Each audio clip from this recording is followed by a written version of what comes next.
you're good, man. You're good.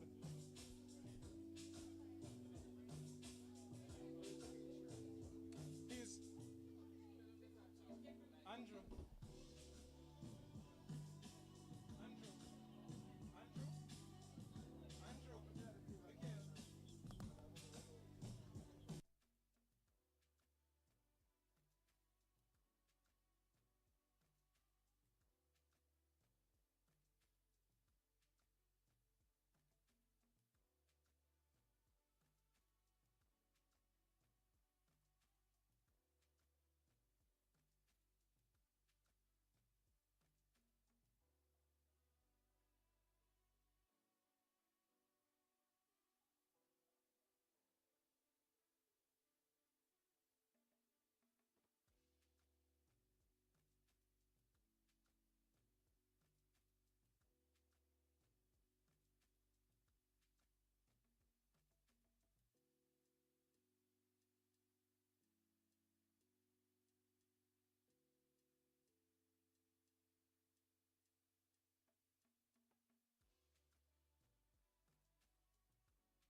Okay, good afternoon, everyone, and welcome to day three of our General Elections 2025 Fahrenheit, where today we will be having the executive candidates rather, presenting their speeches for this year's election. So today we'll hear from the candidate for executive secretary. We'll hear from the candidates for vice president public relations.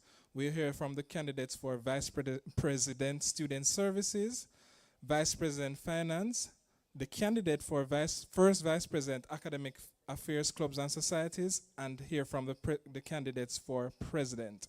However, before we begin, we're going to ask for the presence of God to join us. So at this time, I'm going to ask Mr. Lewis to open us with us in prayer.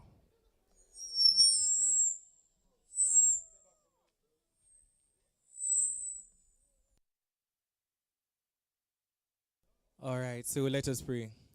Father, we give you thanks. We give you all the glory, the honor, and the praise. Mighty God, as we are here today, mighty God, in all things your word says to put you first, mighty God. And as we surrender the proceedings of this evening event to you, Father, we pray, mighty God, that everything will go in accordance to your will, mighty God.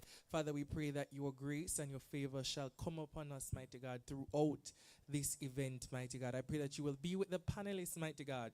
For, Lord God, it's not easy to stand in front of a lectern. So, Lord God, I pray that you will grant them the spirit of wisdom, mighty God, the spirit of strength, mighty God, the spirit of confidence, dear Father, and help them throughout this evening. Lord God, have your way, mighty God, and let your will be done throughout this evening's proceeding. In Jesus' holy and precious name I pray.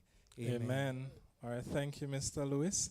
At this time, I'm going to invite the first candidate, well, the only candidate for executive secretary, Miss Tamone McLeod.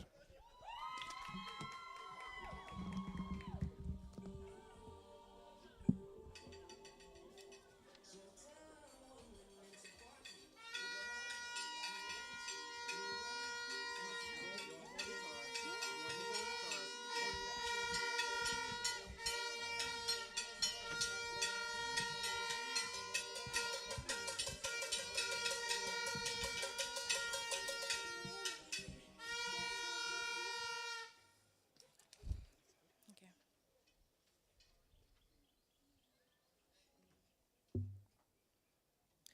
Good evening, everyone. I am Tamone McLeod, your candidate for Executive Secretary for the 2025-2026 academic year. I consider myself to be a dependable, hardworking, talented, and multifaceted individual, and persons around me and those that work with me can attest to that.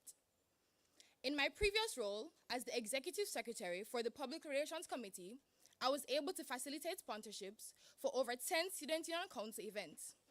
In this capacity, I have grown and learned so much about being a secretary and serving in the Student Union Council. It is truly an honor to speak with you this evening and share the initiatives I am passionate about as I seek to serve you in this role. If you've been following my campaign, you would have noticed a phrase I've been consistently using: more than minutes. This reflects my belief that a secretary, especially an executive secretary, is not just someone who documents meetings, but someone who serves as the very backbone of the Student Union Council. We don't just prepare agendas and write minutes, we keep the council accountable, manage important spaces like the business office and the conference room, support councillors with their events, and contribute in countless ways that help the council to run smoothly. The phrase, more than minutes, encapsulates my vision for the role, one centered around mentorship, openness, rapport building, and expansion. Before I delve into my plans for the incoming council, I would like to answer the question, why do I want to serve? The answer is simple. I find deep joy in seeing how the work I do can positively impact others. One of the most defining moments for me came last semester on the day of Tag Drive 2025. As I looked at the back of the shirts filled with the names of sponsors my team and I had secured, I felt an overwhelming sense of pride. In that moment, I knew I wanted to continue serving, not for recognition, but because I had seen how the results of my unseen efforts could come to life in a beautiful and fulfilling way. Now, let's talk about my plans. I believe being an executive secretary encapsulates being a mentor, which brings me to my first point, mentorship. One of my top priorities is to provide mentorship and support for our student secretaries. That's why I plan to strengthen the Secretary Support Unit, or SSU, by hosting workshops each semester that provide guidance and training. I also intend to collaborate with Heart NSTA Trust to provide certification opportunities in key administrative skills. Alongside this, I will create a comprehensive secretary handbook that outlines roles, responsibilities, and includes useful templates for minutes, reports, and more. This digital resource will be made available through the First VP Academic Affairs Clubs and Societies and shared with council secretaries through their respective chairpersons. To further uplift and recognize the hardworking student secretaries across campuses, I plan to host a secretary luncheon because appreciation goes a long way. Another major focus for me is transparency.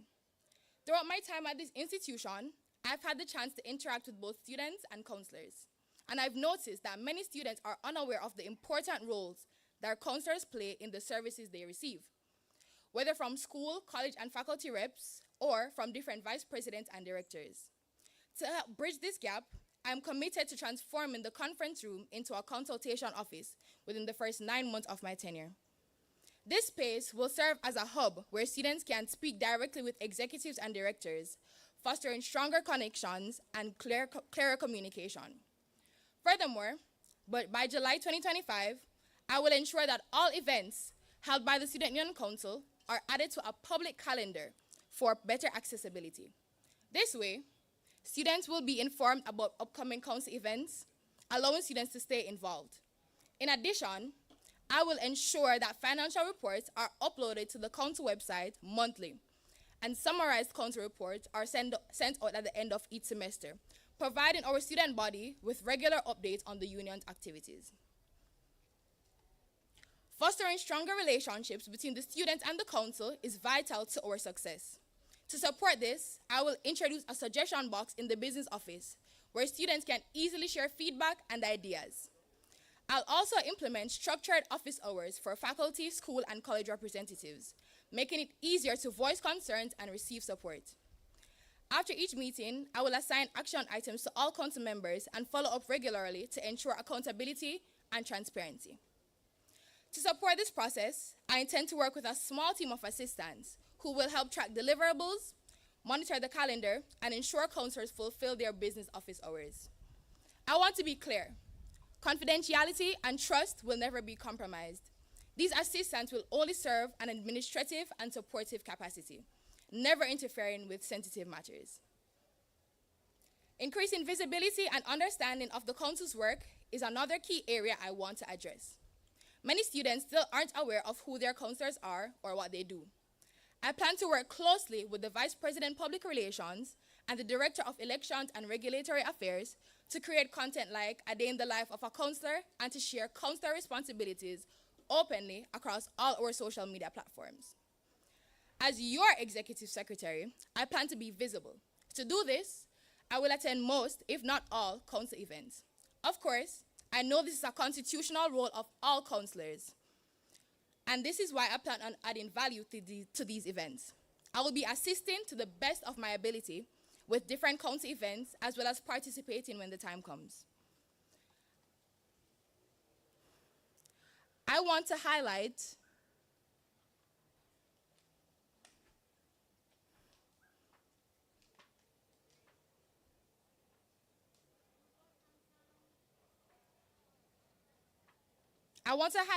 the value added by the Secretariat Unit through active participation and documentation of our work. This will showcase how the team is contributing to the union's success and demonstrate how an effective secretary plays a vital role in the union's goals. In terms of expanding services, I will focus on the stationery store at the business office. My goal is to ensure the store operates efficiently by scheduling council members to assist with its daily operations.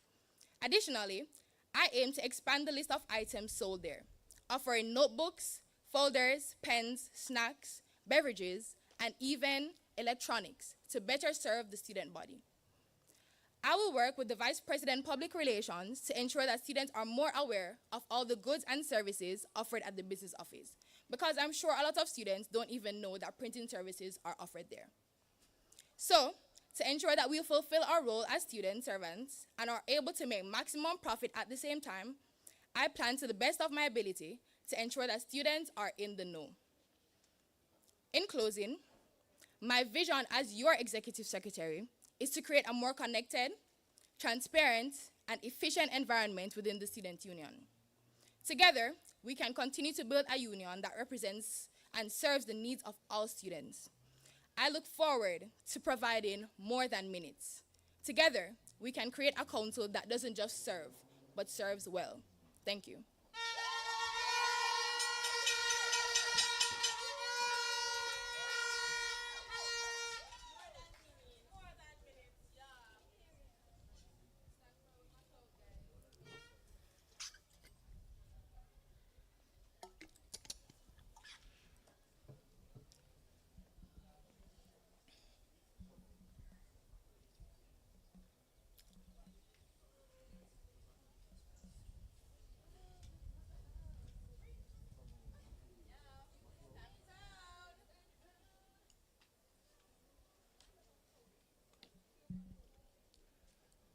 Good afternoon, students.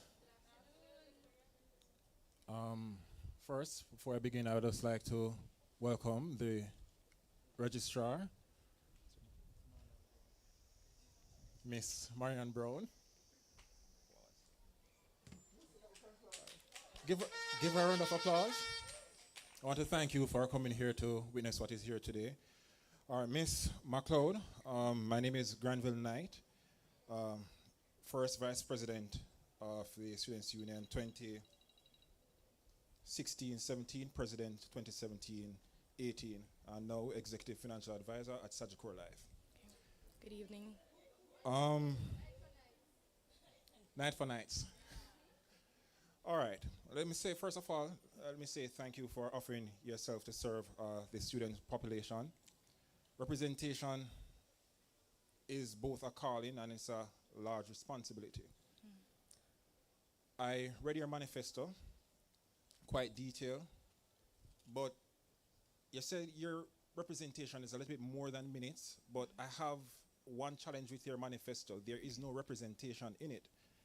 And by that I mean, I see we are going to serve the students' union in terms of you are going to serve the body of representatives, but what's at least one issue that you are passionate about for the students?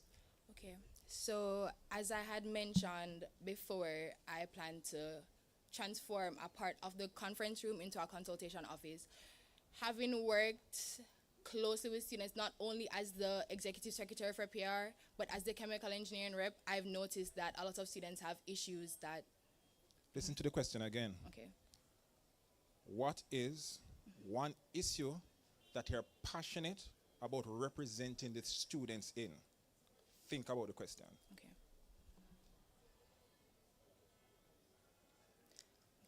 So an issue that I am passionate about representing the students in and I really want to tackle is the closeness of the students to the Student Union and Council. All right. Okay. That's a very poor response. Okay. There's a difference between administration and representation. Okay. We can be great administrators in terms of we do well in terms of the students and managing the funds, but yet still the issues that are affecting the students are not addressed. Okay.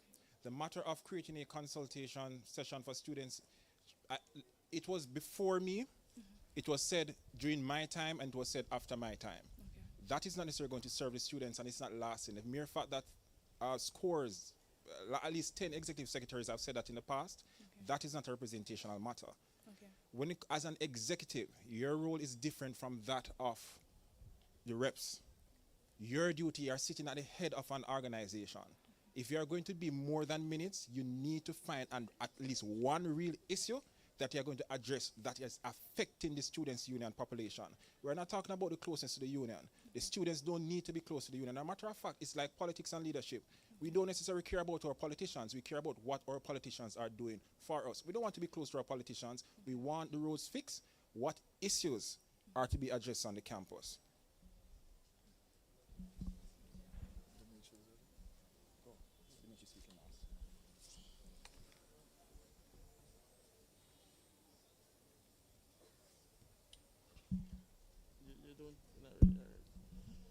All right. Good evening. Good afternoon. Good afternoon. It's McLeod. So, how are you doing this evening? I'm doing okay, thank you. Doing okay. All right. So, I hear you talk about accountability, right? And the executive secretary is the chief accountability officer of the Students' Union. You hold everyone accountable, right? But apart from just doing checks and line items and action plan, how are you going to tangibly keep all elected officials accountable to whatever was said in each meeting to ensure that these things are done and students are represented? Okay, so I mentioned earlier that I plan to have a small body of assistants that will help me in keeping up with the action items of the different council members after meetings, and we have taken these things. So I'm talking about consequence now. Mm-hmm. Suppose Okay. someone is missing the meeting, Okay. right? And you don't have the quorum to make a decision on a matter. And the person apologizes, send another email, me can't come this meeting. Next week, them send another email, them can't come. Okay. How will you ensure that you're actually having consequence to these decisions? That persons who come here now, say that they're going to represent students, put on pretty shirt, and aren't going to meetings. Okay, so there is a 4-step plan to that. First, I want to give them verbal warnings because sometimes people do mess up. After which, we will move towards sending written warnings via email. If nothing is still done about the work that they need to do and attending meetings and such, I plan to suspend some of the benefits that they are given as members, such as free printing at the business office, free washing at the washroom, using the consultation office. And if nothing still is done, then I will speak with the president and bring them to the disciplinary board. Very good. Well, I hear you talk about, when you say suspend, I was thinking you're talking about suspending them, but you know that there's a process for that. Yes. Can't just get up and, but when you say privileges, I mean, it's the well, I can understand that. right? I can understand privileges. Um, that's not that's not bad. That's it for me for now. Okay. That's not bad.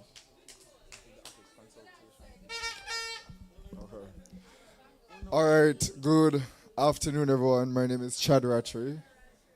For those who came yesterday, you should remember me. All right. So regarding the conference room promise, Right. so I'm being told by good sources that this has been a promise that has been made year after year to renovate the conference room. Okay.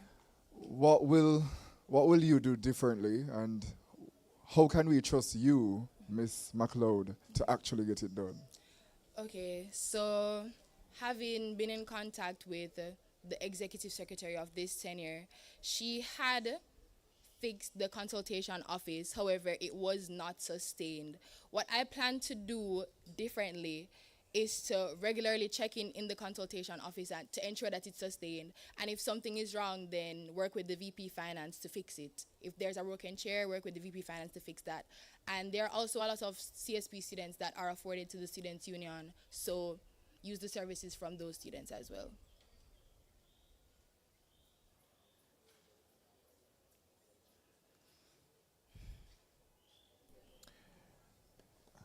Here's the thing, Miss McLeod. First of all, let me just say congratulations. I doubt you. No confidence has never beaten anybody in this election. So unlike the other executives who are competing, your work, you can actually begin your work because you're in a safe seat per se. But I say to you, one of the key things, especially as the executive secretary, it is the executive secretary. That title in of itself is where the power is. Understand that the Students' Union is not necessarily about administration. We can be poor administrators, but we must be great representatives. And you must figure out, by the time you go into office within the next 2 weeks or so, what is that one thing that you're going to ensure that when you go to the first mass meeting, you have something to report to say that as executive secretary, this is something that we contributed to. This is one problem that we fixed on the university. Okay. That's what the Students' Union is about, not administration. All right?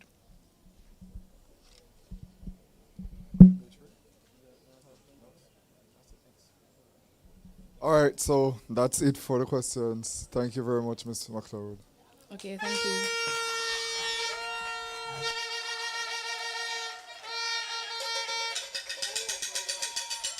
Ms. McLeod, sorry about that. Questions from the students. Okay, good afternoon again, everyone. Permit me to continue on the protocols observed. So the persons who acknowledge that they had questions, can you just join me up here? And while they're coming, I'm just going to ask the two questions that are posted online. Okay. The first question is, what if you don't get the full support of the council members for some of your projects due to them being busy with their individual duties? Okay, so the plan that I have, as I had mentioned in my manifesto, is to ensure that all council events are on a public calendar by July 2025. So if that is on the calendar, then there should be no other events scheduled for that time where I'm having an event. Okay, and the other question is, how will these students be selected, especially if they are not a part of the council? Repeat the question. I think it's regarding the Assistance? Yes. Okay. So you want me to reread that question? No, that's Okay. fine. Okay, so as any other committee selected, I would send out a graphic requesting a certain amount of assistance and telling them the requirements. And it would be the same process, reviewing the application and having an interview. Good afternoon, Miss McLeod. Good afternoon. How are you feeling? I'm okay. Okay, so being the executive secretary, it is not an easy task because you're also representing and holding the council accountable, but you should also bear in mind that student representation is important. How do you manage being the secretary of the council as well as being the vice president? Okay, so I don't believe that being the secretary and being a vice president are two different roles. It is one role in and of itself, and I will ensure that the administrative roles of the executive secretary are taken account for, and the representative roles as well as the mentorship roles of the vice president are taken account for. Thank you for your answer. Okay. Good afternoon, Ms. McLeod. Good afternoon. All right, so my first question to you is, you mentioned summarized reports, right? I want to ask if you know if the summarized report for this year or the 2024-2025 council, was it done, or were the summarized reports done? Okay, so I'm not privy to the knowledge of it being done. However, I know that it's not on the website. Okay, thank you. Okay. Also, the next point is on the conference room. Okay. So you mentioned that you'll be doing renovations to the conference room. Might I ask, what renovations, what would the renovations look like? Okay, so I would want to get more tables so that it could accommodate all the executives and directors, or most of them, when they have their different office hours. I had plans to have extra chairs, but the current VP Finance already did that. So. Okay, thank you. Okay, and the final question from online is, what strategies would you use to engage with students who may feel disconnected from union activities? Okay. Okay, so engaging with students is the role of the VP PR. However, I will do my best as the executive secretary to lend support to whoever the vice president public relations is at that time, to have liaison between the student union council and the student body. Thank you. That's all.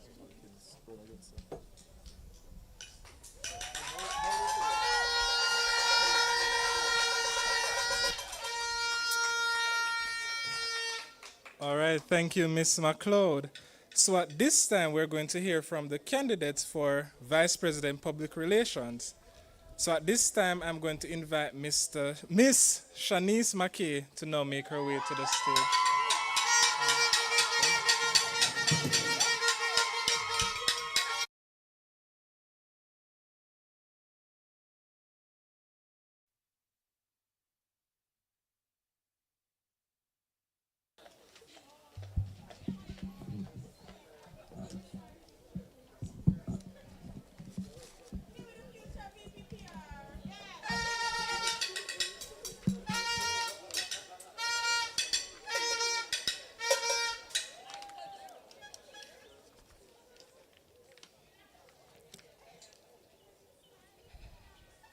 Without publicity, there can be no public support. And without public support, every nation must decay. Good afternoon, fellow knights, students, esteemed panel, and members of the university community. My leadership journey didn't start here. I've always led into leadership, but the part that shaped me the most was lower six at Glenmere High School, where I joined the Youth Assisting Youth Association, just wanting to be a mentor, but instead, I found my calling. It was in the peak of the pandemic where we introduced ourselves in a WhatsApp group. I mentioned that I love music, food, and I had a real interest in graphic design. A day later, the president messaged me privately asking to see my work, and that conversation shifted everything. I joined the executive body as a social media personnel, and in the following year, assumed the senior social media personnel position, assistant tenor line leader for the Glenmere High School Choir, and became graphic designer for the GHS Newspaper Society, as well as I served as a senior prefect on the Prefects Council. Leadership is not a new concept to me. I came here to UTech as a resident of the Hall A, home of the Acropolites, and quickly found out that there was more growth and development on the way. I started off as a shy first-year student and left as the Instagram social media manager for the USU PR committee, and received awards for most outstanding committee member for both the USU PR committee as well as Hall A's PR committee. In my second year, I took on my most extensive roles yet, both as PRO for Hall A and Deputy PRO for the USU PR Committee.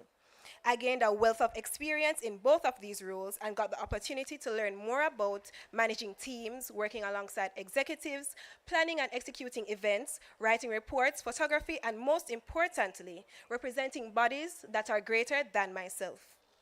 I am not new to leadership, and my experience and work speaks for itself. I learned that public relations is more than just pictures and videos. It's about creating real change and real impact. My name is Shanice McKay, and I stand before you as a candidate for Vice President Public Relations for the UTEC Students Union Council. I'm not running just to hold a title, but to deliver results. I'm here to show you that stronger communication means greater impact, and with the right leadership, our union can become more visible, more connected, and more powerful in shaping the university experience. It's time we make way for McKay. It's time we make way for better representation, better advocacy, better access to opportunities that exist right here at our university. As VPPR, my constitutional duties are clear. I am the voice between the council and the university body. I must ensure timely advisories, elevate the union's voice in the media, support events, and help connect you, the youths of UTEC, to the union that serves you. But right now, too many students still don't know where to find critical information, who represents them, or how they can get involved, and that needs to change. So I present to you the way forward. The union needs to be wired for visibility. The truth is, students don't feel connected to the union, and that's a huge problem. If you don't know your rep's name, if you've never seen a mass meeting outside of the Instagram, if your only union update comes from a repost, that means that there is still more work to be done. That's why I'm launching the Know Your series. Know Your Union, Know Your Handbook, Know Your Campus. Know Your Union will bring the council directly to you through campus pop-ups, class visits, campus walks. There will be informative videos breaking down the Constitution and introducing to you the 2025-26 Council.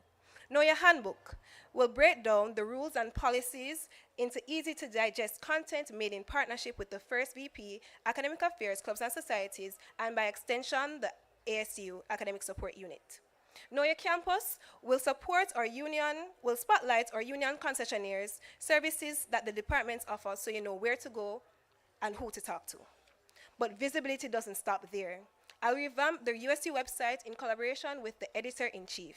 It will feature a landing page with the official WhatsApp year group links, as well as links to join our clubs and societies. The USU subcommittee application links in one centralized location. A functional Rate Your Council review portal, posting of all advisories and newsletters, the list of our concessionaires, and on the back end, a 3-person user upload structure to allow for the editor-in-chief, VPPR, and the president to manage the website. And to remind you that this union is alive, active, and present, I will host Union Week. The concept is to host a week of council events in partnership with the appropriate boards and or council members. Day 1, a church visit, partnering with the Director of Spiritual Entertainment. Day 2, Games Day, in partnership with the Board of Representatives.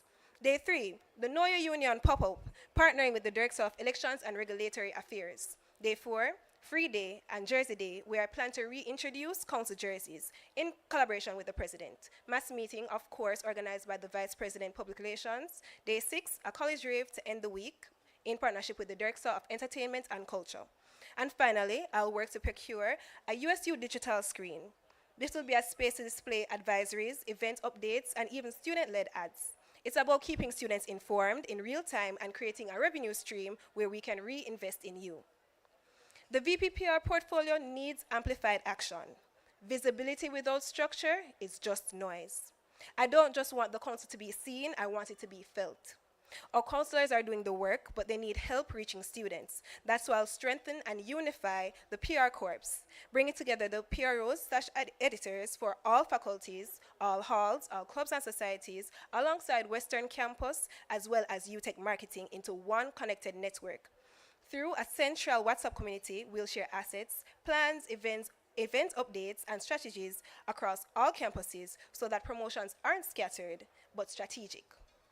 I'll rebrand the PR conference into a 3-part workshop series where we'll train our PR reps in event marketing, media relations, and content creation, because this is more than PR, this is leadership training. And for counselors who aren't sure where to start and when to start planning promotion, I'll introduce a standardized event marketing template that scales to any event, big or small. I'll also work to formally register faculty and school logos because identity is powerful. Finally, I'll push for more marketing support and sponsorship access, especially for our satellite campuses because they are students just the same.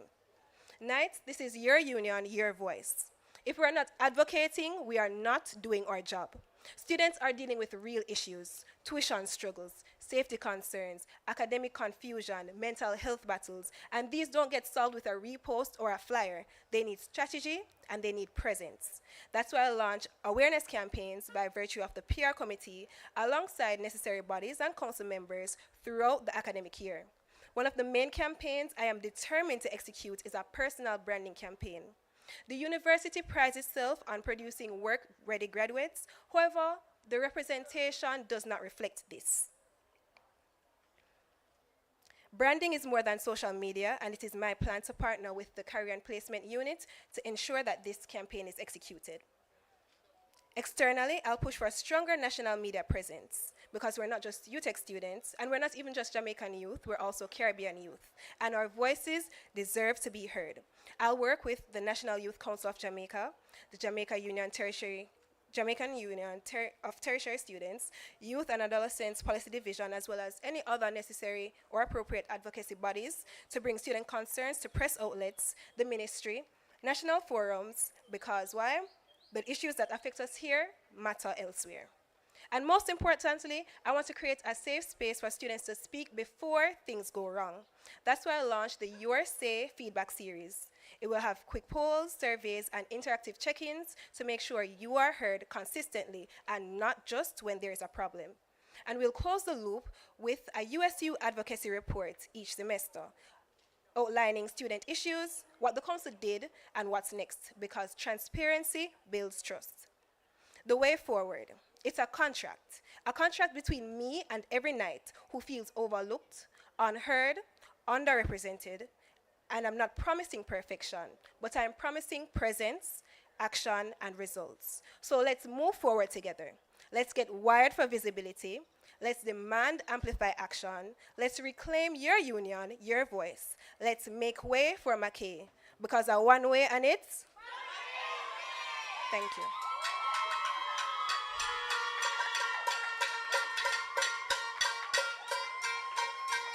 All right, thank you, Ms. McKay. At this time, I'm going to ask her opponent, Mr. Chevarie Beckford, to now make his way to the stage.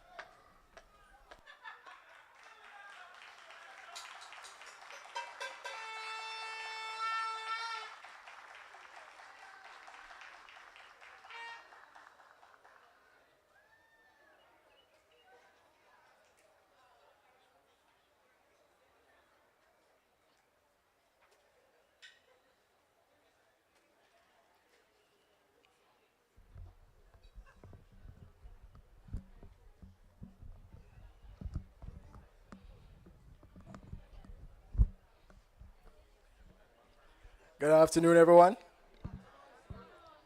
Esteemed panelists and my fellow Knights, when I was a child growing up, the biggest lie I was ever told was the humblest calf gets the most milk. But in reality, it's the calf that stays hungry, the one that fights for its milk, and the one that no matter how hard times get, he perseveres. The calf that remains too humble, too quiet, will go hungry. It will be devoured by wolves and get lost in the meadows. The moral of the story is, never be too reserved. The world is yours for the taking. In my eyes, being too humble often masks fear of risk, a lack of confidence. At 4Q, we have a saying, man fi abwa? Man fi abwa? So, why do I believe I am eligible to lead at such a tender age? It all started when I transitioned into high school. I was shy, quiet, reserved, and it never worked in my favor. Sure, the girls might have been like, oh yes, he's cute, he's shy, but let's be honest. They were drawn to the big dogs, the fearless, the outgoing, and bolder individuals. Coming into high school, I served as student council president for 2 consecutive years, and national secondary student council member for 5 years, Key Club Bulletin editor, the Democracy Club president, Mr. Stetz, first runner-up, and a community project manager. The list goes on. So, why settle for less when I know I'm capable of bridging the gap between student body and student union? Why not make your student union yours again? So, here are 9 key initiatives I plan to build on, create, and re-implement. Number 1, shift PR beyond social media. PR isn't just digital, it's personal. I'll bring the union into a physical space of campus through regular campus walks, department visits, and live face-to-face interaction. Students shouldn't only see posts, they should see people. I'll bring the same energy and creativity from the campaign into every single day of service if I am elected. Additionally, I'll establish a recurring PR on the ground week, an initiative where union reps physically engage students to hear their concerns, ideas, and experiences. This feedback directly influences union messaging and action. Number 2, build a structured, informative news platform. Students deserve clarity. No more having to ask 5 different persons for updates. I'll introduce a well-organized news page with consistent content acting as a central hub for events, opportunities, and real-time updates. No more scattered information, no more confusion. This will include a weekly digest delivered email and posted across platforms summarizing all major updates, upcoming deadlines, and highlights, ensuring every student stays in the loop effortlessly. Number 3, strengthen the union content with the editor-in-chief. We're raising the standard. This means clean visuals, meaningful stories, and content with purpose, not just fillers. I'll work closely with the editor-in-chief to ensure that every single thing we publish reflects the strength of the union and voices of the student. We'll also host content workshops for aspiring students, creatives giving opportunities to gain real-time PR skills, contributing to union media, and build their own portfolios. Re-engage the Western Campus. No more out of sight, out of mind. The Western Campus will be fully included in all communication strategies, from real-time updates to participation in union events. Visibility and opportunity shouldn't depend on location. I'll assign a dedicated PR specifically for Western Campus, ensuring representation and timely communication for all students based there. 5, launch sponsorship drives and benefit the students directly. This isn't just about companies and flyers and logos. It's about forming real partnerships and companies that invest in you, the students. That means scholarships and internships and sponsorships for students. That means sorry about that. We'll also create a sponsorship spotlight series to publicly acknowledge and promote partner companies, encouraging more to invest in student life and innovation. Number 6, develop a fully functional union website. The foundation is already there. It's a time to take over, and I work with the editor-in-chief to deliver a modern, accessible, and student-friendly platform where you can find everything you need from event listings to forums anytime and anywhere. Number 7, create a PR leadership pipeline. Progress shouldn't restart every year. I'll mentor a successor, build a capable team, and implement clear systems for smoother transitions. Let's break the cycle of starting over. Let's build legacy and continuity. Number 8, revitalize the inter-faculty debates. This event has been untapped potential. With stronger structure, better promotion, and higher engagement, I'll transform it into a flagship tradition, one that celebrates intellect, creativity, and our UTech pride. Number 9, revamp the Union TV. Union TV is getting a total refresh. Alongside our podcast, I'll develop a Union TV into a bold, student-driven brand that informs, entertains, and connects think. Student-centered content and actually speaks to and for us. So I ask you, do you want a PR that only posts or a PR that connects? Do you want visibility, value, and vision? Do you want a union that shows up for you and every other student on campus? Vote Chevarie Beckford for Vice President of Public Relations. Let's connect and create for real.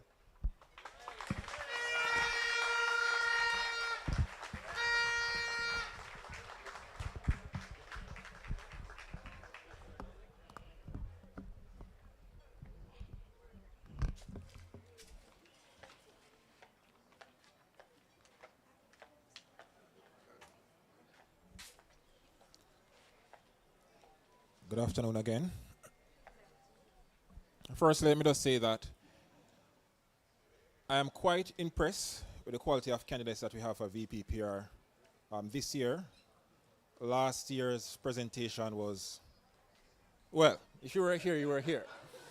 But to be honest, I'm quite impressed by both your presentations. And it's good that you both can deliver on stage. But when it comes to PR, it's about delivering what is in fact. I'm going to ask you one or two questions for you, individual questions, and there's one particular question that I'm going to ask. Now, that's the last question I'm going to ask you to answer, but I'm going to ask you before so you can begin to process it in your mind. Now, I'm in New Kingston, and I got an article that was sent to me pertaining to an incident that took place with the Students' Union. So I got an article about an incident that took place over the weekend.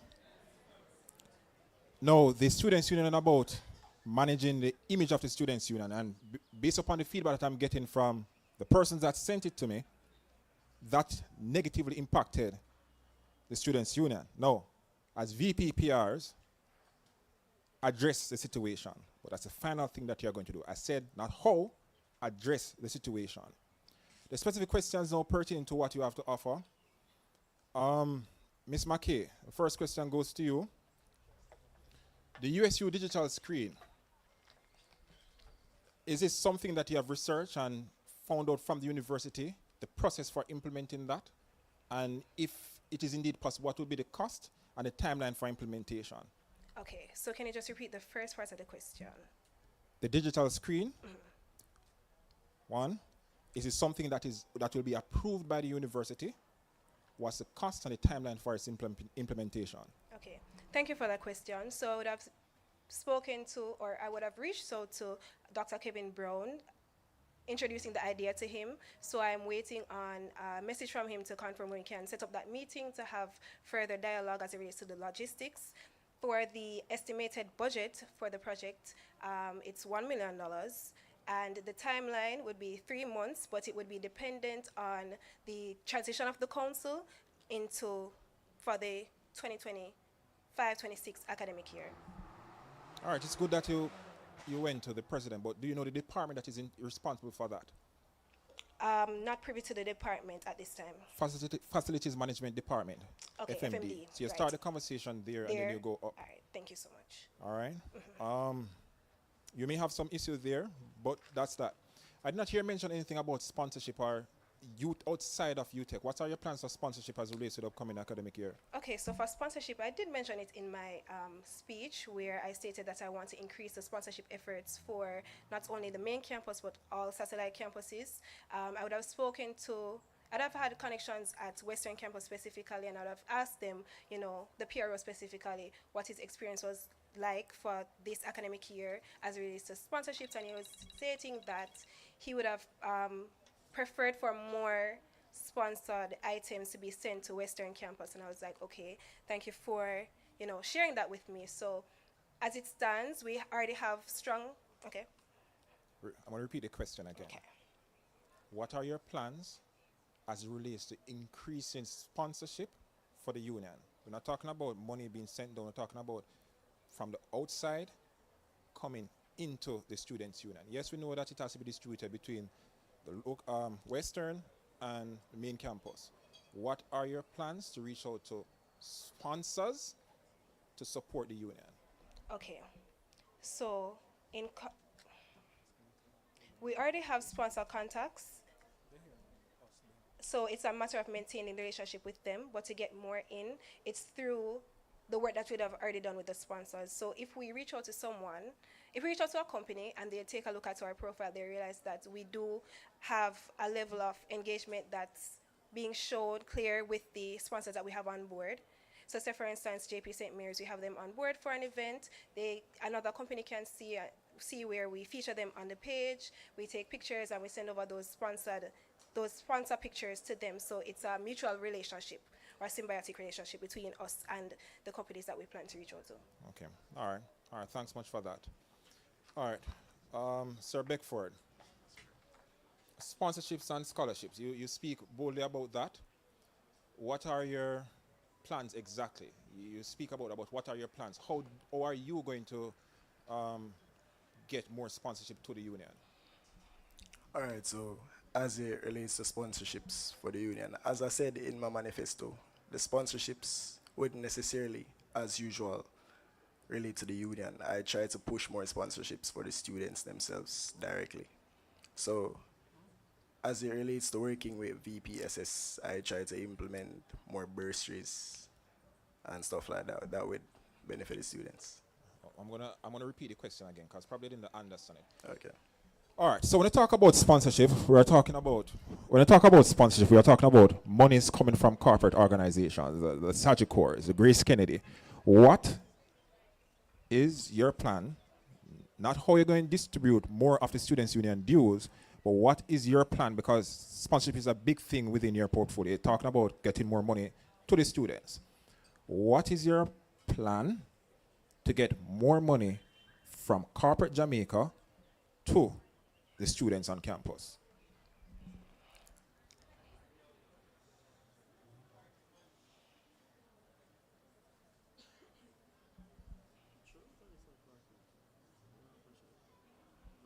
One more time. What's your plan Yeah. to bring more money from corporate Jamaica to the students on campus? It's right there in your manifesto. You said it. All right, so as it relates to getting more sponsorships here on campus, it goes back to maintaining good relationship with previous sponsors, which I am sure the union has had a majority. So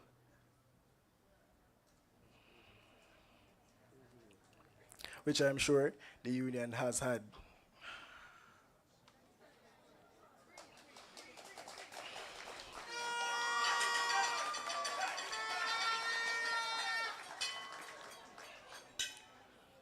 All right, so let me go again. So, as it relates to getting more sponsorship from outside for the students here on campus, I try to create more initiatives, like more events that would need the sponsorships, so the sponsors would.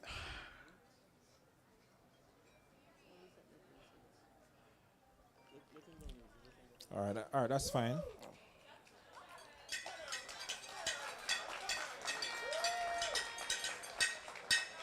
Now, for the question that goes to both of you. Now, the students, you're aware of what took place over the weekend, correct? Okay. Yes? No? All right.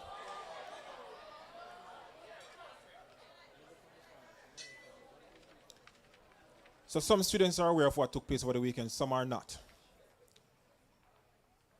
Address the matter as the VP PR for the Students' Union. The Students' Union's image has been negatively impacted both on campus, amongst the students, and in corporate Jamaica by that incident. Address the matter, whatever the matter is, so the students here, and they will be the judge to tell me whether or not it is satisfactory or not.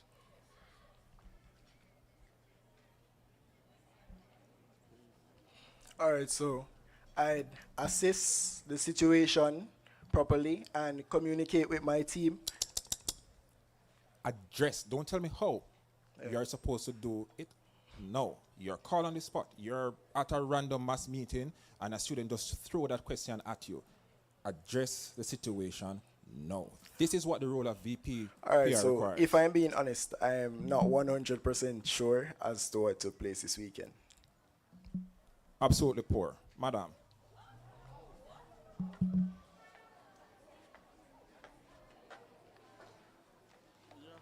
May I get another minute? No. First of all, let me say this, students. This is his campus. This is their campus. If me can stay on 35 Trafalgar Road and get report of an incident that took place, how is he running for the Students' Union? Are they running for the Students' Union and cannot answer something that took place as recent as over the weekend?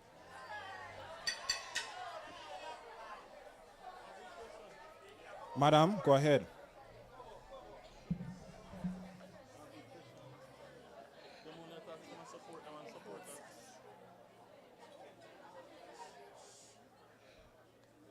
Hey Knights, I'm Shanice McKay, Vice President Public Relations for the UTEC Students Union Council, and I'm here to bring to you a message or an advisory based on an incident that would have transpired on April 6, 2025. On that date, it was Final Fit,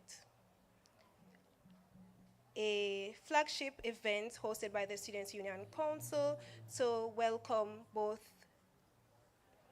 hosted by the UTEC Students Union Council for both the incoming and outgoing council. There was an issue that transpired during the event when a popular artist was supposed to come on to perform. However, there were issues as it relates to the permits for music being played after 2 a.m., sorry.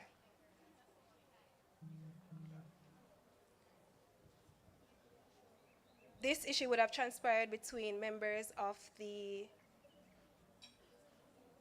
outgoing council and a prospective candidate. There were internal matters that were dealt with as we had a meeting with the president and all stakeholders involved.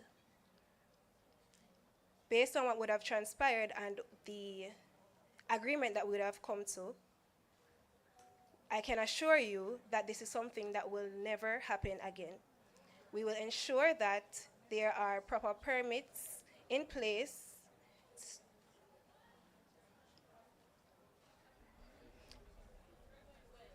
We'll ensure that the permits in place are secured to ensure that our students are always protected and the name of the council as well as the university is protected. Thank you.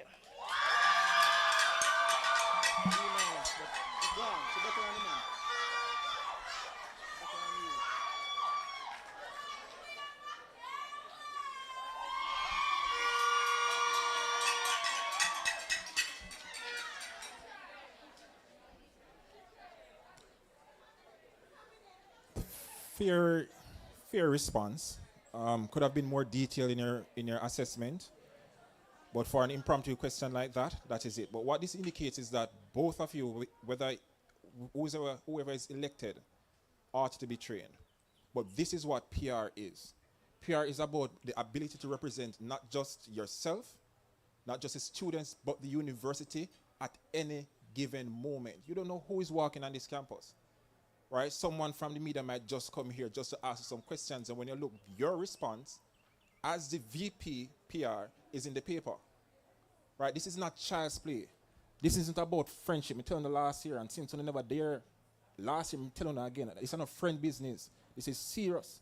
We're not give them millions of dollars for waiting. How much is the students' union dues? 3,005 times 10,000 is how much? All right. 35 million. So you're giving students who never earned so much money in their life to manage that. Therefore, the people that you elect to represent you can't be child's play. You get that? Take this seriously.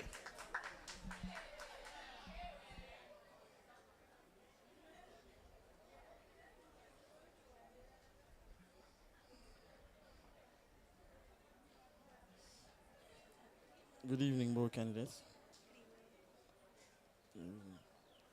So I want, as it regards to the image of the Students' Union, there's some work that needs to be done to improve the image, right? What both candidates have in place to improve the branding, the visibility, and the image of the UTEC Students' Union? You can both answer.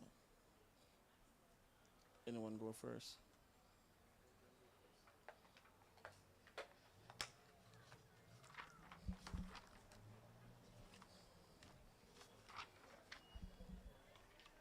All right, thank you for that question. So one of my manifesto points is titled Wired for Visibility.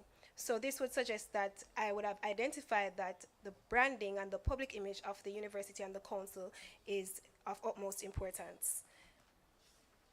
To improve the image, there is something that I would have loved to see more coming from the council, and it's the level of national presence that the council has as it relates to issues regarding students, university students at large, and regarding university students. So one initiative would be to ensure that there are regular releases, press releases being done, radio interviews, TV interviews, etc.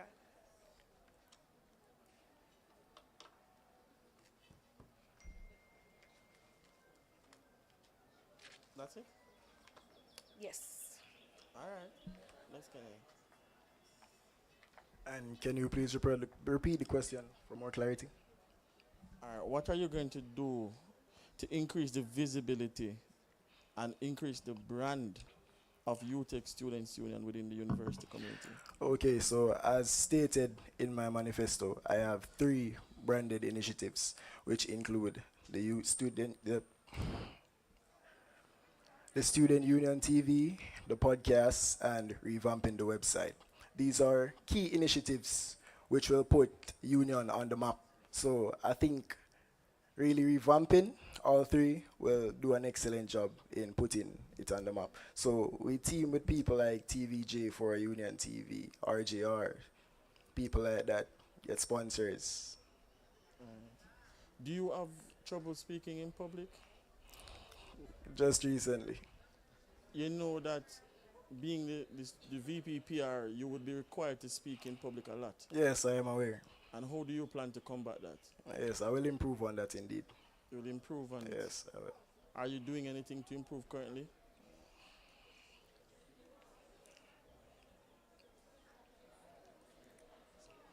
Yes, I am currently. Okay, no problem. As it regards to, my next question, as it regards to periodicals, in terms of publishing what is going on within the Students' Union, what are both candidates, what are you guys going to do to increase that communication with the student population? A lot of things are happening. Students don't know what is happening. Maybe just the persons that are around the Students' Union know what is happening. What are you going to do to increase those? All right, so as said in my manifesto, there are times when events are thrown out there and you heard about them like a day or 2 in advance. What we'll do is have a deadline in which events are initiated or implemented, so the students can know about the events and it can be broadcasted or sent out conveniently, so students can know about it like a week or 2 in advance. So, all right, I'm not going to be like the Honorable Granville Knight here and say, let me repeat the question. But my question was not about promoting an event. It is about what is going on with the Students' Union. Say, for instance, the Students' Union got $10 million from JPS. Say, for instance, the Students' Union is going to teach the youth. Anything that is happening, how are you going to ensure that the 10,000 students know about it?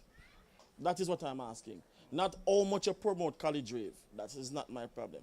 I am asking how you're going to allow students to know what is going on within the Students' Union.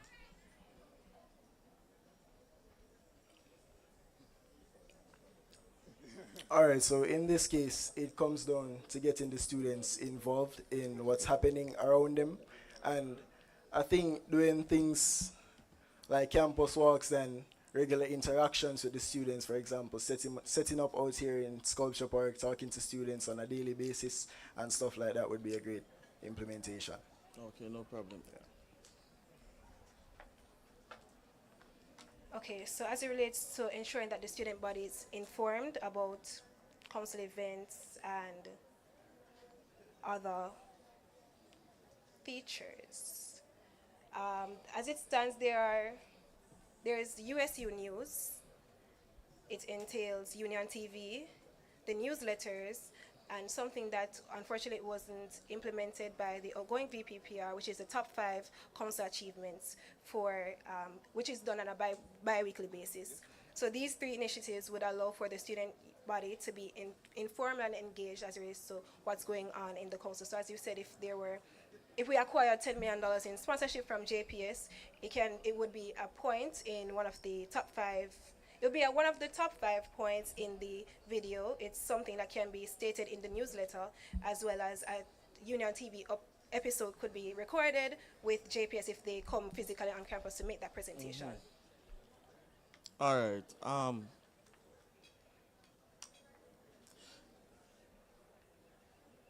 I'm not intentionally going back to the article that was published.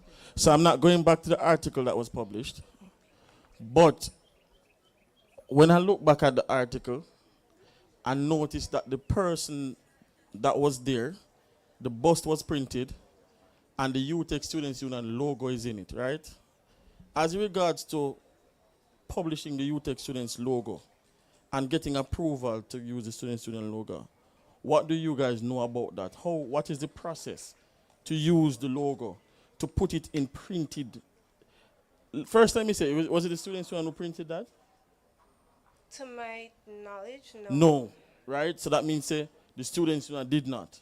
So how are you going to ensure that the usage of the Students Union emblem is actually controlled?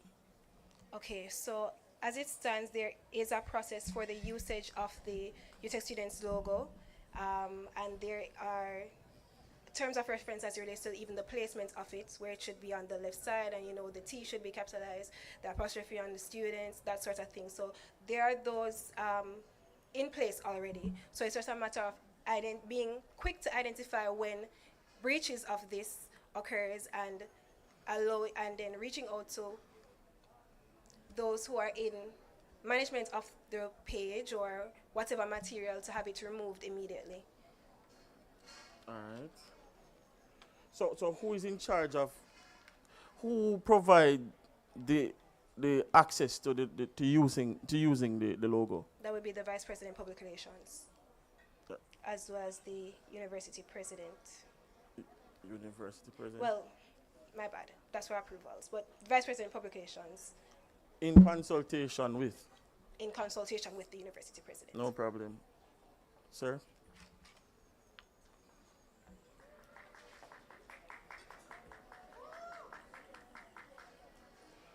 Repeat the question for more clarity. As regards to using the emblem, what is the process as regards to persons using the Students Union logo? All right, so it would be unfair to use the same points she previously used. So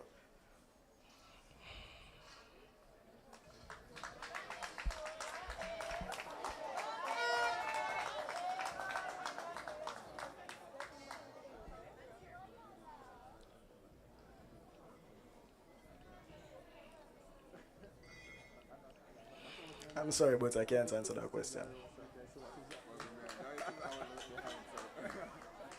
All right. My last question is going to be on crisis management, right?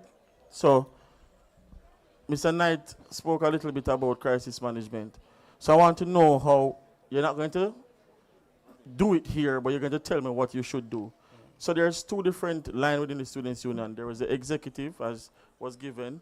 There's the director, and then there's the reps.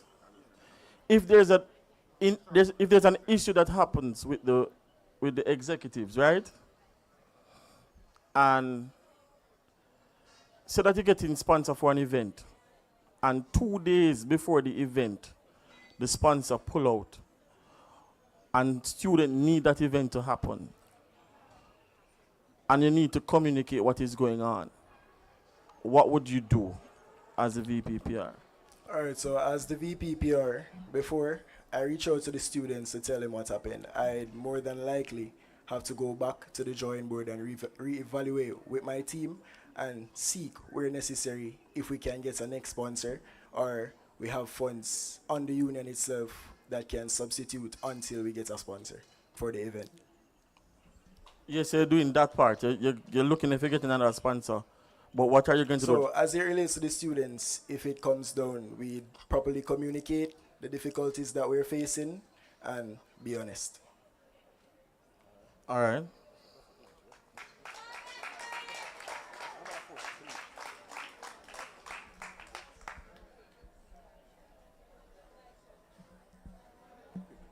All right, so for crisis management, all right, so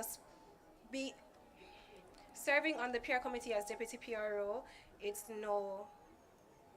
not something new to be privy to the fact that the sponsorships are usually a very dynamic situation. So even in my experience with assisting with the organization from mass meeting in semester 1, there are situations where we had sponsors that confirmed, and on the day when we're supposed to collect the items for the students, they would have pulled out for whatever reason.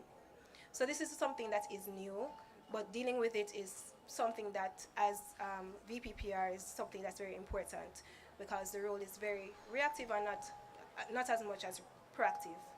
So dealing with the situation, it's a matter of pivoting. So going back to the drawing board and assessing where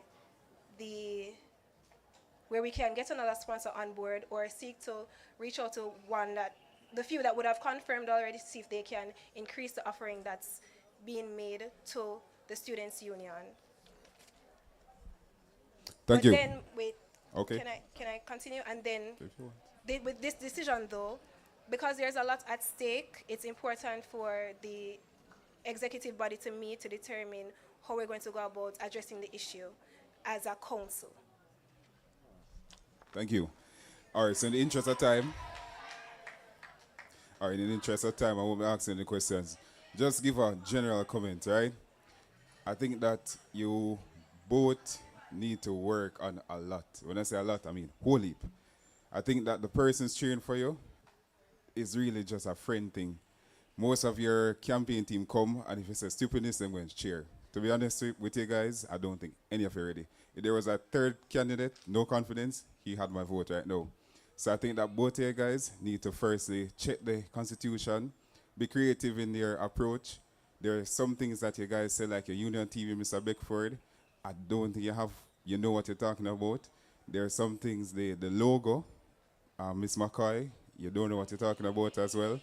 The president, the university president, doesn't give approval to use that Students' Union president, all right? So there are certain things you need to work on, both of you guys. Won't pressure the point because my panelists have already pressured you. So, Romain, what the pressure don't start yet? Romain, students' question, so.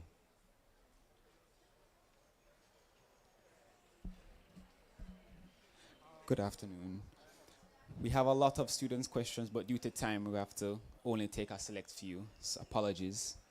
So for the first question to both candidates, many off-campus students at UTech feel disconnected from night experiences, opportunities, and campus events. If elected, how do you plan to strengthen school spirit and enhance the university experience for students who do not reside in the dorms? Anybody?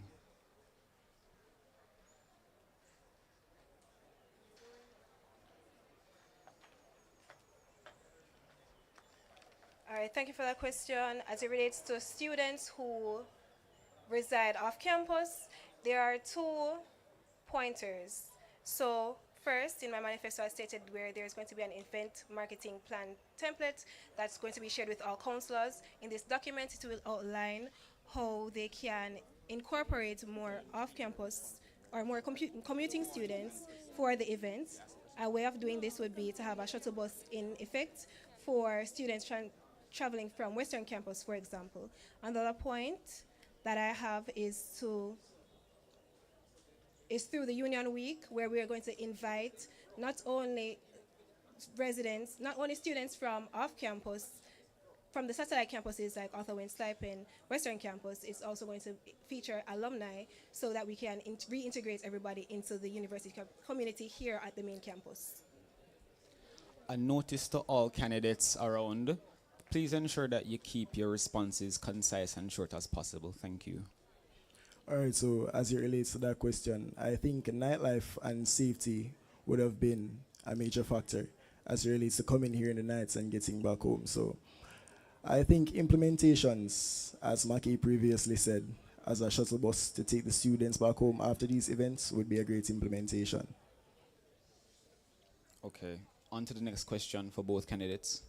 If you're elected VPPR, what would you do to ensure that the next year, this time, this venue is full with students actively engaged in this election process?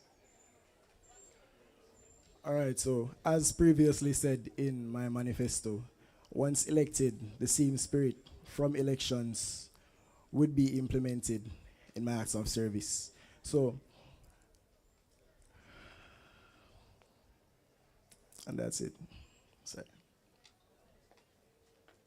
To keep my response short, as VPPR, it's my role to ensure that all councillors are well equipped with a PRO/editor on their subcommittee. So coming from the Director of Elections and Regulatory Affairs and the subcommittee associated with that portfolio, they would then be able to rally students not only digitally but through traditional media. Next question. What did the last VPPR lack, and what will you do better and how for both candidates?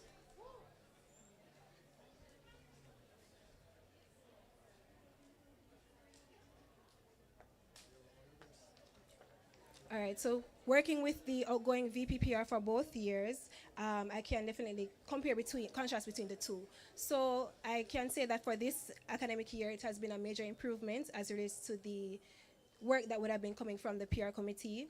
One of the major lacks, well, I can speak to one of the major improvements first, which would be the organizing the committee structure, so that would have been able to allow us to provide more support to councillors. And then one of the major lacks would be to follow through with all of the commitments that would have made regarding his manifesto.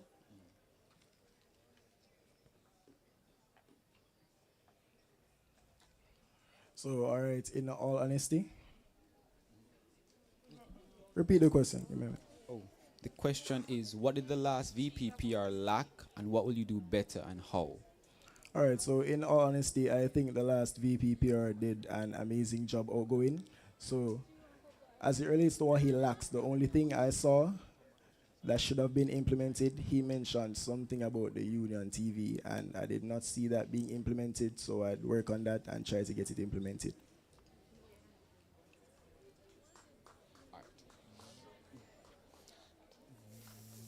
The final question, for lack of time, what is the number of days notice the student body should get for any event, and when should they be reminded according to the Constitution for both candidates? This would be 5 to 7 days. 5 to 7 business days.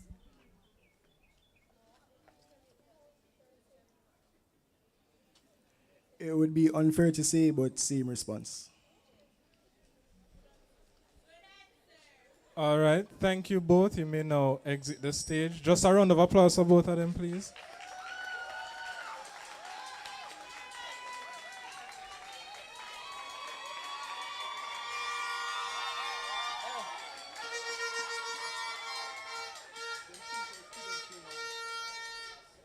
All right,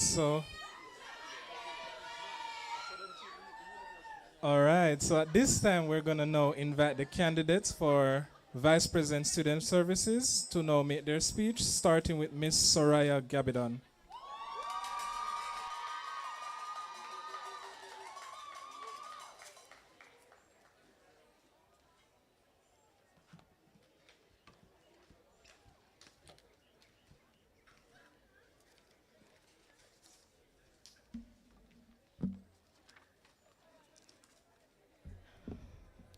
Ladies and gentlemen, as Margaret Thatcher once said, if you want something said, ask a man.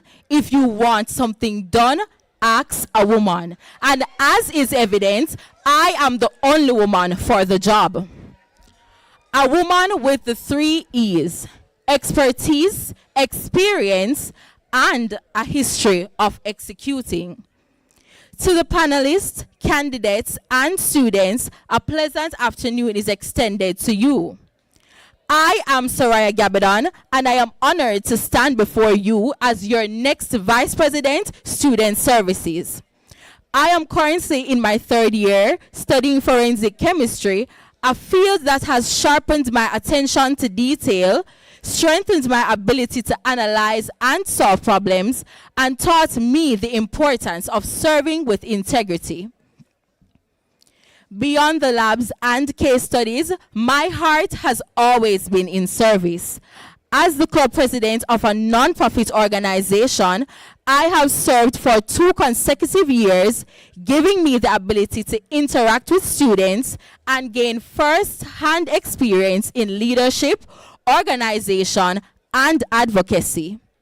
During my tenure as president, I have successfully executed 2 major projects, numerous beach cleanups, and several on-campus initiatives targeting at ensuring students' welfare. As services coordinator for the Student Services Committee, I was privileged to spearhead the organization of the initiative commenced by the current Student Services. I was also involved in the development of strategic plans for the implementation of initiatives such as Love Bus, grants and bursaries, as well as Free Local Cupboard and the Red Rocks Project. Now you might be wondering, why go higher with Sariah? Because this candidate is not about making small changes. I am about elevating student services to a new level. My manifesto points were crafted with you in mind by using your experiences to create practical solutions. Each program is designed to address key student needs, ensuring that every student has access to essential services that empower their success. Trust is earned, not given. Therefore, this speech will not be filled with promises. I have devised clear and achievable plans to improve 5 major aspects of your student experience. First being financial literacy and support. If you can't manage 1,000, you can't manage million. This isn't just a saying, it's the reality of financial success. All too frequently, graduates of colleges are caught in a cycle of living paycheck to paycheck because they lack the skills necessary to effectively save, invest, or manage their finances.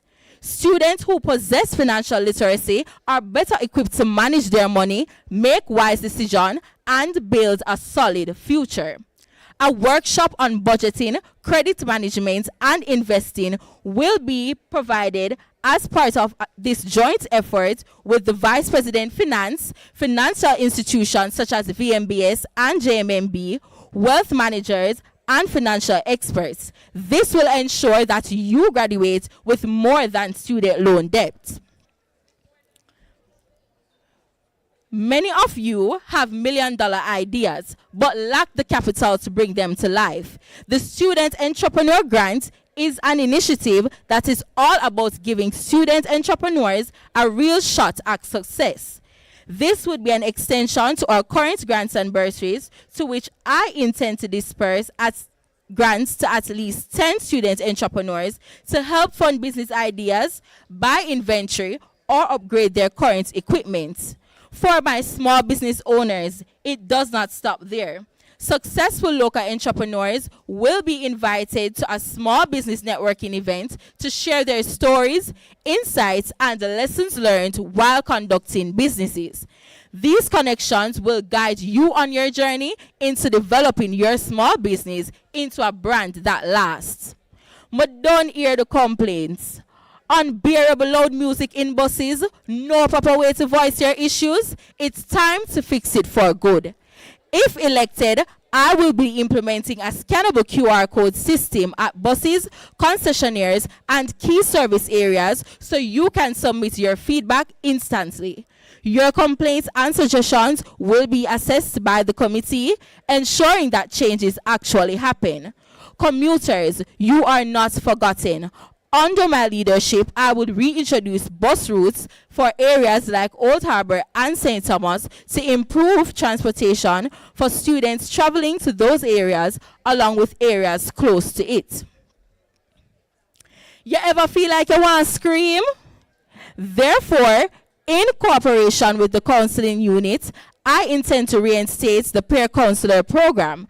These people will receive the instruction, resources, and information necessary to effectively assist their peers. Peer-to-peer assistance will be reinforced by this project, which will also increase interaction and engagement with the counseling unit and makes its services more more available and approachable for the larger student body. Disguised condom dispensers will be positioned in prominent locations throughout campus, like resident halls, restrooms, and students' common areas to encourage sexual health and responsible decision making. Finally, Services Week, a week for you. Giving back to the USEC community, encouraging progress, and honoring students are the main goals of Services Week. This week will begin with spiritual energization, establishing a constructive and optimistic atmosphere. A vibrant business exhibition will provide students with networking opportunities, business exposure, and possible clients. Services Week will offer a day for students to learn about all the support services that are available to them through social media. Additionally, we are developing a student voice platform where you can freely express your worries, thoughts, and recommendations to enhance campus life. Every committee values community service, so one day will be devoted to helping those in need. This week will culminate with a fundraising event that will enable the committee to finance smaller projects for underrepresented populations, including international and disabled students. Every initiative is designed to make your life at UTech easier, more fulfilling, and full of opportunities. With me as Vice President Student Services, you will have a leader who listens, who understands, and who delivers. Knights, I ask you, will you vote for experience, expertise, and execution? Success is not about what you have done.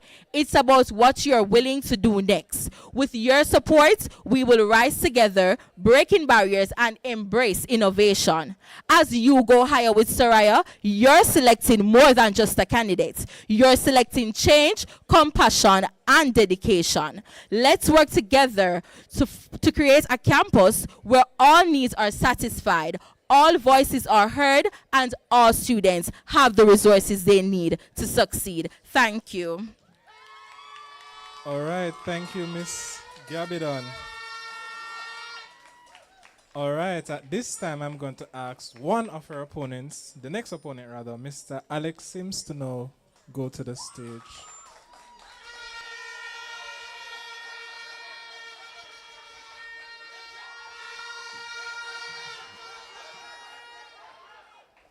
Good evening, panelists. Why pre? Wagwan to you, my fellow knights. I am Alex Antonio Sims. I hail from the cool hills of St. Anne, which is fully evident in my easygoing, straightforward, approachable persona. I am as real as it gets. My vision for the University of Technology is to create a student-centered UTech. My vision for the University of Technology is to create a student-centered UTech, where it is imperative that students can thrive through comfort, support, and ease of access to services. I believe in building a campus where academic success and student well-being goes hand in hand, because every student deserves to be seen, heard, and supported. It is the constitutional duty of student services to ensure the minimum comfort level is reached for academic success. I seek to add some steroids to this equation and maximize comfort, because let's face it, no one likes the bare minimum anyone has to offer. I have done the research on the issues that are affecting you. I know the 40, and I have the formula. We all know the stress of waiting endlessly for scholarship updates. This ends here when I am elected. I will lobby for the implementation of a two-stage process. In the first stage, your quantitative data will be collected through the use of a jot form. This is a data-driven part of the selection. It ensures fairness and objectivity based on measurable factors such as GPA, credits completed, and course of study, relevant to the scholarship's criteria. Your data will then be extracted and filtered through Excel to see if required criteria are met for that specific scholarship. You will then receive an update via email or the student portal stating that you are qualified and cleared for the second stage. Communication is key. The qualitative stage is story and context behind the numbers. It's how we recognize real needs, personal growth, and impact. The criteria for this stage would be the usual personal statement, community involvement, financial need, and achievements. A grade will then be assigned to your A grade will then be assigned to your quantitative and qualitative information. This process seeks to reduce the number of applicants that makes it to the manual qualitative stage. This would reduce the workload of the scholarship officer, Ms. Maduro. In speaking to Ms. Pottinger, the Assistant Registrar of Student Services, she raised the question, what about students whose grades are affected by the fact that they have financial difficulty?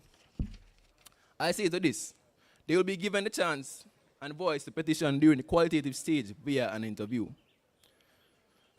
Hungry students cannot focus.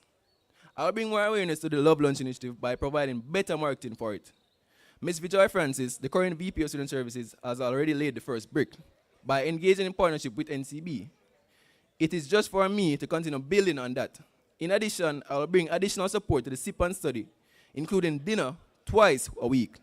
However, how will I undertake this? The emails are typed, locked and loaded, and are waiting.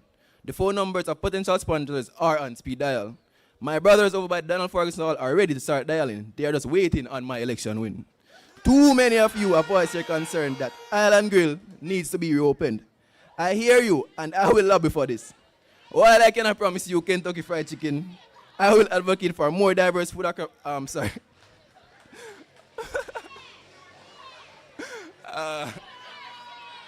I will advocate for more diverse food options across campus and the satellite campuses. Auto and Drive and Sliping Road, I have heard your cries.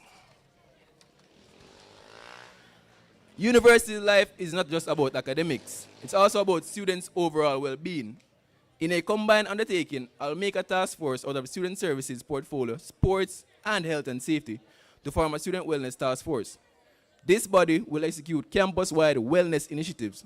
For example, Wellness Monday and a themed workout session, maybe dancehall or soca or even gospel. In addition to this, I will bring about a wellness town hall where students can come together with campus leaders and health professionals to speak openly about mental health, physical well-being, and life on campus. Moreover, I think the Red Box initiative was a great initiative because period indeed matters. Big up to the females them. I will install more sanitary napkin dispensers and more sanitary bins across this campus and the satellite campuses. What about the males? I will expand the Red Box initiative to include free condoms. Man them, wrap it up. Make we talk on a real level still. Want to smell the bathroom there over there, sir? Unacceptable. Students deserve a campus that is not just functional. It should be welcoming, clean, and empowering. I will advocate for urgent bathroom renovations and work with the Special Projects Director to lobby for upgrades to the barn, transforming it into a vibrant, well-maintained student hub.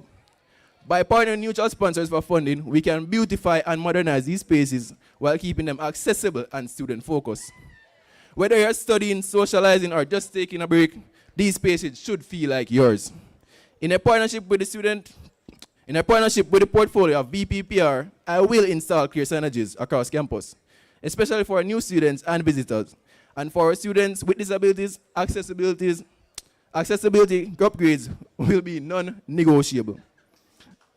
In addition to all these plans, entrepreneurship lives and breathes on our campus. Every day, students are dreaming up ideas, crafting products, offering services, and building brands. But too often, they do so in isolation, without the visibility, mentorship, and support they need to grow. That ends under my leadership. I intend to empower student entrepreneurs by establishing platforms that allow them to be seen and supported. One of my cornerstone initiatives will be hosting an annual student business expo, proudly branded as Business Connect. This isn't just a market day, it's a celebration of student innovation where entrepreneurs from all faculties and satellite campuses can join together to showcase and sell their products and services. From tech and fashion to food, wellness, art, and digital services, this will be a vibrant space for business exposure, direct sales, and valuable customer interaction. Students will have the opportunity to gain real-world experience, feedback, build brand awareness, and even generate revenue right here on the UTech campus. But visibility is just a start. I want to create a strategic networking opportunity that connects students with alumni, entrepreneurs, industry professionals, and potential investors. These events will purposely design not just casual mixers, but high-end impact sessions where ideas are pitched, connections are formed, and partnerships are born. We're talking about business meetup, pitch night, mentorship mixers, and investor roundtables right here on the UTech campus. To ensure our entrepreneurs are not only visible but competitive, I will organize practical workshops and boot camps covering everything from branding and digital marketing to financial literacy, business development, and legal essentials for a startup. This session will bring in expert facilitators from various industries, including our own successful alumni. Whether you're just starting out or looking to scale, these tools will help you and your business become sustainable and scalable. And we're not just stopping at UTech.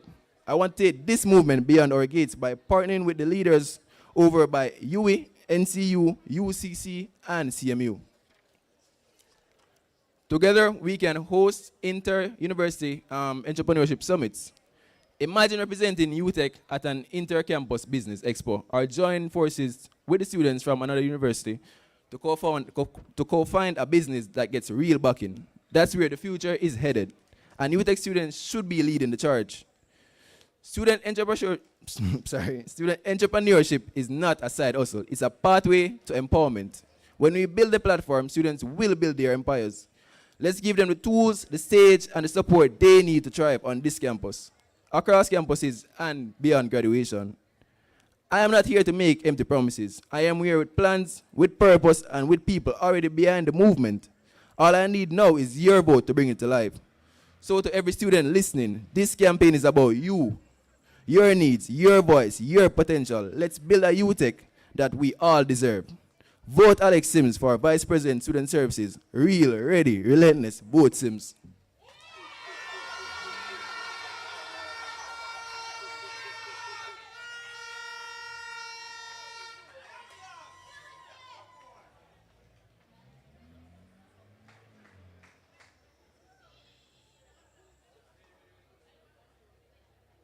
All right, we invite the next candidate, Mr. Rajay Tomlinson.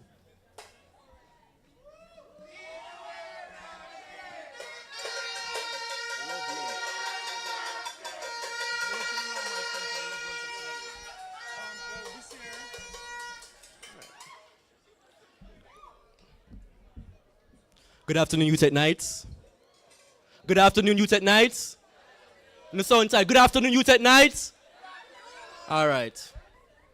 I stand before you today not only as a leader, not only as a vice presidential candidate, but also as a fellow student. A student who, like you, experiences the highs and lows of this institution, and someone who understands the challenges that we face. UTech has immense potential, but for it to be truly a place where every student is to blossom, we need bold action and unwavering dedication. To those who are new and don't know me, my name is Rajay Tomlinson, a second-year student from the School of Computing and Information Technology. And with a passion for advocacy and a drive for change, I hope to become the next VP of Student Services. My track record of Director of Planning and Logistics and Acting Computing Representative for the School of Computing and Information Technology and Cyber Attack Defense Institute Executive reflects my commitment to service and serve tirelessly to represent you. I decided to answer the call and step up to the plate because I see the gaps that exist within our institution, gaps that should not be ignored. From the struggles students face with financial aid, mental health support, and inadequate infrastructure to the lack of clear and effective communication from the students to administration, it is clear that change is not just necessary, but urgent. And I believe with the right leadership, these challenges can be addressed in a meaningful way and a lasting way. And I'm committed to being a leader who listens, take action, and deliver to ensure that every student here has the support they need to succeed. Now I'm ready to take that service and commitment campus-wide, and today I present to you my vision, my manifesto guided by 3 core pillars of welfare, health, and advocacy. If elected, my first thing is to allow financial aid will be readily available and accessible to the students who need it the most. Firstly, to simplify the Love Grant application process, to reduce the number of recommendations from 2 to 1 so that students do not face unnecessary bureaucratic barriers. Now, everyone will understand that when you're in financial aid, it's not an easy feat for you to go up to your head of school and your dean to say, hey, I need a letter of recommendation for me to get some aid from students. And to be quite honest with you, some of these lecturers are not most kind-hearted. So to reduce these requirements is to ensure that students have the access to financial aid and to ensure that they are able to get the grants that they need. I'll work assiduously with the scholarship unit to introduce and bring awareness to grants and scholarship that specifically supports marginalized students and support students who are facing financial difficulties. Secondly, on my pillar is to introduce the Love Device Concession Grant. Now, everyone here uses the UTech online portal for their classes. And with increased reliance on technology and education, students need access to essential devices such as laptops and tablets. The plan is to establish partnerships with local tech companies such as Innovative Superstore, Quantum Concepts to provide discounted devices for students, and I'll work assiduously with the Director of Finance allocate funds towards the Love Device Concession Grant. Alongside that, to work assiduously with the library to bring awareness and streamline the rent or loan program where students can borrow devices for academic usage between a month, a week, or a semester. Thirdly, into welfare, I'll introduce the Know Your Zone initiative. Now, for persons who are international students and persons who come out of parish, adjusting to campus life can be overwhelming. This is why I'll introduce this initiative in collaboration with the International Students Representative and the Resident Students Representative to educate and sensitize students about important areas in and around Kingston, such as tax offices, banks, police stations, transport areas, restaurants, etc., to give students valuable knowledge about their surroundings while promoting safety and awareness in the community. Finally, in my first pillar, I'll implement the Love Bus expansion project. Considering the recent rise in robberies in surrounding areas across UTech, I'll implement new routes of Love Bus connecting UTech to key communities such as Mona, Kintyre, Lawrence Tavern, Hermitage, and Gordon Town. This safety of our students should not be compromised at the hands of cost. This expansion will provide safe and affordable direct transport for students, especially for those living near campus, help reduce the risk of students being targeted while commuting, and reinforce our commitment to student safety, accessibility, and peace of mind, because every single student deserves to move with confidence to and fro class and their community and back. In Pillar 2, health is a main concern, and I will increase mental health services available on campus. Too often, students suffer in silence, a whole lot of them stress, overwhelmed by stress, anxiety, depression, and burnout, yet unaware and unsure of how to get help. While UTech have a counseling unit, many students don't know how to engage with it due to lack of awareness, stigma, or simply knowing not where to start. As Vice President of Student Services, I intend to break that silence and start a mental health movement on campus built on awareness, access, and action. I will launch a mental health matters campaign to destigmatize seeking help and promote available service, introduce visible signage and digital boards across campus with counseling unit hours, contact information, and hotline numbers to ensure that you can get the help you need when you're feeling stressed or down. I'll introduce workshops such as dealing with Stress 101, managing exam anxiety, and balancing school and life during orientation week and mid-semester, and host interactive mental health forums featuring expert panels and Q&A segments in partnership with the Health and Safety Director, and collaborate with external sources such as the Southeast Regional Health Authority and the Bellevue Mental Hospital to provide mental health screening, guest speakers, and to tap into the existing government health programs, expand resources, host seminars, and train student leaders to become mental health first responders. Because no student should feel alone, and no student should feel afraid to ask for help, and every single student deserves to feel seen, heard, and supported during their academic tenure here on campus. Secondly, I'll expand donation drive initiatives across the campus.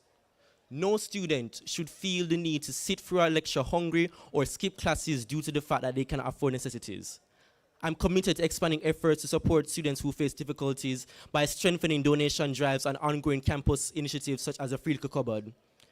As VP of Student Services, I'll ensure that no student is left behind when it comes to food, hygiene, and dignity.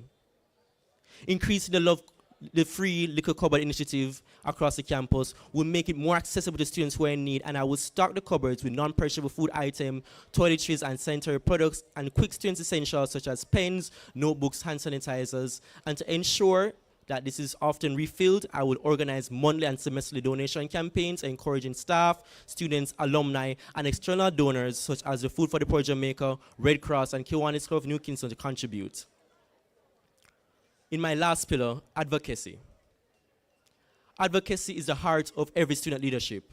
it is more than just showing up for you.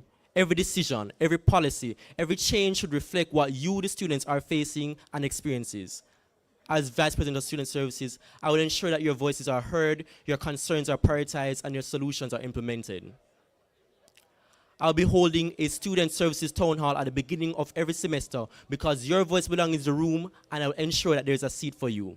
These town hall will be a direct line of communication between the Students' Union and the Student Services Division. Whether it's issues with transportation, accessibility, or financial aid, these meetings won't just be meetings. There will be movements for change centered on transparency, dialogue, and progress. Now, how would you feel to be treated the same way that our underpaid academic and auxiliary staff are treated by this administration, while us, the students, work like a dog day and night to make ends meet, to pay our hefty tuition just to feel like workers in the patty shop in the end? Our students deserve to feel the change that we are paying our tuition for. These dialogues will be just more than meetings. They will feature live Q&A forums with the Student Services team and faculty leaders, provide real-time feedback and suggestions during the sessions, and provide action-oriented reports following each town hall to track responses and make improvements and bring them up at each and every faculty and administration meetings. Secondly, faculty-level feedback system. Different faculties, different needs. So why one solution for all of them? Now, each faculty within UTech faces its own unique challenges. Whether you're from Engine, Skit, Sober, or any other school, your needs varies, and I will not let them be ignored. To address this, I will establish structured feedback system through each and every faculty student services director, and I will provide them with the tools, surveys, and support necessary to gather real-time feedback and advocate with those necessary information to the administration, where recurring issues can be escalated quickly and tackled effectively. It is time to push for faculty-specific actions and not generic one-size-fits-all solutions. This will ensure problems are solved when they happen, with your input guiding each and every step. Finally, a Student Services Day where you can find the support you need all in one place. Too many students don't know what resources exist until it's too late, and this day will change that. Within this day, information booths from different various departments, such as scholarship office, counseling unit, health and safety will be there to give you information about the services and resources that are available. Instant services such as applying for grants, applying for scholarships, giveaway, and so much more in real time. Mini seminars, workshops on mental health, budgeting, exam tips and stress management, and interactive game activities such as giveaways, performances, food stations to make the day more fun and inviting. The goal is simple: to make student services visible, accessible, and engaging for everyone. Knights, in conclusion, your voice matters, your needs matters, and under my leadership, they will never be overlooked. This is not just a campaign, it's a movement, and I stand with the firm belief that student services should serve you and not the other way around. I stand before you today refusing to be a builder who rejected the stone, because you, the students, are the foundation of this campus. We will build this house on transparency, integrity, and clear and effective communication. So on April 9 to 11, vote Rajay Tomlinson for Vice President of Student Services, because it's time to listen, act, and deliver. I thank you.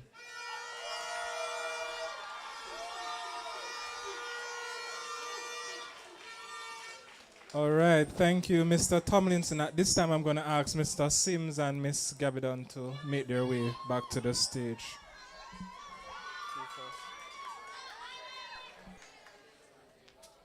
Dimitri?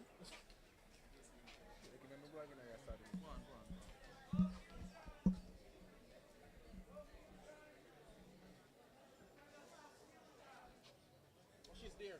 Sorry. Miss Gabidon, can you come around in front of the podium, please? Sorry, I did not see you. Come around. Just all you come around. Step to the front, please. All right, good afternoon, students. Once again, I just want to say thank you for offering yourself to serve. Leadership is never an easy task. All right. First, let me start off with a comment to Mr. Tomlinson. I think of all the executives I've heard today, you're the only executive who understand that the role of an executive has primarily to do with advocacy, and I'm quite pleased that you mentioned that in your speech. If you're going to activate on it or not, that's it. But that's what the Students' Union is first here for. Because whether or not we have a building, whether or not we have money, there are issues to be fixed. It's not a union versus the university, but just as how the university has issues with the government, so likewise we have issues with the policies that exist on campus, and it is a duty of the Students' Union to ensure that those policies, as best as possible, are as fair to the students as is reasonable. So I just want to say thank you for that. All right. My first question goes to Ms. Gabidon. To be honest, if everything that you say is achieved within your tenure, you would have done exceptionally well. But I have one issue. In terms of the entrepreneurship, you said that you're going to give 10 grants to 10 students to facilitate their entrepreneurial pursuits. The student population will range anywhere between 10 to 13,000. That's 10, that's far less, that's 0.00001. One, why only 10 students? Why not focus on initiative that helps the union to generate more money to benefit the 10,000? That's the first part of the question. And now answer and tell us where the money is going to come from to fund this initiative. What's the cost for this initiative, as in how much money you intend to spend, and how will you select 10 students out of 10,000?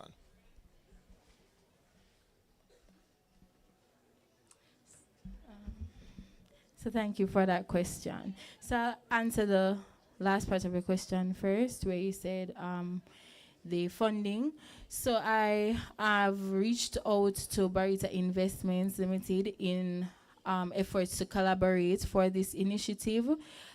As it relates to outside of that, what an initiative that I have planned in Services Week is a fundraiser. So from that, the funds could be allocated from that fundraiser, because upon speaking to previous persons, the portfolio would have had a fundraiser beneath it, a party beneath it, that it would have been an annual thing. However, it was not continued. So I plan to do that underneath the portfolio that could help to generate funds for that. Why only 10 students? I was being reasonable, seeing that this is just the starting of it. However, it is something that if it is worked out to be something that is sustainable over time, then more students could be added. But I only put 10 because I wanted to be reasonable, and I was looking within the budget to say for that. And the cost? The cost? Okay, so the cost for that, I was thinking between 25 to 30,000 per student. So that would be $300,000 for 10 students.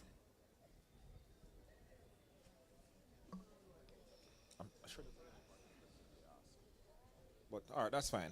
Sir Sims, you stated that the bathroom facilities. The bathroom facilities are not necessarily in the domain and the responsibility of the Students' Union. Advocacy is, and you intend to advocate for that. But what if the university does absolutely nothing about it? What are you going to do?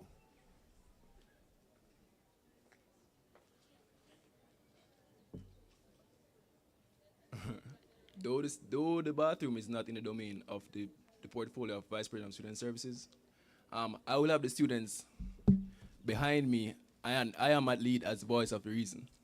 So with the pressure from the students, sorry, I'll give my thoughts. Okay. With me as at the forefront as the voice of reason, the student.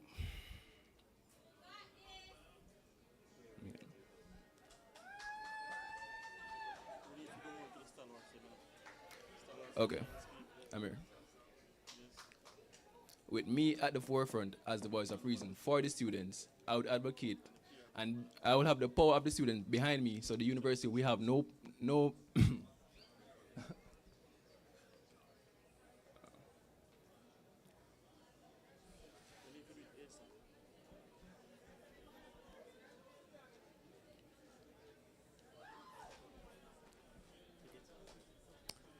All right, that's it for me. I'll continue. Finish? No. Okay, all right. With me at the forefront as the voice of reason, the university will have no option but to fix the bathroom around there. With the students behind me, they will feel the pressure. But the question is, I'm asking, how you are the voice of reason. You raise the issue with the university, and them said them don't have the money to renovate the bathroom. What's next? Okay. Fundraising could be an option. I could put on initiatives. Maybe lemonade to kickstart. Lemonade or slushy to kickstart the fundraising process. And also seek sponsorship from local sponsors. Let me just stop you right there. That's a big blunder because you hear why I give you the answer before, you know. First of all, the bathroom is not in your responsibility. Now, as all of you have agreed, there are many hungry students on campus, so you're going to have fundraising to fix an issue that the administration is supposed to fix. That's not how representation works, right? Never you take what belongs to the students and give to the administration. And that's not just about money, but that's also about power. You get that? Okay. However, all right. So you don't listen to the students. The students are looking to you for the answer. So you can't do a fundraising to fix a university issue. I think students, one of the key things that you ought to really research the things that you are going to present. One of you will be VP Student Services, right? But if it is that you're going to do more than the previous administrations, you ought to think careful. That's what the fine line is here, to show you the weak points in your manifestos, to show you the weak point not only in your manifesto but in your representation and your leadership, so you can have them addressed whenever or whoever go into office. All right? All right. Good evening, Mr. Sims. Afternoon, sir. Are you doing well? I'm fine. All right. So, you were just giving an advocacy question, right? Read that, sir. You were just giving an advocacy question. Yes, sir. Didn't think you fare so well. I'll give you one, and I'll give you a curveball to see how you'll do at it. In your manifesto, you make mention of the satellite campuses. Yes, sir. And you make mention of reliable transportation just in general, right? Yes, sir. The Giant College rep was here. She came up and she made mention of the fact that there are not reliable bus system to and from our campus. As the VP Student Services, what could you do to aid her as an executive of the council that she sits on?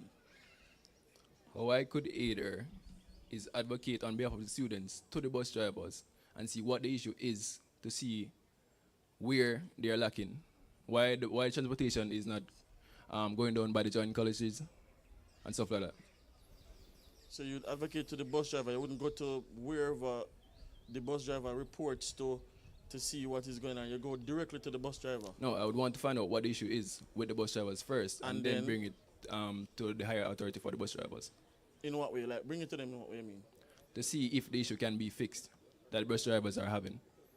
All right. You think you can have a go at it, Mr. Tomlinson?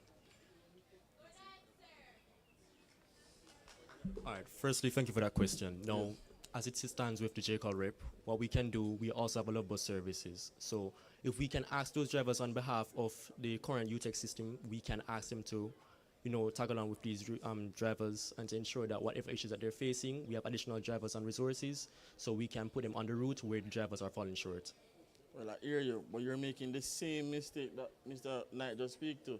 You're using the students' union resources, love lunch, love bus, to put it to an issue that the university should be dealing with, right? The problem, as I said before, should have been, you said it should be documentation, get students report on the matter, ensure that these things are the problems that happen, right? After documenting it, you're going to put it in writing, get a petition from the students in terms of signature.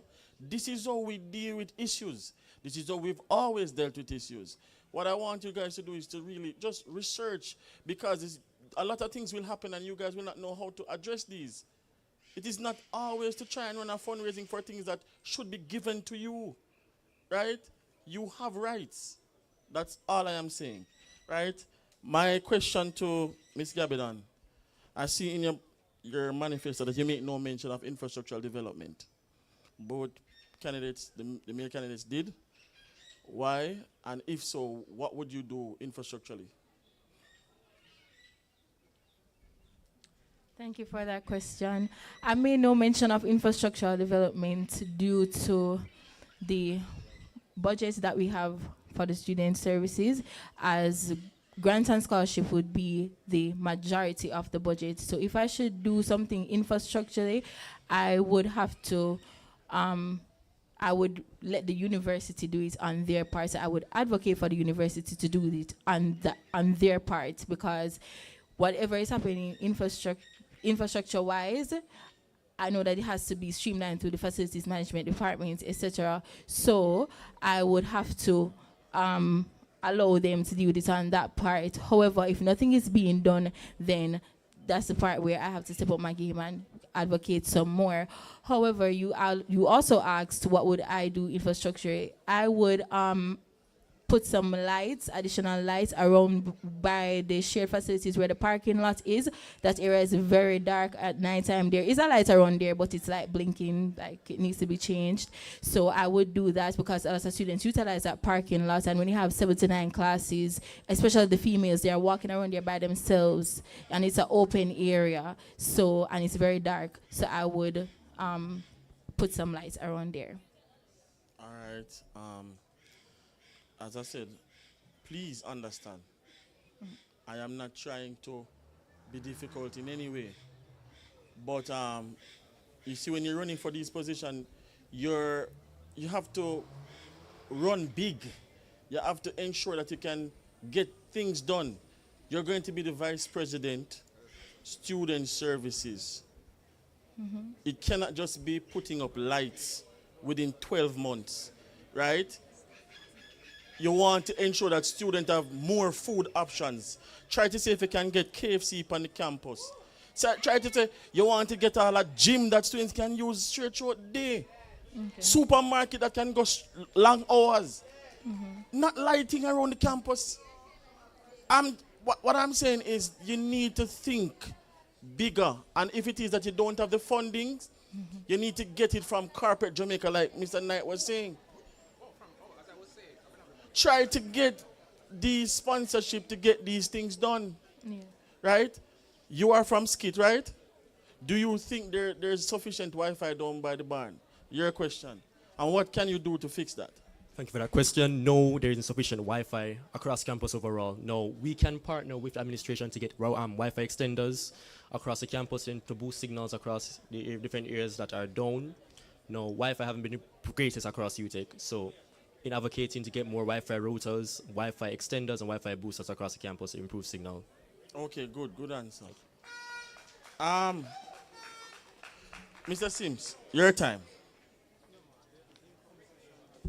Can you give me a reasonable budget for a love lunch for a semester for 50 students? What we're looking at? For you a say you want semester to of 50 increase, students? yes. My one more thing. I know that Love Lunch offers subsidized services for students at concessionaries. So for 50 students, a viable budget would be around $600,000.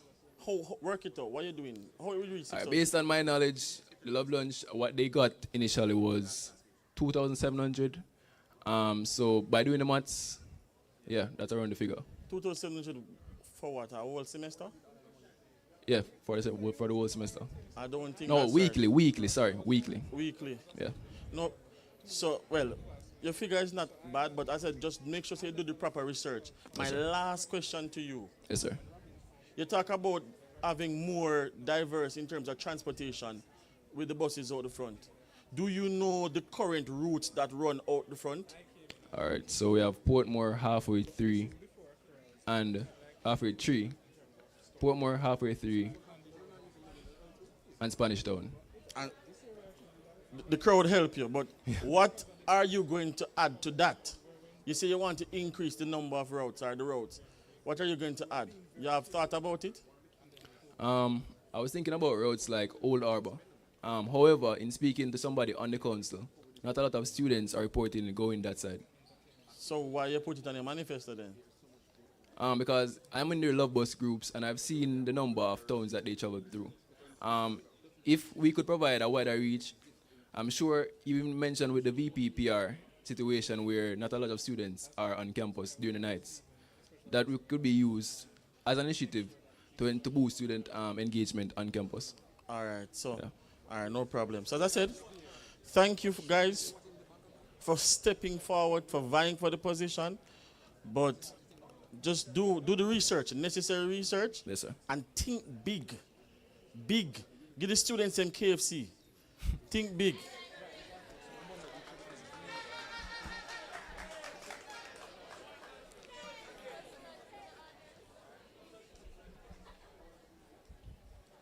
Okay, so we have, I would say, one question. Okay, yeah, two acknowledged persons that say they had question from the population. So just join me over here. All right. So before they ask their question, I'm just going to ask the questions of the online users first. And the first question is for Sariah. The question is, it's been mentioned that you don't always come across as approachable. How do you plan to represent the student body effectively if students don't feel comfortable starting a conversation with you or sharing their concerns? Thank you for that question. Me being approachable, it depends on perspective, because I'm not necessarily a person who just walks around and smiles. That's not my demeanor at first. However, I would consider myself as very approachable, seeing that I am I am the admin in the Love Bus groups, and when the students have problems, I am the person who they speak to. As well as I have represented my school. I'm a UTech ambassador. If I was mean, or if that's what the community is saying, then I don't think they would want somebody like that to represent the school.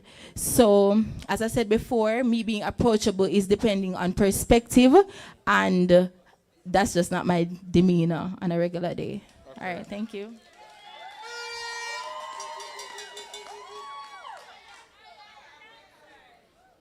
Okay, so this question goes for all candidates.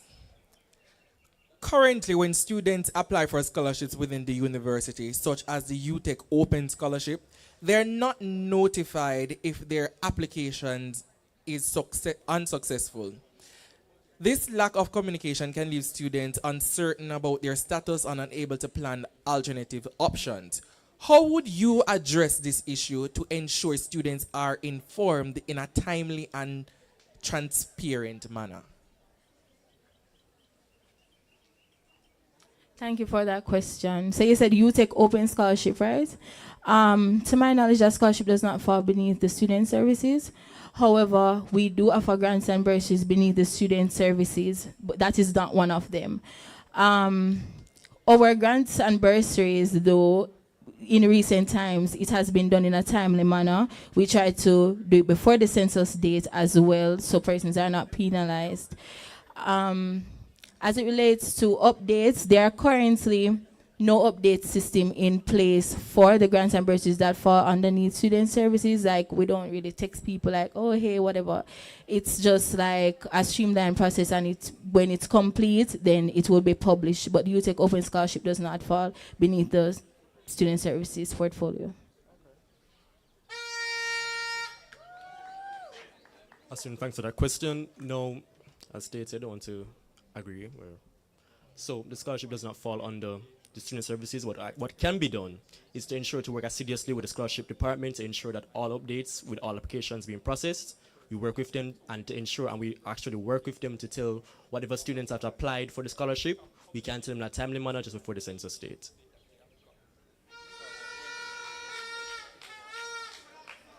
What can be done, as said by the previous candidate, is working in association with the scholarship unit. However, I will ensure that the PR on my team personally ensures that the communication is efficient between the scholarship applicants and the scholarship unit. Okay. Another question for all candidates. The empty Island Grill building has been a point of interest for students, and while the question of plans for its use has already been addressed, many students would like to understand the practical detail. Can you outline the specific steps you intend to take to implement your plan for the building, including timeline, stakeholders involved, and how students' needs will be incorporated into the process? Well, firstly, thank you for that question. No, that building has been abandoned for several years now due to the COVID-19 pandemic. Now, first thing of all is to contact necessary persons who are in charge of that area of this campus. So to ensure that we work with the administration, so set up meetings with them, and to ensure that we have contacts with the Island Grill management to ensure and ask them whether or not they want to return to campus or not. If they do not decide to return to campus, we seek other alternatives such as KFC, Restaurant Jamaica. Since we already have a Burger over there, I'm sure we can try get some other restaurants that are under their organization. We will try to work with a timeline over this academic semester to ensure that whatever discussions that we are having with the administration, so first discuss it with the Island Grill management as they were the prior services entailed there. So thank you for that. Could you please repeat the question? Okay, and the question reads, the empty Island Grill building has been a point of interest for students, and while the question of plans for its use has already been addressed, many students would like to understand the practical details. Can you outline the specific steps you intend to take to implement your plans for the building, including timeline, stakeholders involved, and how students' needs will be incorporated into the process? I cannot answer that question because I do not know that there are plans for that building specifically. Yeah.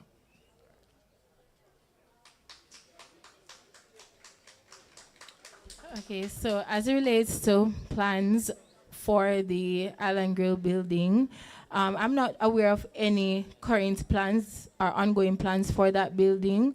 So, and I don't have any plans for the building, if I'm being honest. However, if concessionaires reach out and it is that they want to implement something there, I'll have to go to the proper channels of the university to get a better understanding of whose building is it, first of all, and how a concessionaire can go about going into that building. If I would give a timeline for implementation, it will definitely not be 1 year. It would have to be something that is started by the incoming student services and something that will be continued. So thank you.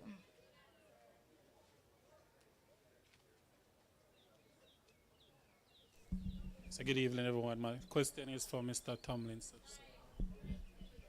So we all know that you were on the skit committee for the academic year. So what has been your accomplishment for that tenure? Thank you for that question, Nicholas. No, my accomplishments and initiatives, I successfully hold Karaoke and Games Night with the University of the West Indies. I've also held mental health forums and additional academic forums for semester 2. You did that? Yes, I did. You're going to stand up and tell a lie to everyone in the audience right now. You're going to do that. No, let me provide clarification and correction on that. No, you as entertainment director did not step in during the entire process of that event. No, I stand here and tell you that you were not there at the present meeting that I've had with the University of the West Indies representatives. So let me ask a question. Yeah. So since we on the committee and who is in skit know the work that you have done. Yes. I know that what you were saying wasn't the truth. So why should we believe you that you, being the VPSS, can actually come out with your plans? Well, thank you for that question. Now, if you believe my work is being spoken for myself, well, then there's nothing to worry about. My work speaks for myself. And in truth, if you believe it's a lie, you can say as it is from your perspective. But for the general population, my work stands for itself, and I continue to build upon that work.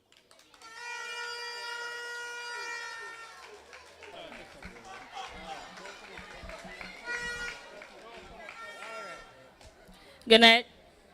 My question is for Mr. Tomlinson. Okay, so as the audience is aware, you'd have worked under my leadership as the director of planning and logistics. So your work speak for yourself. So what is one accomplishment during your tenure? As I've said, success to the holding Caribbean Games night with the University of the West Indies. Okay, I'm glad you brought that up.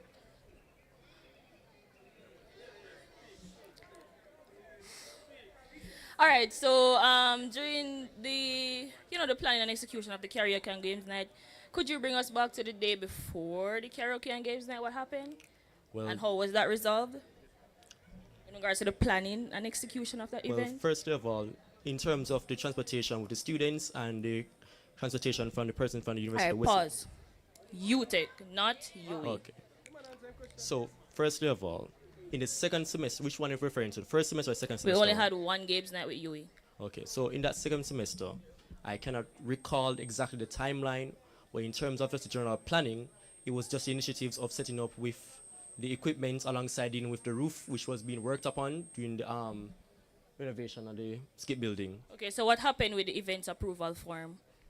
It was submitted on time, if I can recall, and the day before, it was left at the student union office, and it was supposed to be carried over to EHO, which it was, and it was approved that very same day. Okay, I remember you communicating to me that. No, we need to know why him if it. These aren't questions. No.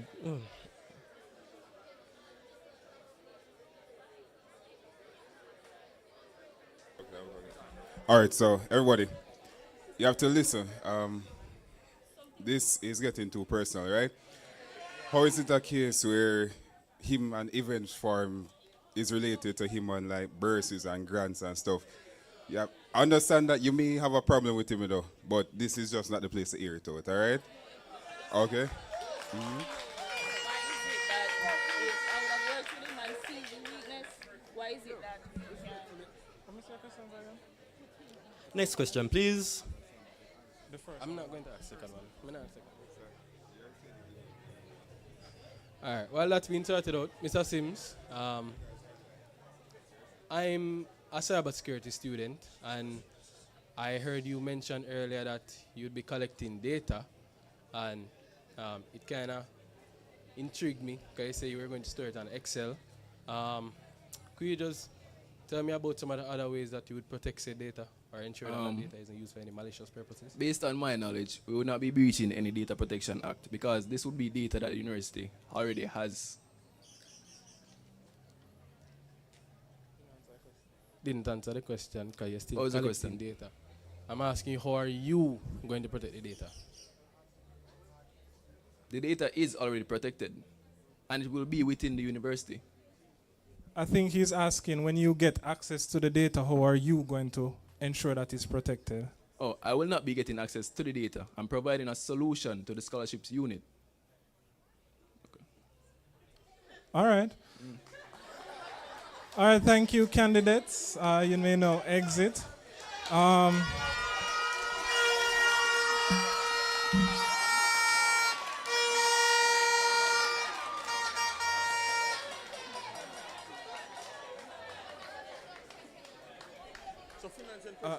Yeah, man. Then president. All right. All right. So, guys, we're just asking for a little break because this tent needs to come down. So the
All right, ladies and gentlemen, we're now back on schedule. So at this time, I'm going to invite Miss Julian Matnesh, the candidate for Vice President Finance, to present her speech.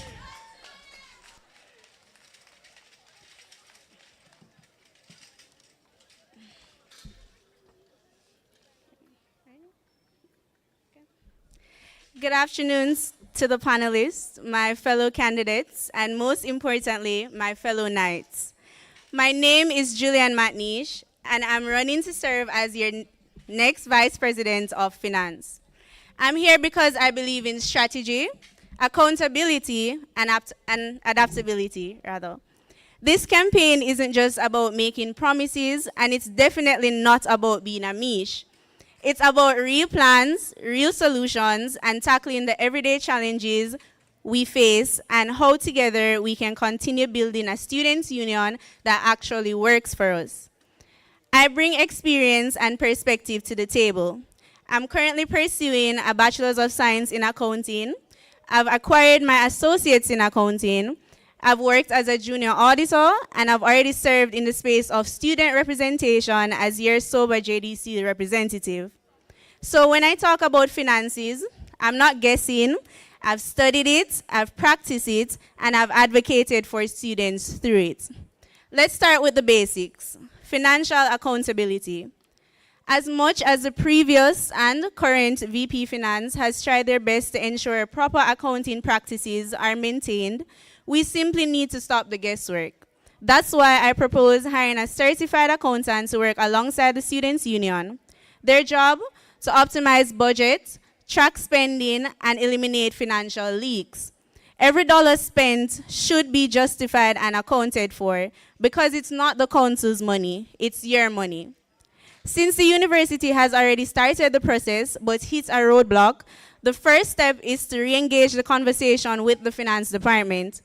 I will request a formal update on what the specific barrier was, whether it was funding, hiring protocols, etc.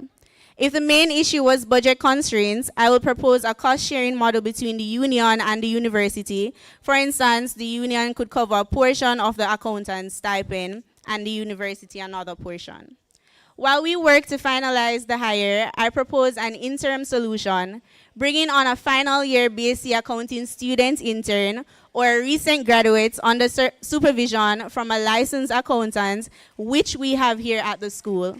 This supports student development and costs significantly less than a certified accountant.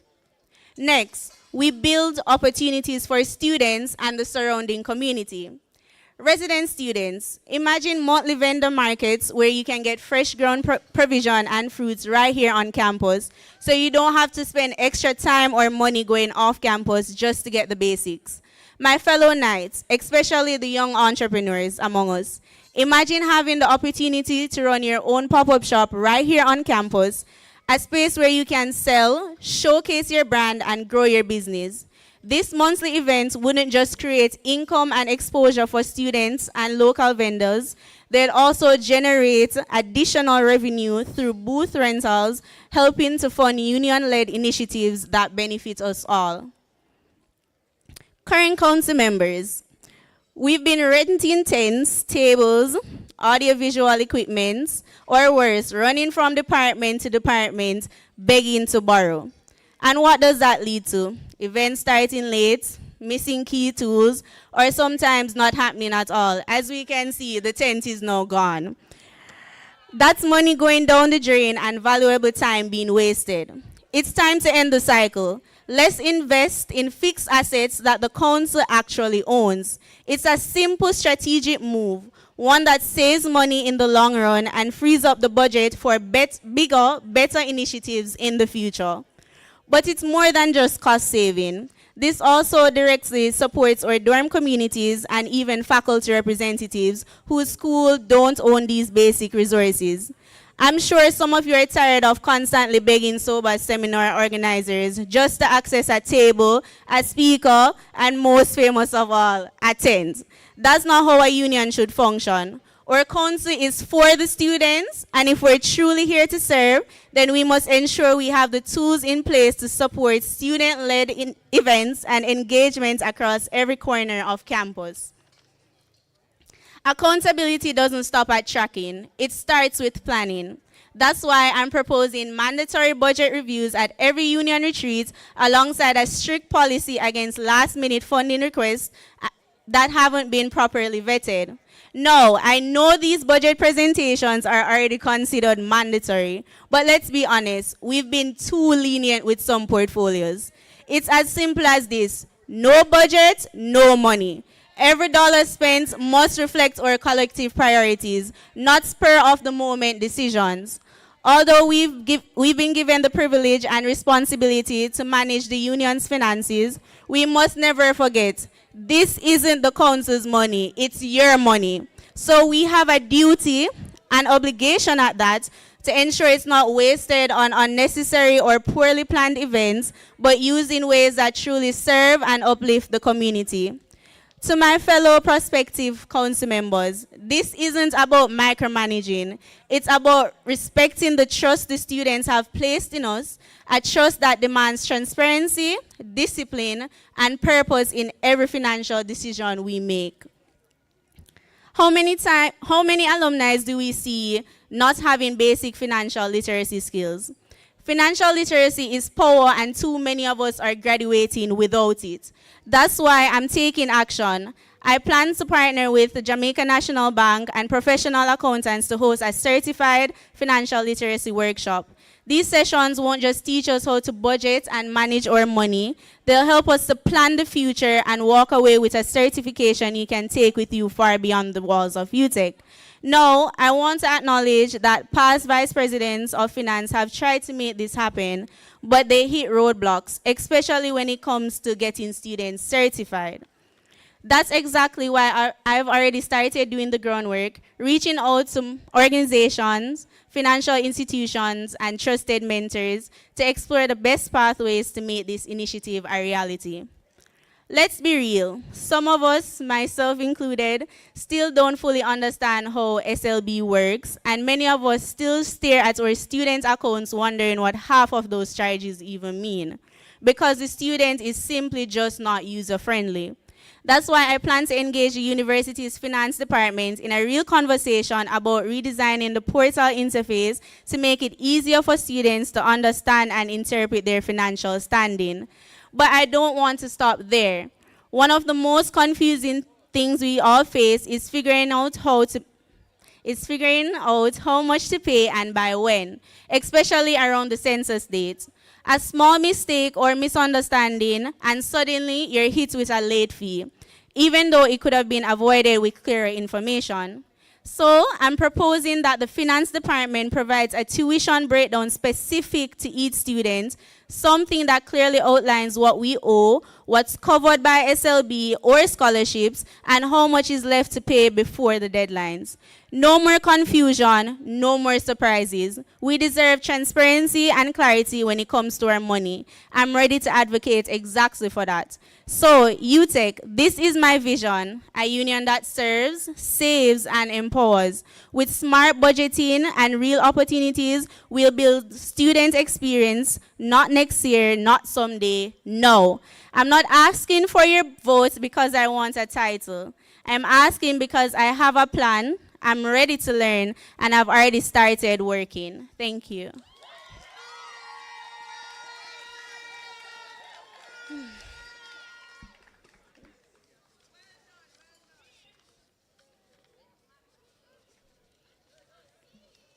Good evening, Ms. Matnesh. Good evening.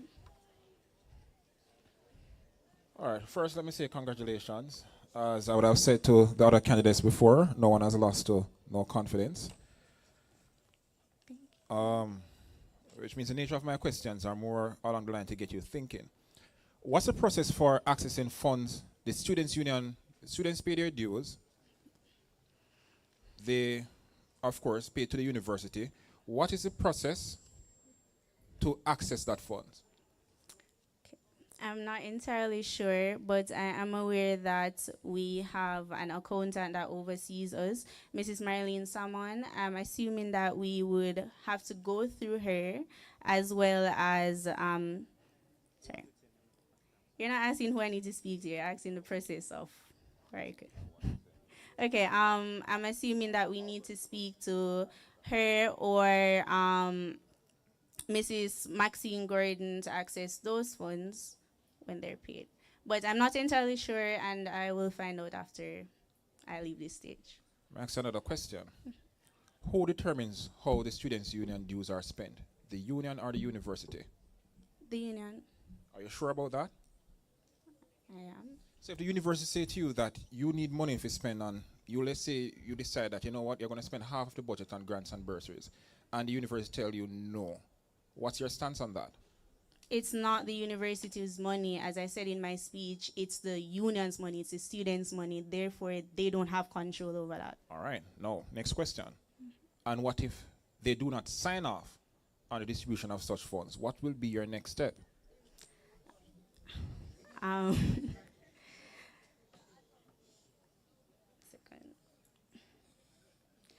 Refer to the Constitution.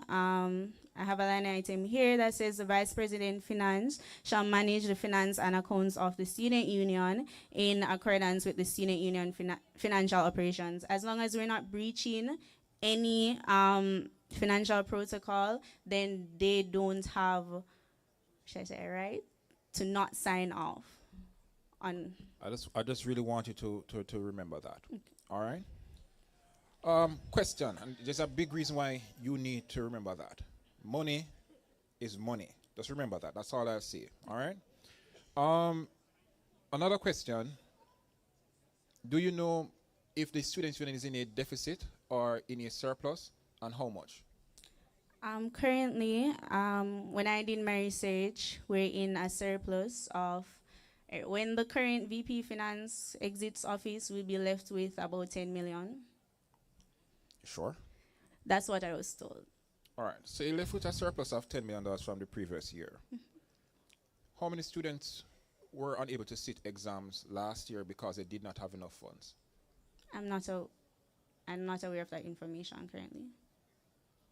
How many funds were issued to students in terms of grants and bursaries? 1 second. It was 4.6 million in semester 1 or since semester 1. By the end of this semester, it should be around 8.9 million. And do you think were all students served satisfactorily? As in all students that applied? To the best of our budget, we could only supply those students at the moment, but no, not every student was left satisfied. But you have a surplus of $10 million.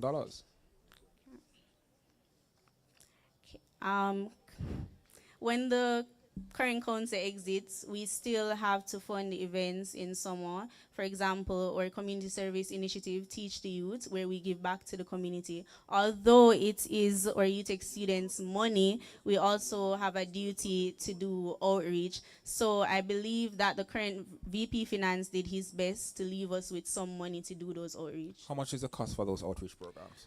Okay, for the community service budget, I know overall, including tag drive, not specific to Teach the Youth, they're allocated around $5+ million. No, but you see, when it's tag drive, what semester is tag drive in? We have it in second semester. Which means that there's new money coming in the upcoming year from students to deal with that. We're talking about students who have, you see. Sorry. All right. I'm not going to pressure you anymore. But what I'm going to say to you is that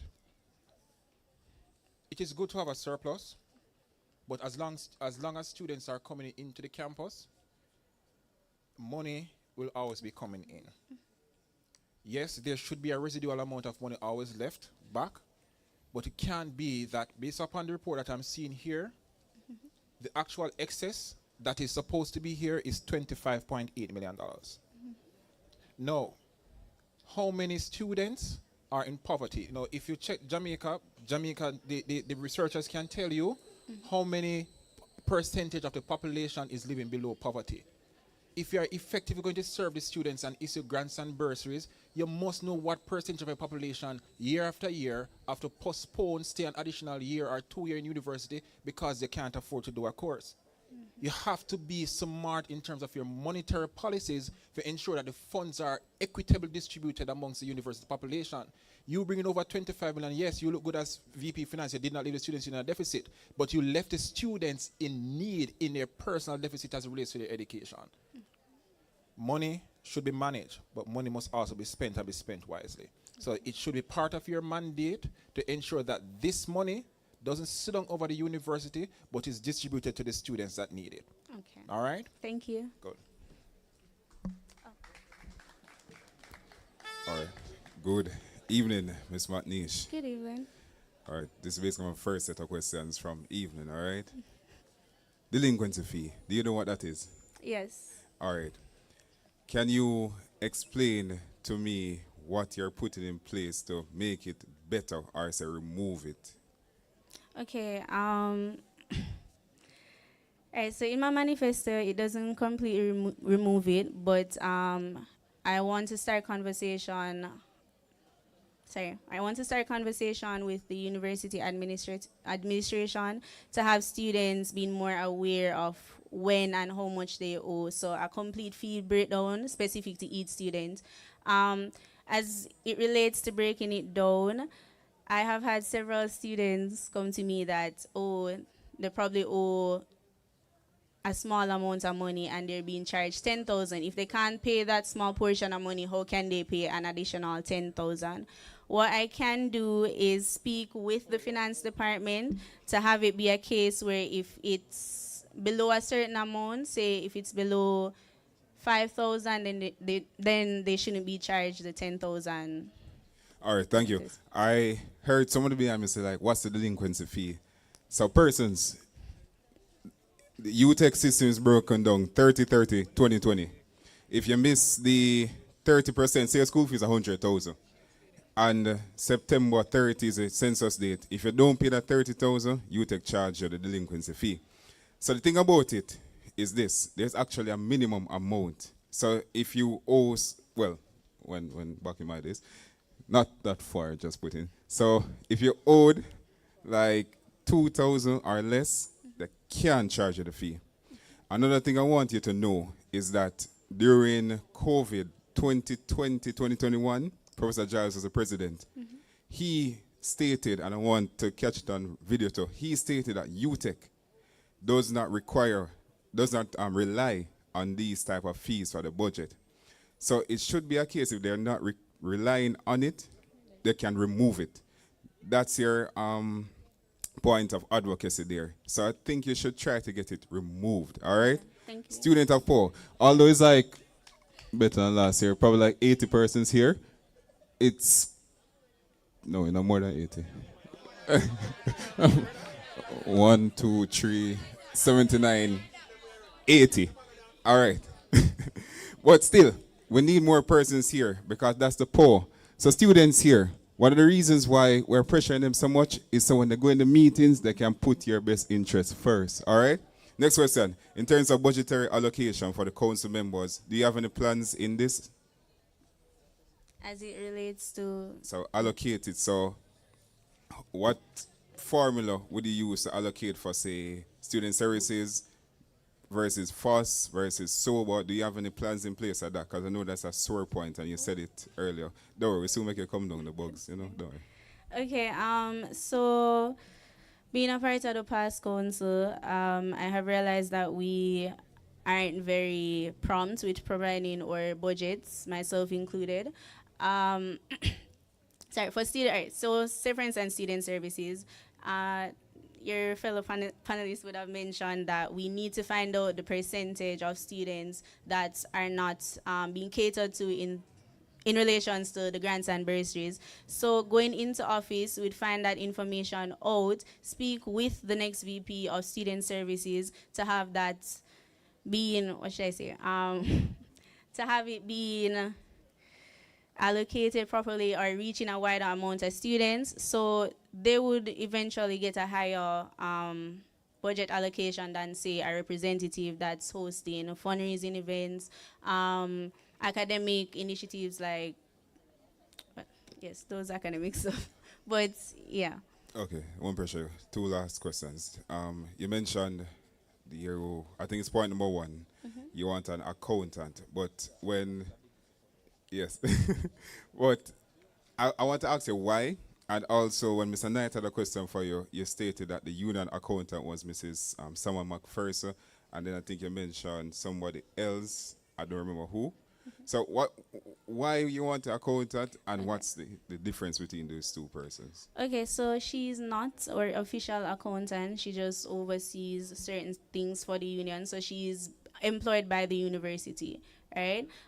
We need an accountant to ensure that whatever we are doing as council members aligns with accounting principles. We're not leaking money unnecessarily, that our books are managed properly. I can do so much, but when we have a certified accountant on board, students can be left with the impression that our books are managed to a certain level of professionalism.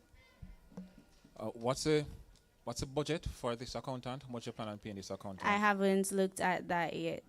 But so you're just a certified accountant? Because as far as I see, the books are quite managed quite well if you're in a surplus. So you're going to spend more students' union money just ensure, say, what? Talk to me. I did say if it was a budgetary constraint, then we can look into having a student here or a recent graduate, which would pay significantly less, look at our books. All right, one of the key things I want you to, and this is for all the students here, one of the key things I want you to recognize that you're not just students, you're professionals. It's the same accountant where you may not necessarily have the experience, but the students' union is also here to generate that experience. So remember that the talents that you need that exist outside of UTech exist on the same campus. The websites that need to be built, your students have that. So if it's a way that you can create the compensation to let the students assist in the operations and fulfillment of your dreams, pay them. I'm just saying that it's the talents are here. The people who are running my office right now, they're not even graduated yet.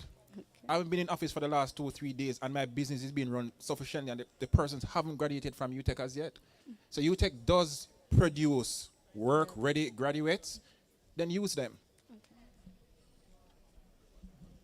Yeah, go on. I'll get the last one. It's a simple question. Yes, I don't really have a lot of questions. Them already asked you a lot of questions. But you were a sober rep, right? Yes, I was. How was that?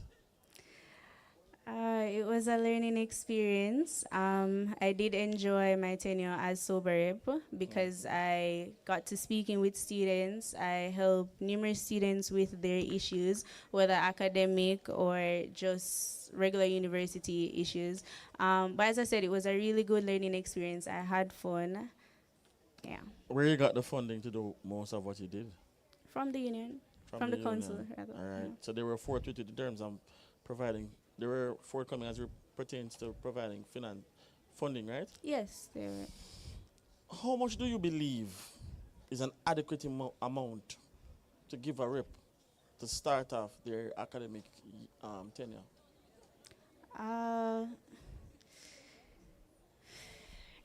Probably like. Remember, you were a rep. But we have reps that, say for instance, sorry, the engine rep, they have a shop over there. I don't. So it kind of differs. So engineer will get less money because they have a shop? No. No, at that you are saying? No. Skit have a shop too, I know, but they... Okay. So is equity and not equality? We can look at it 2 different ways because at the starting of the semester, they need to fill their shop. All right, listen. So don't go around it. For the average rep, not talk about engine, not talk about skit. Okay. How much as a rep yourself, how much you think you would have want to help it to be successful? Because a lot of rep come talk about whole heap of things, All damn want keep 10 integration.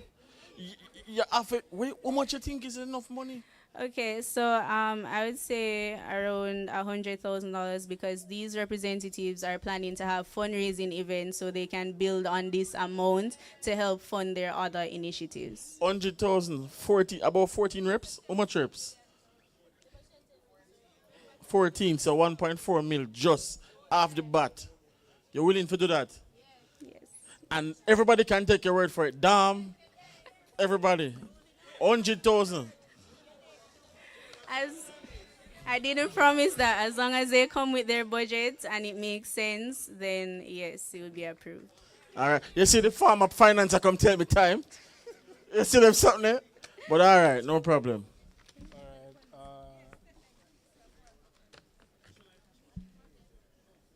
Okay, so we have 3 questions from the online platform, and the first one is, the Students' Union has supported various student events in the past, including some dorm-related activity when requested. This practice seems to have diminished over time. How would you approach funding or providing financial assistance for events that help foster community and engagement among students while staying within the union scope of priorities? Okay, so funding other initiatives than council events, for example, dorm. On the budget here, I see where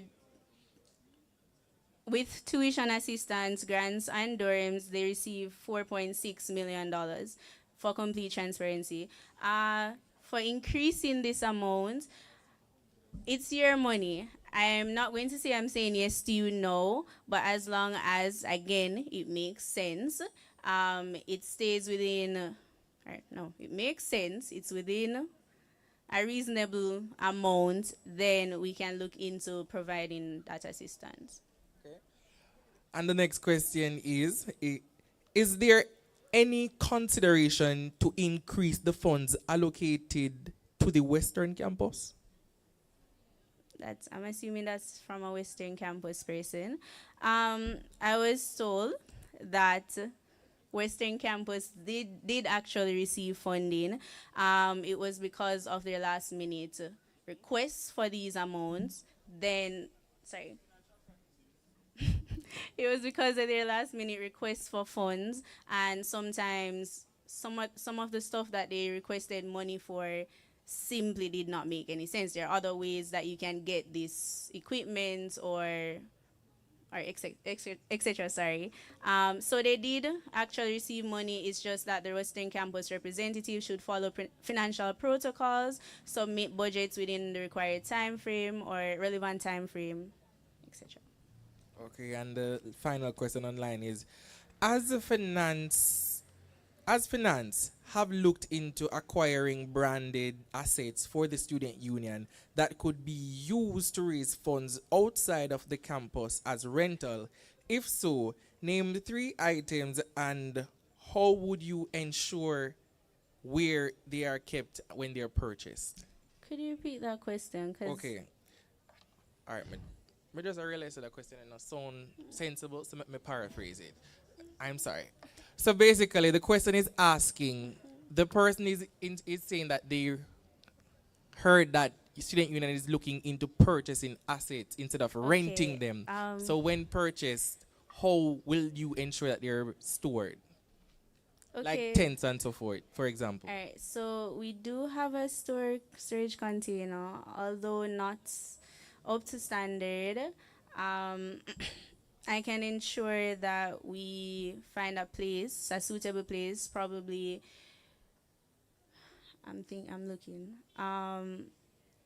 probably inside our conference room in one of the back rooms. We can store the tents and tables that we plan to get.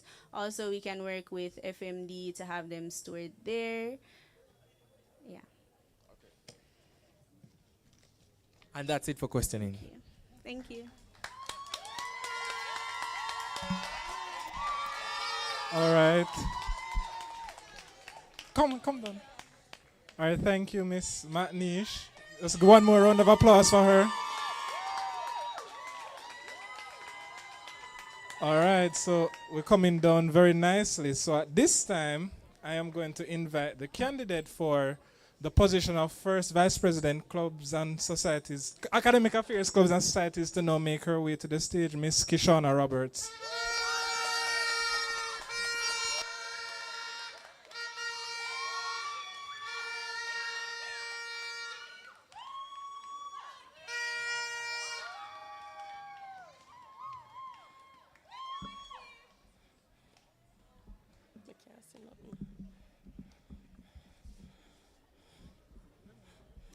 Test. Can go ahead. Good evening, students, panelists, staff, and my fellow change makers. My name is Kishana Roberts, and I am honored to stand before you today as a candidate for First Vice President, Academic Affairs, Clubs, and Societies.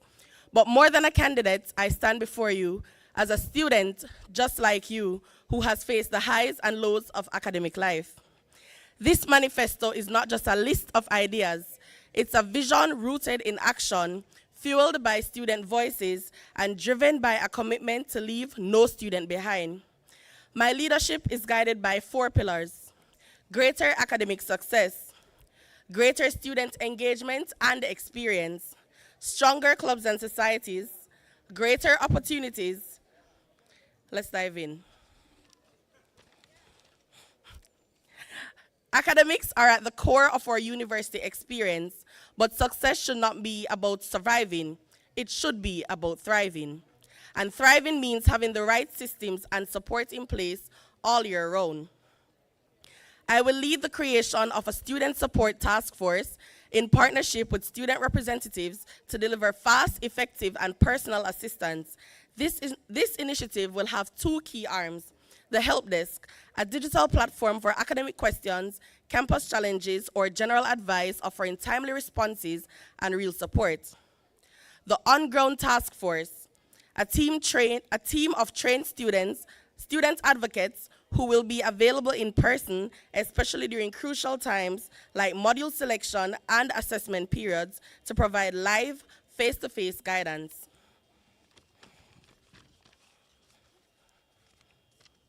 Academic support shouldn't be a last-minute scramble. That's why I'm proposing the year-round tutoring initiative in collaboration with the faculty reps and specific clubs and societies. This will offer continuous academic assistance, not just before exams, but throughout the semester. Focused help for difficult modules that have historically high failure rates. Peer-to-peer learning that's relatable, supportive, and effective. As your next first vice president, I will act as a strong bridge between the administration and the student body. Through open forums, such as town halls and mass meetings, students will have direct input into academic policies and decisions that affect them most. I will spearhead Academic Affairs Day, a platform for showcasing student achievements, discussing academic challenges, and creating dialogue between students, lecturers, and administrators. Let's celebrate our scholars and advocate for a system that better serves them. Policies shouldn't feel like obstacles. I will lead a regular review of academic policies, working with stakeholders to ensure they are up to date, fair, and aligned with best practices. Every student deserves a policy framework that reflects today's reality, not yesterday's problems. The Wagwan Nights Initiative. With our bi-weekly Wagwan Nights initiative, the UTech Students Union Council and Academic Support Unit will step outside of their offices and meet students where they are, in the lecture halls, at the gazebos, at the campus hotspots. We will listen to concerns and suggestions in real time, inform students of important updates, build relationships between leaders and the student body.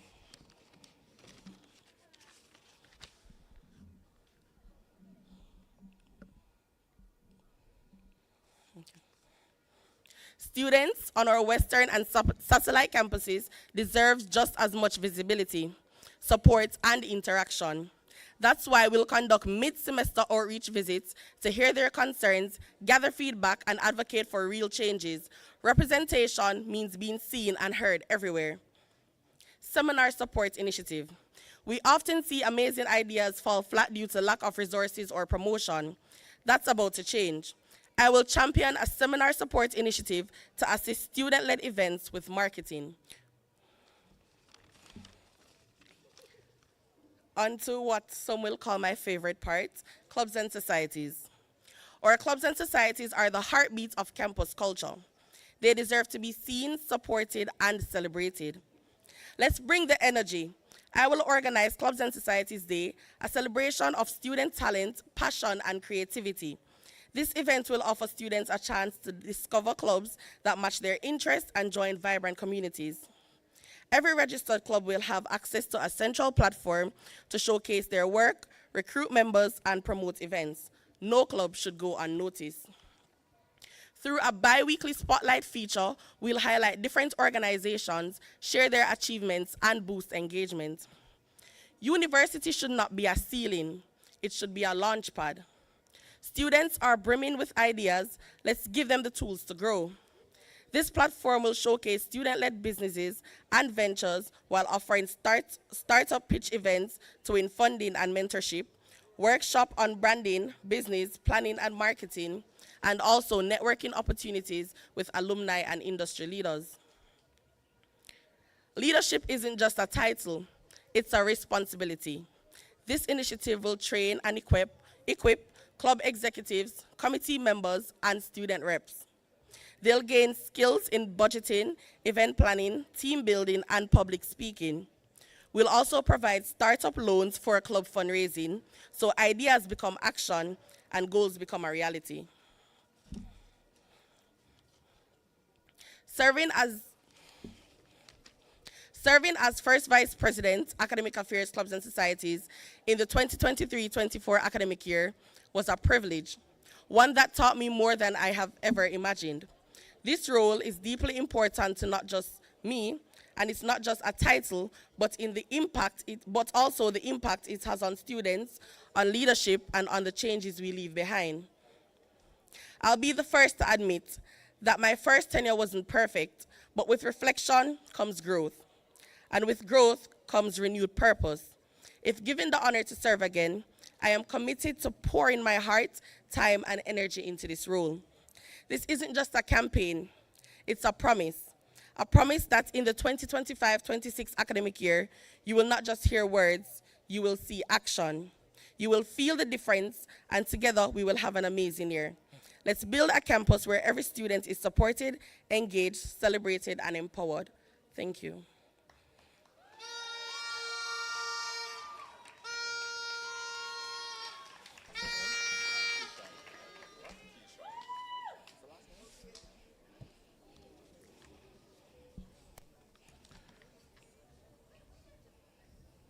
Good night again, students. And good night, Ms. Roberts. Good night. How are you? I'm okay. All right, so it's a given that you'll be reelected again. But what are your 3 top achievements for last academic year as first VP? All right, so during my tenure as first VP prior, I would say that my top 3 achievements would be the execution of study lines, the execution of Clubs and Societies Day, and not just that, but I was able to get new clubs to register, so the numbers would have went up, and also I would have assisted Mr. Darby with the execution, the initiative that he would have installed, where we would have helped students face-to-face on campus during the module selection period. You know what the problem I have? I think the students union have lost its focus because everyone's greatest success is about administration. All right. Was there any policy that you implemented last year? No. Are there any policies currently that the university has in place that students have a problem with? Yes. One policy that I would like to look at is the redo. What is the policy that the university... No. Listen to the question again. Are there any policies that students or the university has that the students have a problem with? What is that policy? The redo reset policy. What about it? All right, so students would prefer if it is a case where they would have passed the coursework and test ones and test twos for certain modules, but they would have failed the final exam. They would have preferred to be able to redo the final exam without redoing the whole module on a whole. All right. Are there any policies outside of that that you want to change or that you have to implement this year? Currently, I have none in mind. All right. All right. Good evening, Mr. Roberts. How are you doing? Good evening, I'm okay. All right, perfect. So, first question. You're running for the position you previously held, right? Why? All right, so I would have ran for first vice president in the academic year 23-24. And after that, I decided to take a step back from student leadership. I realized that I would have made a lot of mistakes, and I personally believe that I needed to work on myself throughout that year. I decided that I wasn't going to do any form of student leadership. But then when Ms. McLeod, or the state representative, would have reached out to me for assistance with her tenure, I realized that this is something I'm even more passionate about now, and I would have wanted to run. Initially, let me just clarify something. I wanted to run for Student Union Council President. However, I would not have met the requirements to run for president. So I saw where the first vice president post was vacant, and I decided to go ahead again and try to do better this time.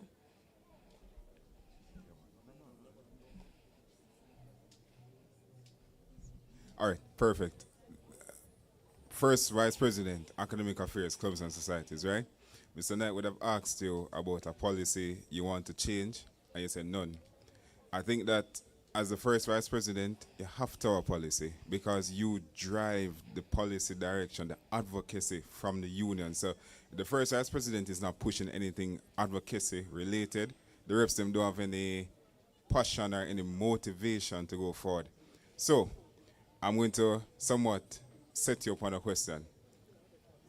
The current, the outgoing, Mr. Roberts, first of all, he would have stated that he is working on a policy ongoing, right? Is it a case where you want to continue the policy? That's the question. Okay.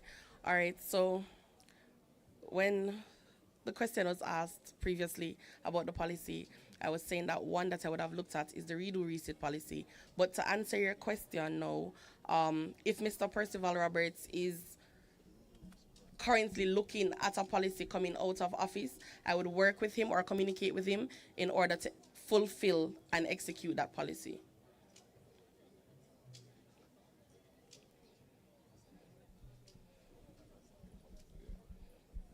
Yeah, man, that's a good policy, but there's another policy I wanted to look at, and it's a great forgiveness. And the reason, yeah, man, it's changing again.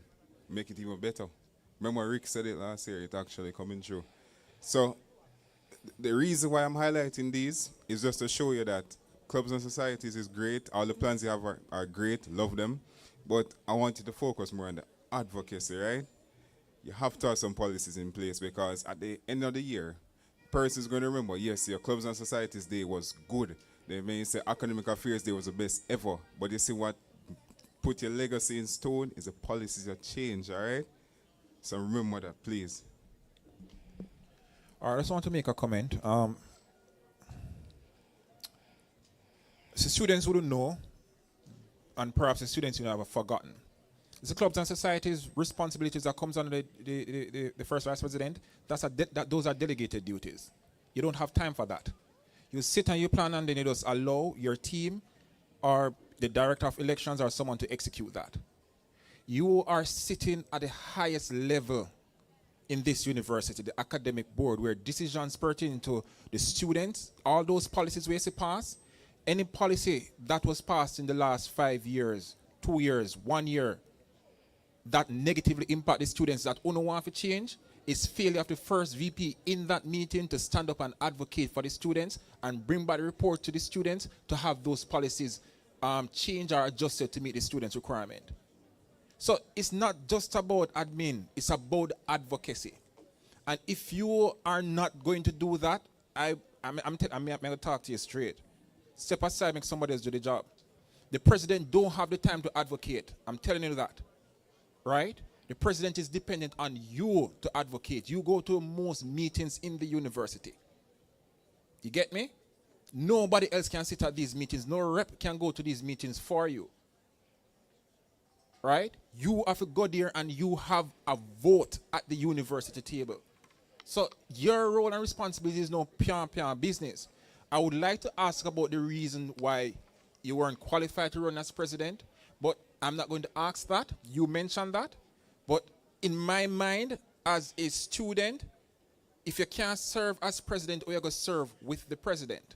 You get me? And whatever the reason is, if you never have the time for whatever, to do your thing effectively, then how you going to find the time to effectively do it now? Your responsibility, if you're a poor first vice president, you will have poor reps. No, once again, no one loses the election to no confidence. And I doubt you will. Therefore, your first step, your first responsibility is to ensure, say, even before the election done call in your favor already, you start to get to work on those policies that are impacting students. If you don't know how to do it, you find the people around you that know how to get it done. But if you don't go to the university and say that students think this policy could be better, and every year we come with the same policies over and over and over and over. I hear my friend talk about great forgiveness. Bro, I think we don't fix that already. Right? That I run from when me first VP. From your first, me fix that from summer as first VP. Me still believe so we still are run upon that one policy. There are hundreds of other policies in students' handbook. Hundreds of other policies there that are impacting students. But you guys have to read. You have to know the things that are impacting the students. That's where your success is going to come from. So if the students are underrepresented, it's going to be your neck on the block. All right?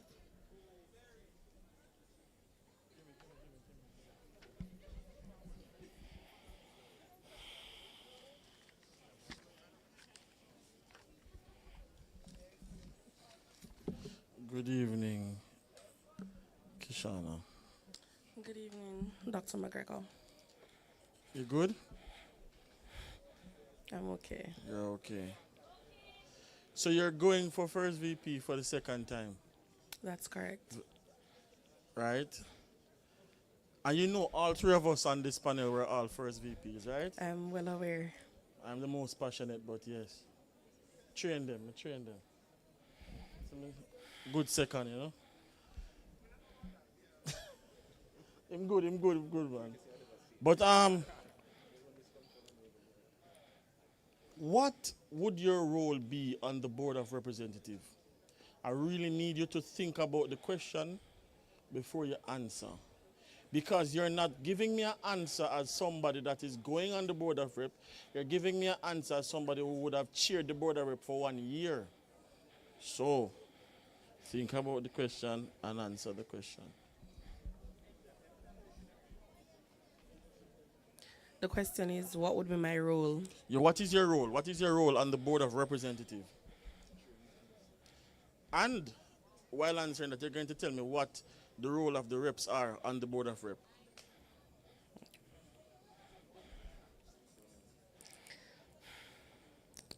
All right, so as first vice president, Academic Affairs Clubs and Societies, my role on the Board of Representatives would be the chairman of the BOR. So that would entail ensuring that they're held accountable, they do their report submissions, and they are executing their constitutional duties to the student body. All right, so you talk about the constitutional duties, student body. The main role, I can't say it enough. Guys, can I get some time? All right, thank you.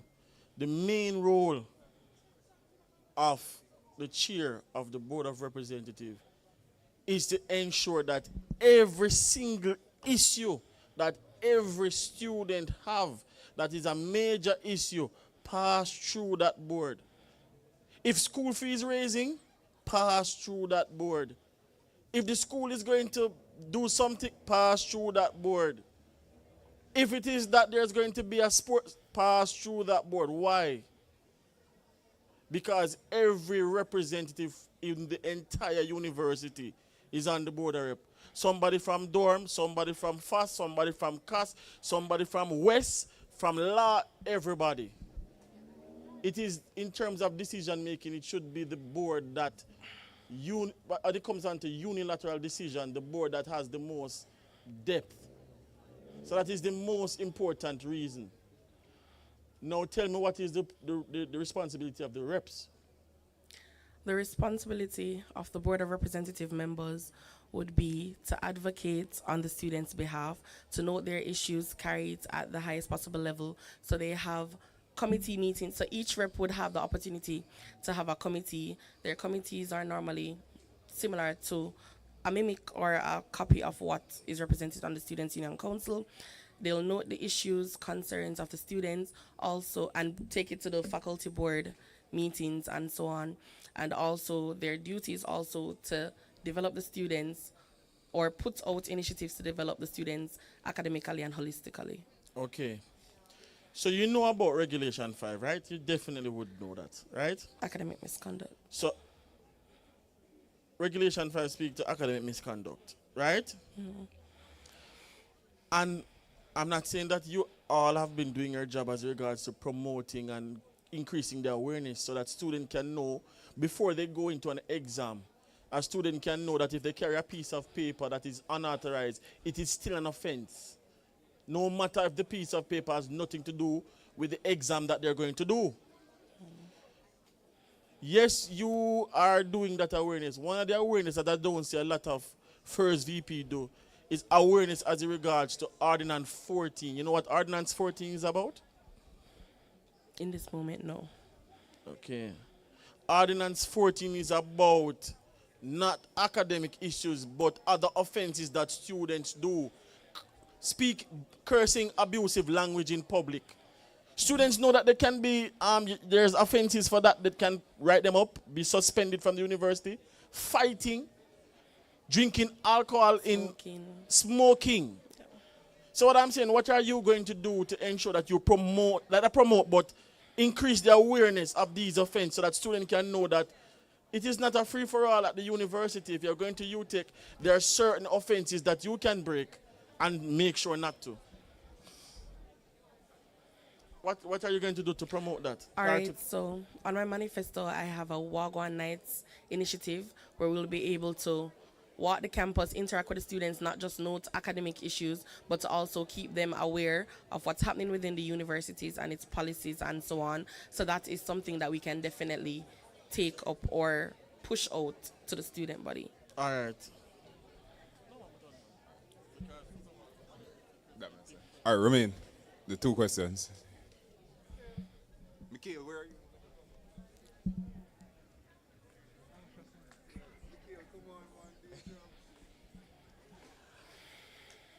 Okay, so we have two online questions, and the first question is, many students feel the Western campus needs more capacity for module to meet demand. What steps will you take to advocate for this, and how will you ensure students' needs are represented? All right, so at the firing line I would have attended yesterday. The good thing is I would have noted that a lot of reps would have brought or spoke on that issue, reps that would have had, you know, a faculty at the Western campus like Soba, Skit, and so on, COS as well. And I have seen we're working as a Skit representative advisor where modules are created just for Papine students and the Western campus students are left stranded. So what I would do under my portfolio is to, one, I would speak to the representatives, the BOR members that have a faculty at the Western campus, and tell them to collaborate with their Western campus liaison in regards to the issues that the students are having, specifically surrounding module spaces. And then we can speak with the heads of schools and the deans for those faculties in regards to creating more additional spaces, and the program directors. And the second question is, the first VP Clubs and Societies academic affair is a heavy one. If you had a challenge meeting the academic criteria for president, how do you plan to do better with juggling the task of your position and your academic career? All right, I know this was coming. All right, so in all honesty, and I'm going to be as honest as possible, I had a lot of challenges throughout the past couple years, challenges that a lot of persons know about, health, mental, and so on. I think taking that year off council, and I'm not saying council was a problem per se, but taking that year off to find myself to do what I need to do for personal growth, I honestly believe that going into this upcoming academic year, I am better equipped, I am more focused, and I have a different mindset going into my role, so I would be able to better perform. Thank you. And something I also struggled with was communication, so asking for help and so on. That's something I'll definitely work on. All right, thank you. All right, thank you, Ms. Roberts. Round of applause for her.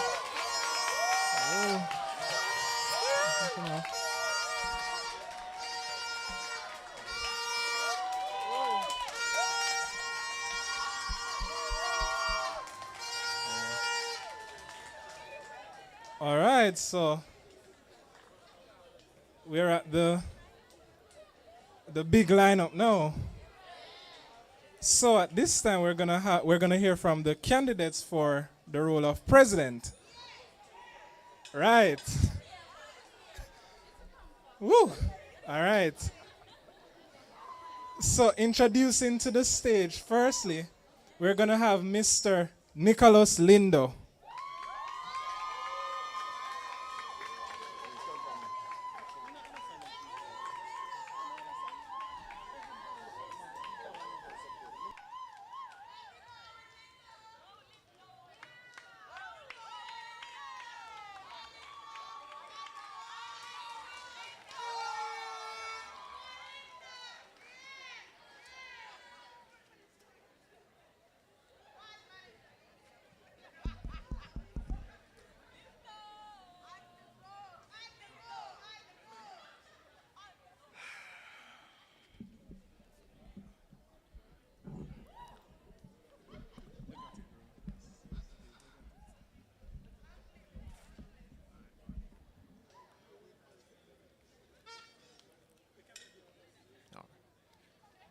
Members of the panel, fellow candidates, and you, my fellow knights. Good evening. My name is Nicholas Lindo.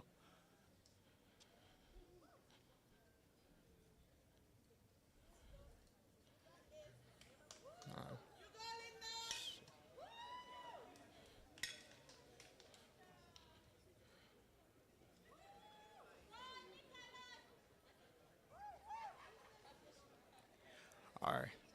Members of the panel, fellow candidates, and you, my fellow knights, good evening.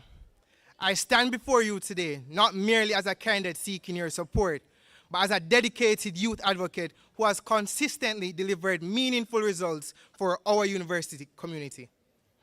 My name is Nicholas Lindo, a passionate first-year graduate student pursuing a Master of Science in Built Environments.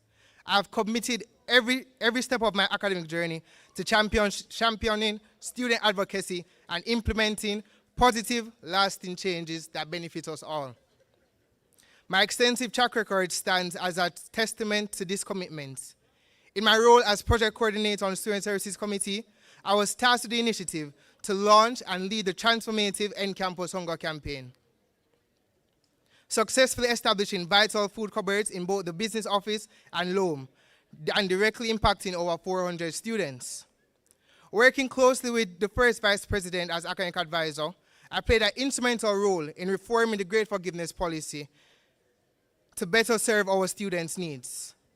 Additionally, my active participation in the university's calendar work group academic year 22-23 led to the crucial reintroduction of the preparation period.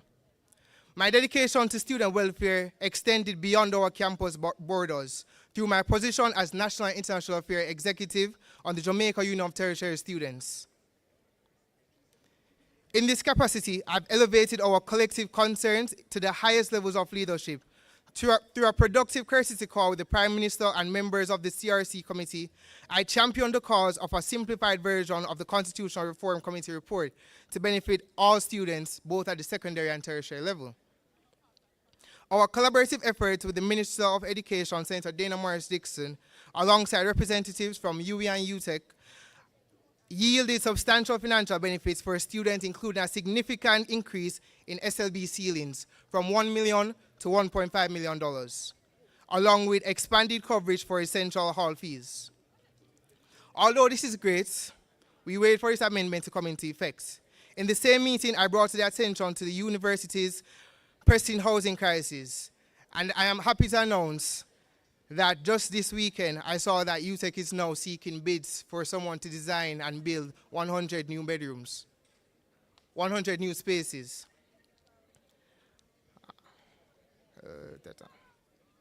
These achievements aren't mere promises or aspirations.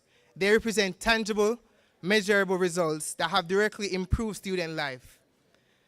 Building on this foundation of success, I am proud to present you the supporting pillars, Lindo. Leading initiatives, nurturing development through opportunities. Leadership that listens and learns. My union will introduce a revolutionary approach of student leadership, one where your voice isn't heard but becomes a catalyst for a change. Through comprehensive bi-monthly meetings with university leadership, innovative pre-session digital feedback mechanisms, and state-of-the-art real-time response systems. We're establishing an unprecedented direct line of communication between you and decision makers. Our guiding principles remains unwavering. Nothing for us without us is for us.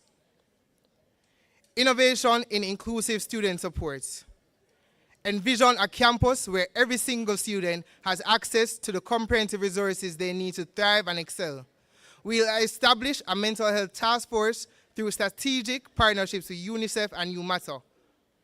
Simultaneously, our dedicated student research task force will work tirelessly to discover innovative ways to make quality education more affordable and accessible.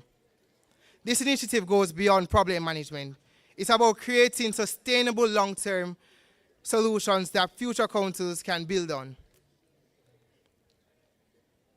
Nurturing a dynamic campus life, where we transform our campus into a vibrant, inclusive ecosystem of endless opportunities.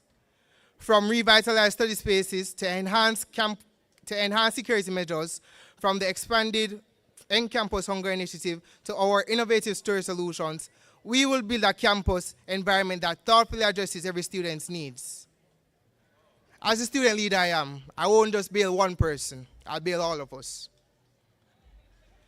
Transforming UTEC into an active cultural exchange hub for international and local students.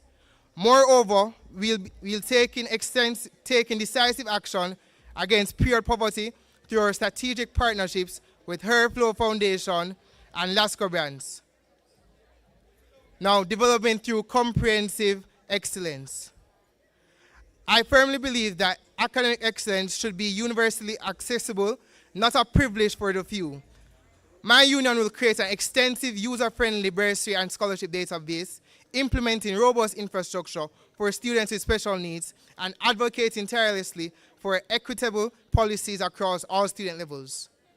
UTEC's academic help desk will undergo a complete technological transformation to provide faster, more efficient, and more responsive support services.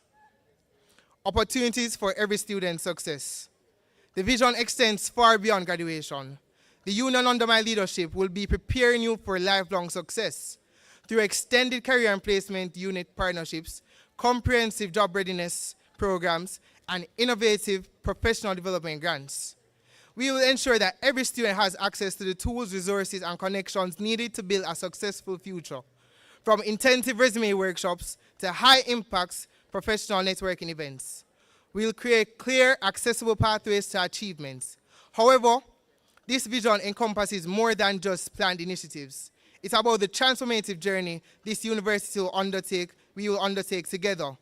Through my comprehensive transitional blueprints, We'll implement rigorous measurement systems for every initiative, maintain transparent tracking of all progress, and regularly share our success with the entire university community.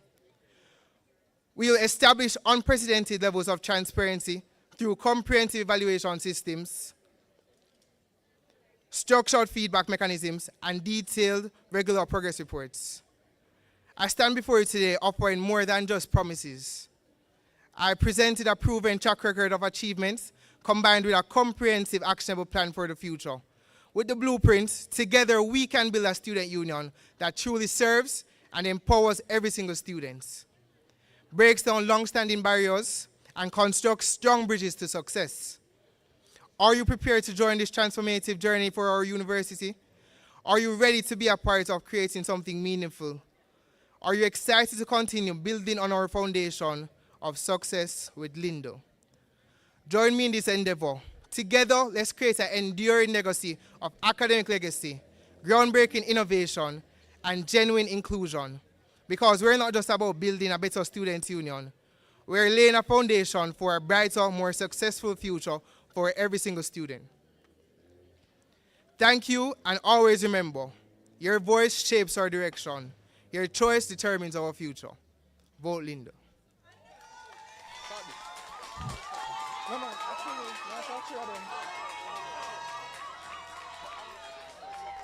All right, thank you, Mr. Lindo.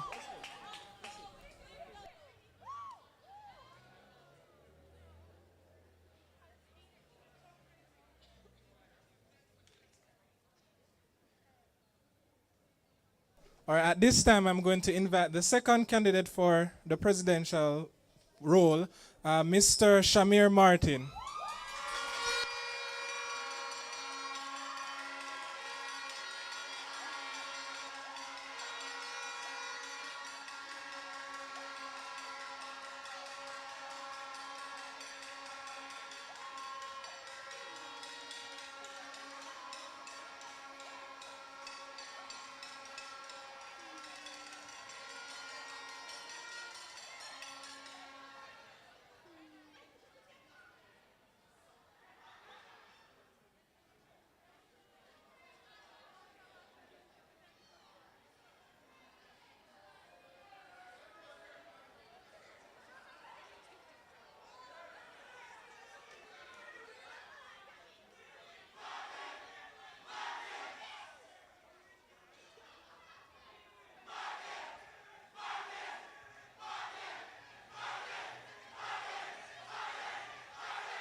Good evening, UTech Knights.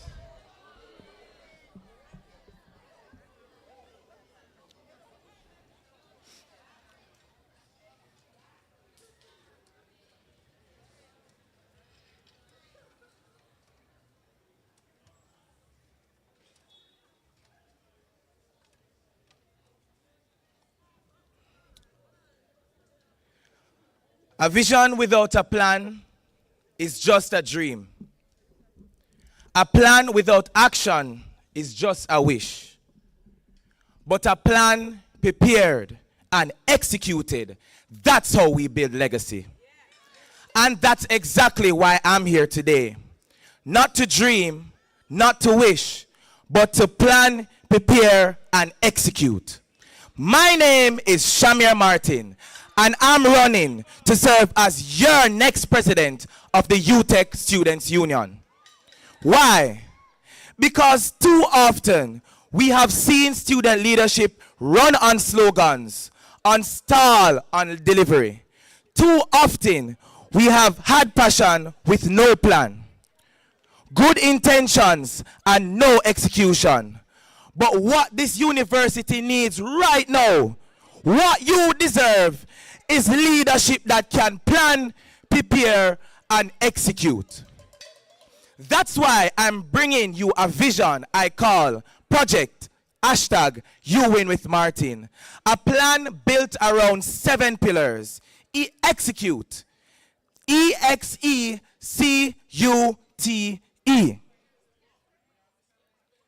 E. Empowering students. X. Expanding opportunities. E. Elevating campus infrastructure. C. Connecting academics and administration. U. Uniting the student body. T. Transforming the student experience. And E. Executing with excellence. This isn't a wish list. It's not fantasy. It's a framework. A real detailed plan to improve student life.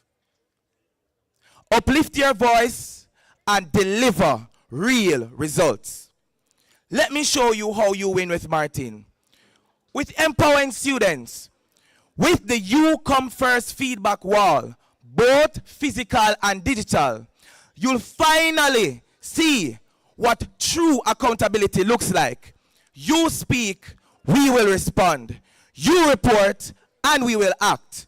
And you'll watch every step of that process unfold in real time. But we're not stopping there.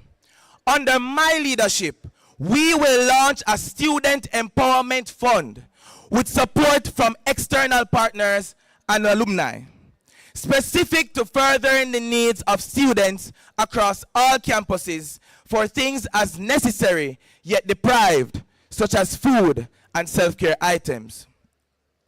We will not rest until academic relief is accessible, flexible, and fair, especially for students with disabilities or those facing real, verifiable hardships. We will ensure there is adequate advocacy for full compliance with the National Disabilities Act and strengthening the university's commitment to an updated and actively enforced non-discrimination policy.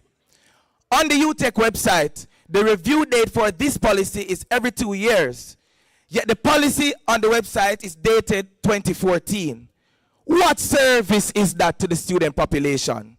Because let's be clear, fairness is not a luxury, dignity is not a privilege, and silence is not an option. The UTech Union is for all, and as such, something as simple as ensuring that there are ramps in designated areas for persons with disability is a must. Knights, I see you, I hear you, and under this leadership, I will ensure the union moves for you. X, expand opportunities. We all know the classic scene. You graduate, degree in hand, millions spent, and someone hits you with the question. So what are you going to do with that now? Let's imagine this.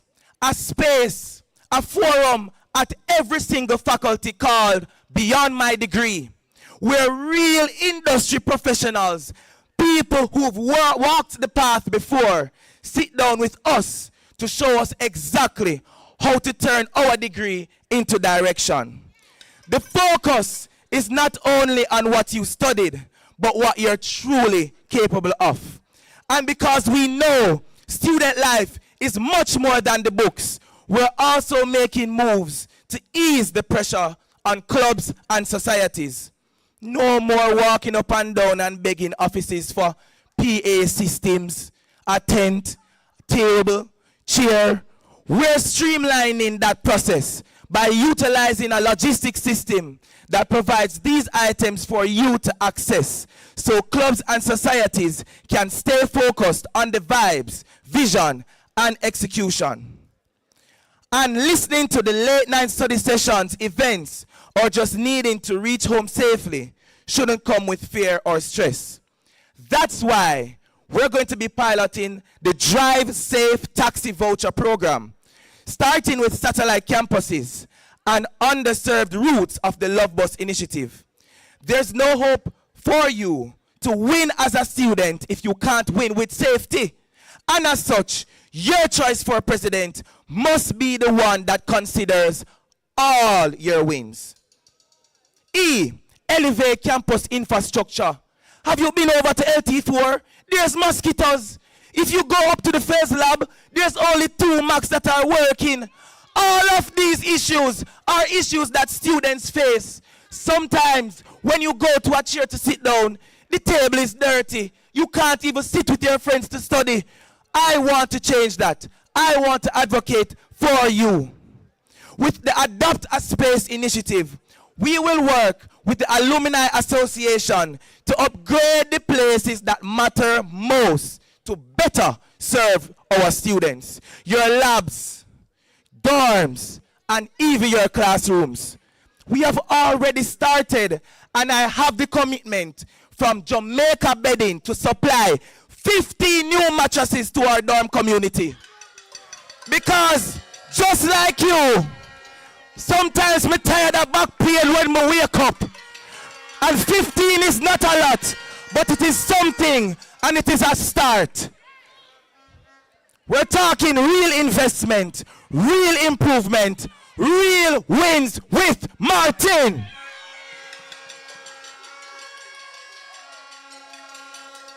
Connecting academics and administration. One of the most critical challenges students face is access, not just to resources, but to information. That's why module selection town halls during registration periods will become the norm. These will be structured forums where students can engage directly with the heads of school, deans, and registrar representatives. These sessions will foster transparency, provide real-time answers, and eliminate the confusion that often surrounds the registration process. True advocacy must be evidence-based, and I like to call my type of advocacy through engagement.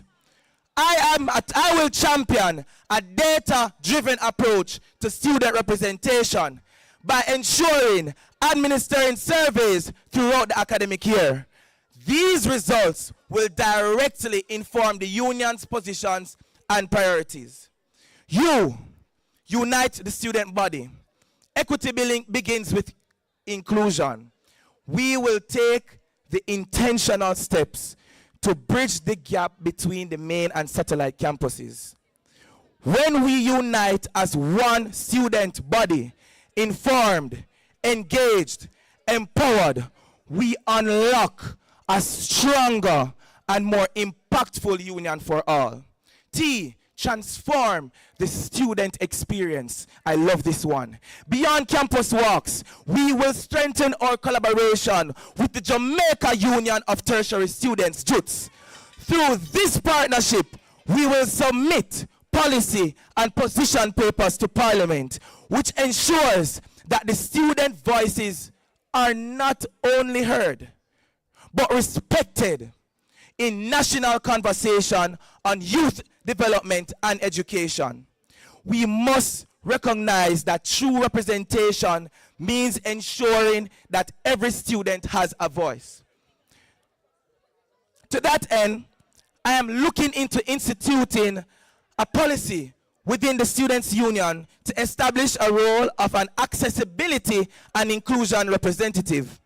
This position will advocate for students living with disabilities, ensuring that their needs are not only acknowledged, but actively addressed in the union's planning, programming, and policy making. E, executing with excellence. Transparency is the cornerstone of accountable governance. To reinforce this principle, I will push for there to be a launch of a model classroom for the Students' Union, a centralized digital platform where students can access the union's constitution, not on the UTEC website, not on the union website, but within your model classroom. Stay updated on council decisions, and it will host anonymous and an annual evaluation forms, ensuring that students hold elected representatives to the standards they are promised. With this initiative, we bring accountability, accessibility, and responsiveness into the very infrastructure of student leadership. You have witnessed the effect of my leadership as tonight, not one, but 2 members of the PR committee I chaired were candidates. Capacity is evident and trustworthiness is undeniable, but more importantly, succession planning is present. That is trusted leadership. So what is this really all about? It's about bringing integrity back into leadership. It's about delivering a student experience that doesn't crumble under pressure because it was built the right way. And being the only building and land management major here, there is only one building man for this mission. One man to deliver on the blueprint. The man who knows how to lay a foundation built not on empty promises, but on planning, preparation, and execution. The man who lays the blocks of growth and student development, brick by brick, making sure no student gets left behind. The man who ties the steel of accountability, because leadership must be strong enough to carry the weight of your trust. The man who takes every decision with transparency so that you always know how and why things are being done. I'm not just using the language as a metaphor, I live it. I study construction management. I understand what it means to draft a real plan, assemble the right team, and follow through from blueprint to completion. My reminder to you is to build a better union with the building man. So, on April 9 to 11, vote for real work, vote for real wins, vote for someone who doesn't just dream change, but executes it. Plan, prepare, execute. Vote Shamir Martin for your next UTEC Students Union President. Thank you.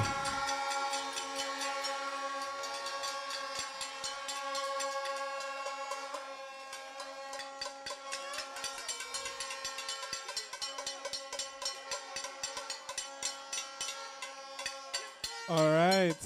Thank you, Mr. Martin. And introducing the third and final candidate for president, we have Mr. Pival Roberts.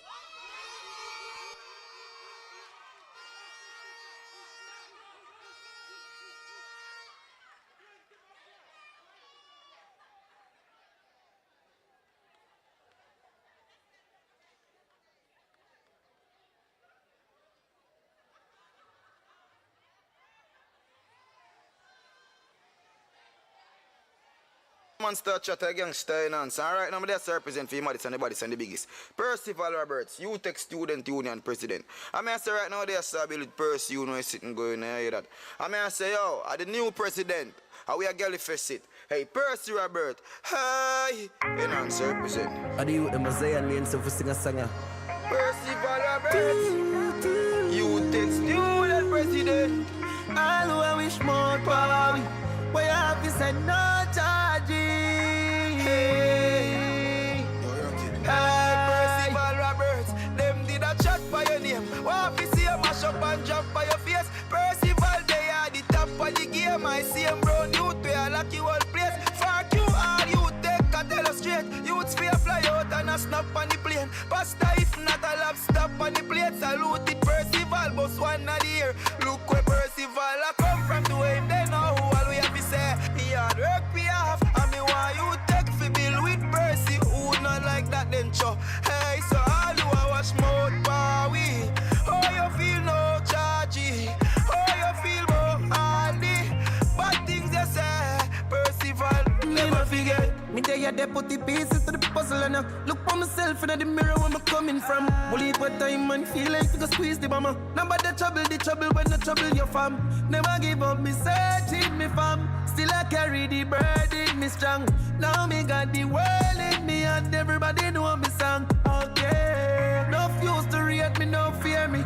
Fear me even feel nice since lately. My girl tell me, baby, keep safe. Me keep my 3 points, somebody now go save me. Me feel like the feelings outdated. Grown myself, tell every youth that we are king. Rocks the riches and I see how this thing I live. By the house and still not living a it. Come from the way they know all we have to say. He hard work me off. You take bill with Percy right now. Who not like that then show. Hey, so all who I watch more power. We tell we how you feel.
Good afternoon, panelists, candidates, my fellow UTech Knights, both here and online. My name is Pival Roberts, and I stand before you today, not just as a candidate for the presidency of the Students' Union, but as someone who is ready to build with you and work for you. My theme is simple, yet powerful. Build with Percy.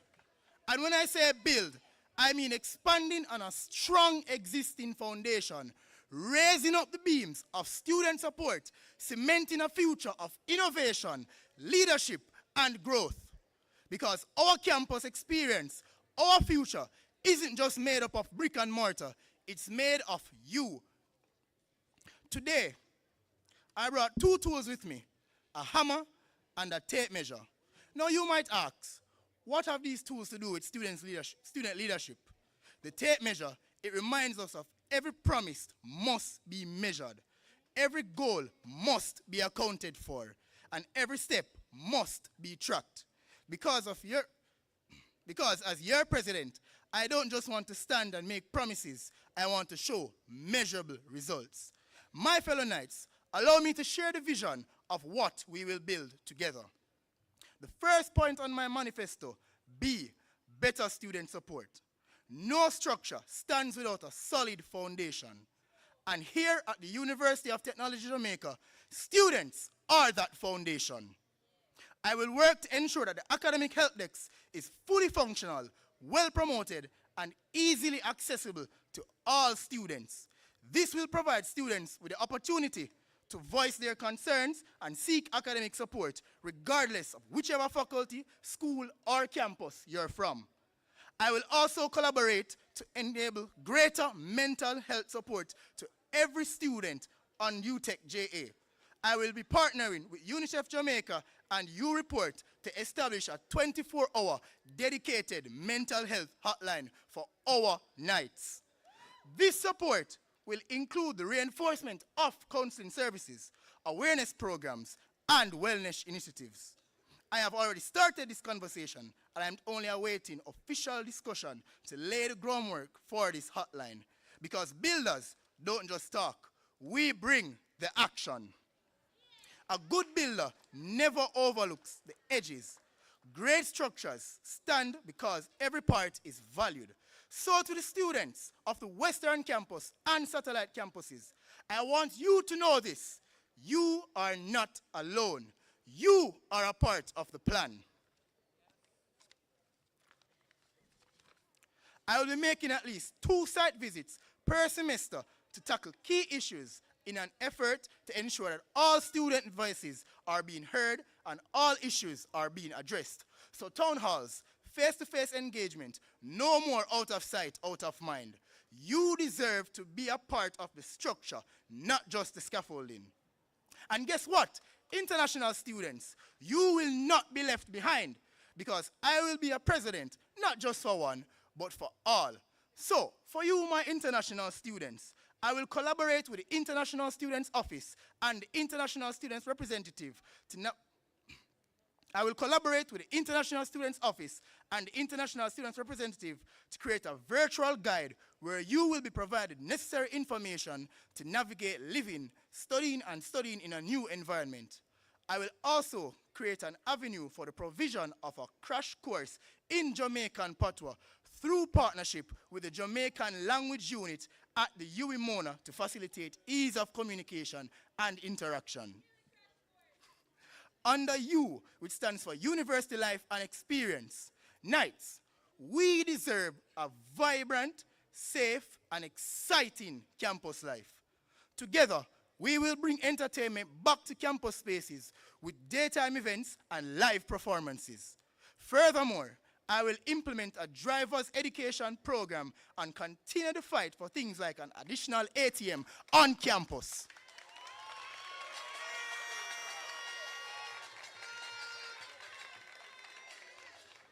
I will also continue to lobby for better lighting and security through modern solutions like CCTV and solar energy. We will collaborate with the Island Traffic Authority and Road Safety Unit to implement the Learner Driver Education Program at our Papine campus that lets you leave here with more than just a degree, but with also a learner's license.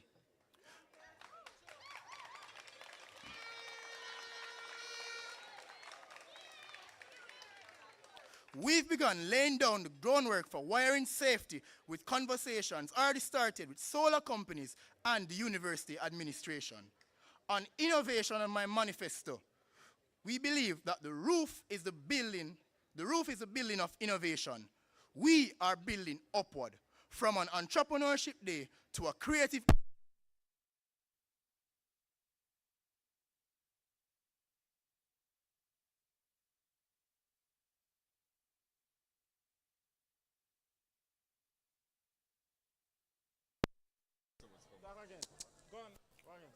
testing. Lovely. Yeah.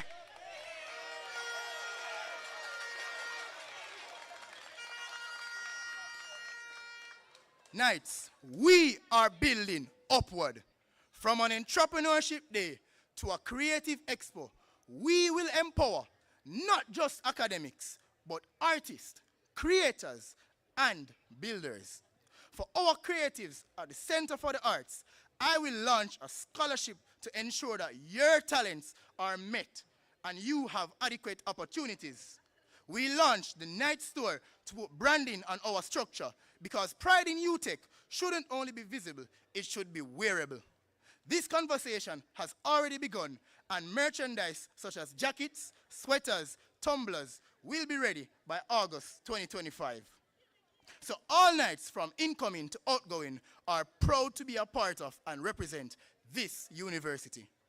To my dorm students, your comfort matters too. That's why I plan to extend free day to you all, because innovation does not stop at the campus gates. It should roll up right to your door. We're laying the groundwork for a campus where convenience is your roommate, not stress.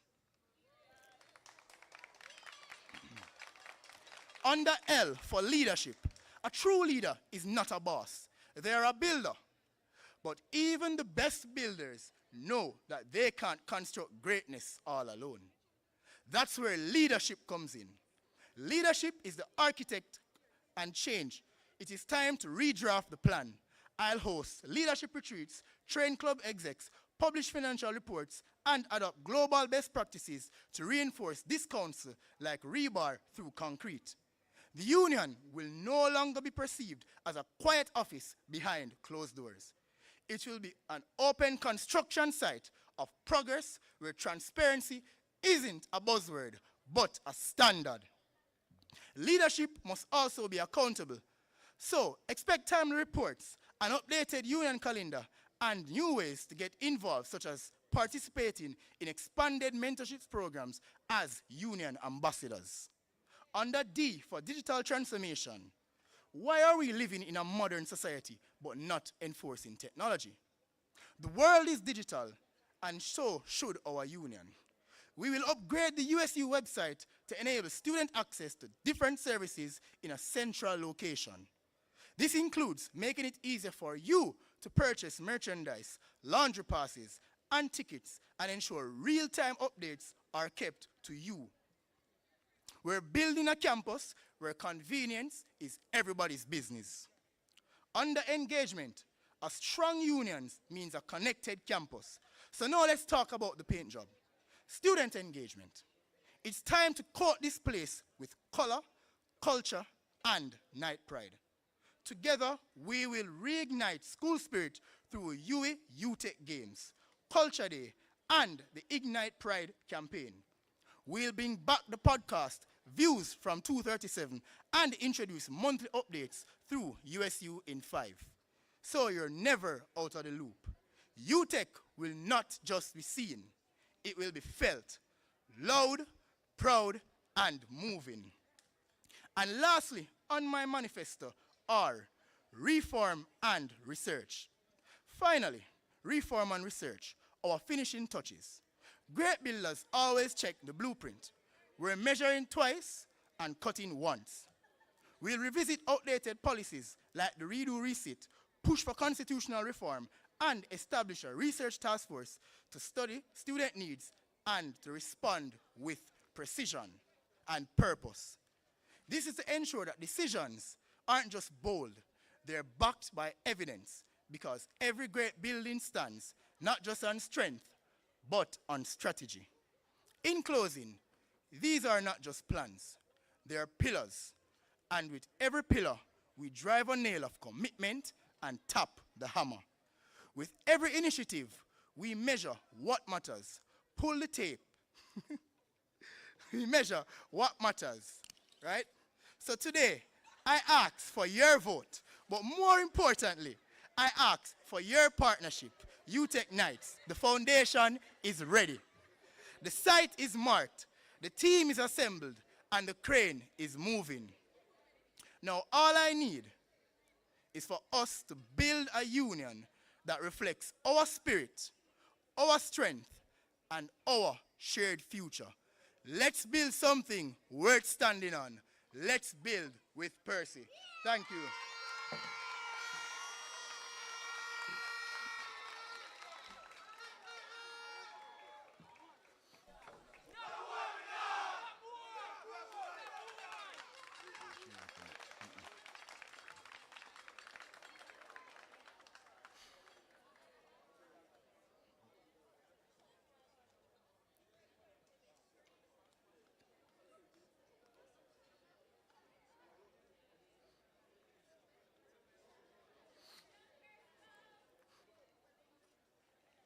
Inviting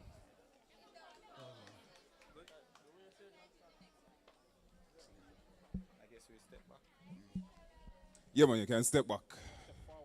Or forward. All right, today.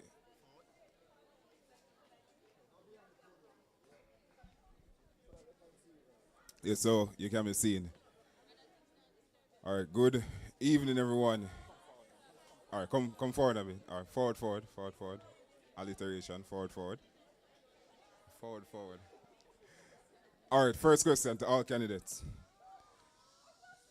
August morning, I'm the president. How it was, Mr. Darby said that school fees are raised at 3% this year, but for the upcoming year, there's a potential for a 1 to 10% raise. I'm Dr. Brown, and I tell you that the fee will be raised by 10%. In this order, Mr. Martin, Lindo, Percival, tell me, how do you react?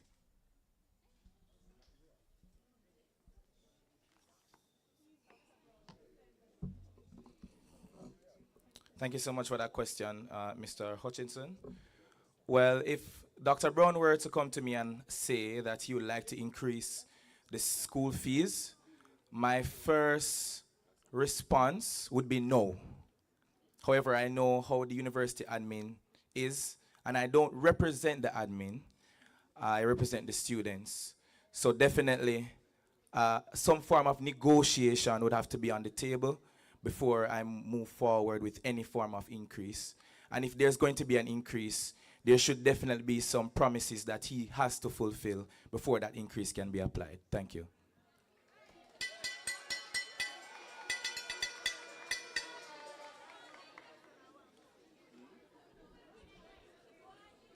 All right, thank you for that question. All right, so come August morning, if it is proposed that there is a 10% increase, the first thing would have to be to basically understand why exactly is the figure 10%, or why exactly is the number 10%. After that conversation has begun, then we go into doing an assessment to say what are the students getting in return.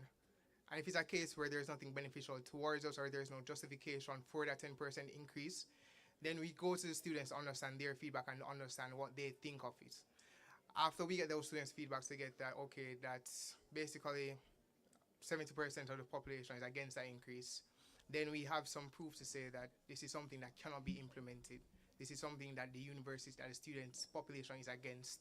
And then that should give us some ground itself to go into a meeting with the university administration to basically negotiate for that increase to be lowered. And hopefully from there, if those negotiations do not lead anywhere, then a simple thing for us like get.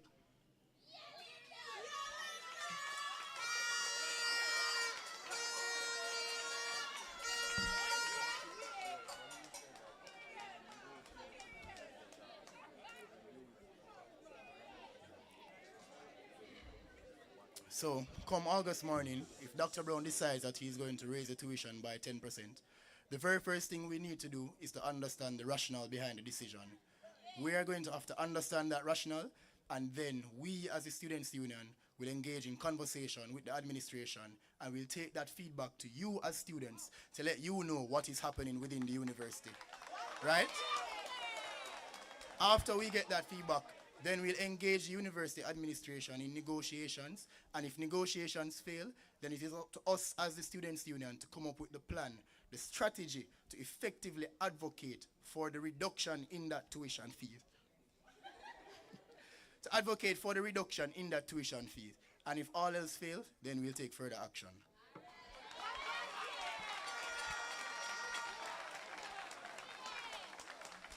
All right, just a quick follow-up or probably comment.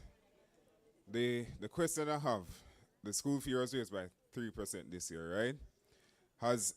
Everybody can answer me. Did it benefit anybody? Is somebody's life better than last year? All right, I think that's the first thing you should highlight, all right?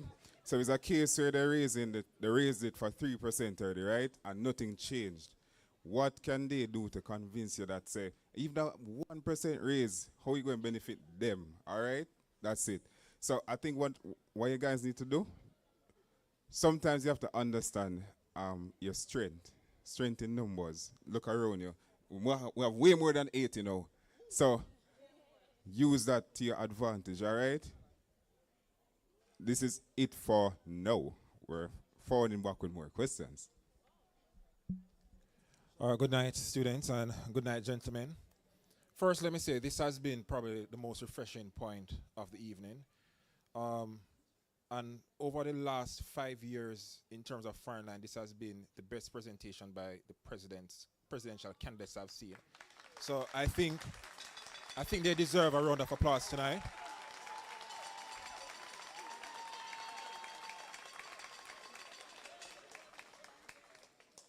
This is a kind of vibe and energy that should go to an election campaign. All right, but vibes don't represent students well, and that's that. So all three of you have been on the Students' Union before, right? It's a two-part question. It's the same question I ask every year. I want each of you to tell me what was your greatest achievement or top 2 achievements, because you have both been on the union for at least 2 terms, right? what have been your top 2 achievements over those 2 years? And what's a key advocate action? What's a key if there's one thing that you're going to fix within this university this year, what will that be? In the same order that you stand.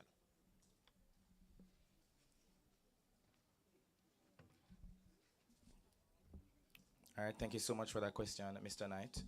So, 2 of my major achievements in my capacity as Vice President of Public Relations would have been ensuring that we acquired the necessary sponsorships for our Teach the Youth program. So I would have garnered maybe around $50,000 in cash sponsorship, as well as connected the council with maybe 7 to 8 brands. So we got maybe around 550 units of snacks for the students. And in our constitution, it talks about community impact. So that was one of my greatest achievements. Secondly, it would be acquiring $500,000 for a tag drive last semester from Guardian Life. So those would have been my 2 biggest achievements when it comes to my portfolio in the capacity as Vice President of Public Relations. In terms of advocacy, I don't play a significant role in my capacity as Vice President of Public Relations in terms of bringing policy forward.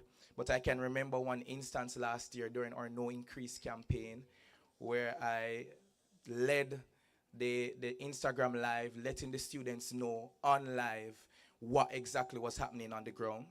We wanted to strike with as much students as possible. A lot of students didn't arrive on the strike, but we had over 900 students in the palm of my hands, connecting with them and letting them know exactly what's going on the ground when it comes to the No Increase campaign. Thank you.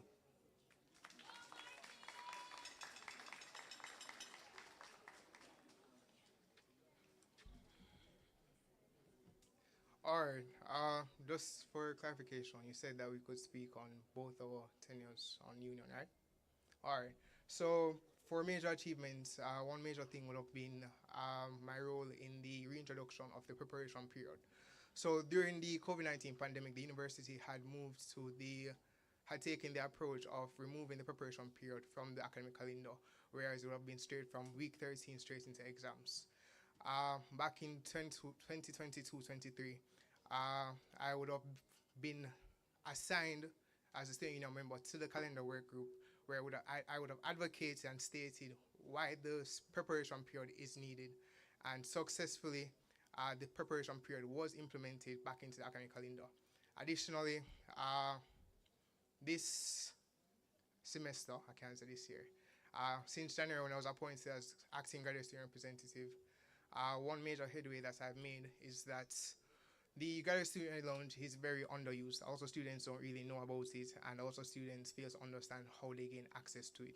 So what I've done as the acting graduate rep is create an online system where as students, instead of having to come to the graduate office, which is open from 9 to 4, also graduate students are working students. So what I did was create an online system whereas they can just fill out a form, and then I would be the person. For now, the approach taken is that I'm the person who goes to the office and writes in their information, and safety and security activates their ID. So when they come in the evenings, they're able to get access to the graduate student lounge and utilize it. Thank you very much.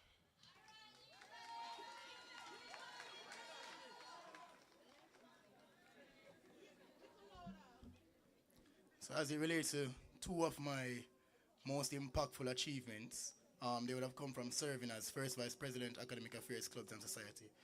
The first one is the Redo Reset policy, or the lobbying for the re-implementation of the Redo Reset policy. It's still underway. I know Professor Barrett is at home watching, but I asked in summer of becoming first VP that, listen, we can't have students failing modules and have to do the entire module over again. It never sit right.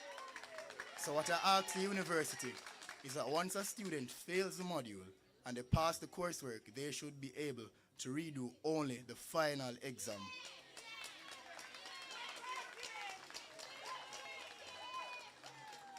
The second most impactful to me would have been asking the university to enforce its emergency protocols, especially for examinations. Well, I'm sure most of you would have recalled, last year we had a series of earthquakes happening, and then up to last semester, there was an exam taking place, and right before it, an earthquake occurred. The student came to me afterward and said, boss, say, that go on. And I said, all right, I'm going to talk to university about it. And then after speaking to Professor Barrett again, shortly before the examination period, I got a memo from the Assistant Registrar Exams with a draft, with a policy outlining the procedures for when an earthquake happens during an examination.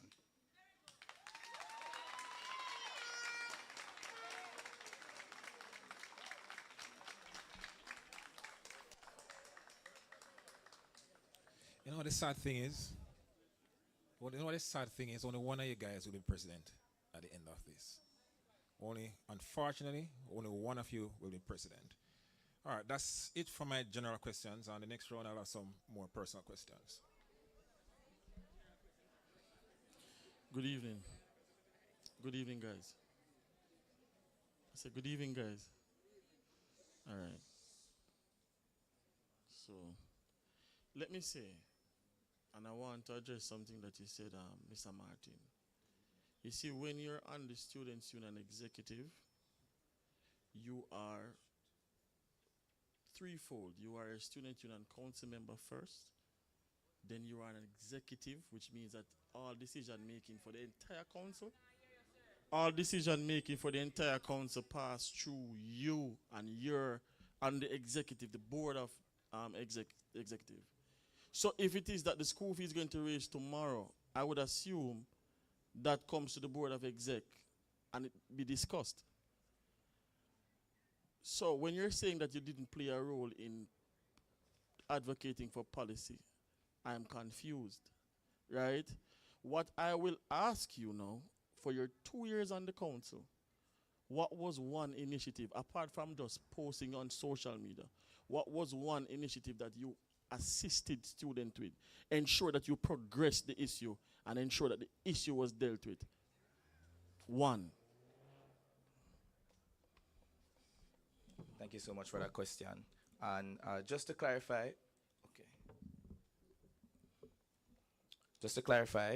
never said that I don't advocate any at all. I know I play a more of a supporting role. But to answer your question, I realized that in my capacity, I would have been focusing a lot on engagement. And at one point in my tenure, last year, around summer, I decided to go and work at the Student Finance Department, where I could have learned a lot more about the issues that students face at the Student Finance Department. And I remember one specific instance where I had a whole group of SLB students who weren't financially cleared, and they needed to find out what exactly was happening. And I would have been the point person to take care of them and ensure that they got that FC changed on the system. So I went up to Ms. McGowan, who is currently the head of the undergraduate student financing, and we would have worked together to ensure that those students were sorted out. Thank you. Okay.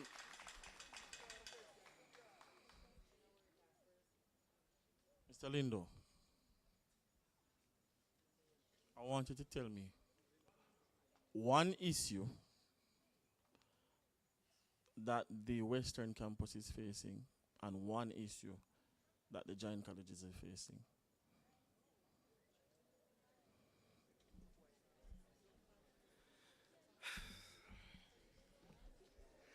All right. So, firstly, thank you for that question.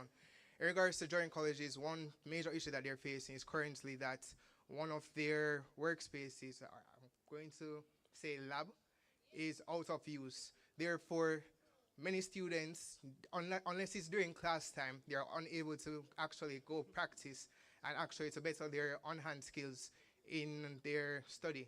So that's one major issue that joint colleges faces. In terms of Western campus, it is more so a case of occurrences of class. So one major thing is that due to the low student population at Western Campus. Many times, some courses, it's hard, that you take in order to one class to have our current, you need at least 15 students. But in Western Campus, I believe that they're a bit lenient with this due to the space. Those issues were, as much as they're lenient, some cases, some classes are still not offered, which makes students have to stay longer than they should be. So those are two major issues that I am looking to address as when I get into office.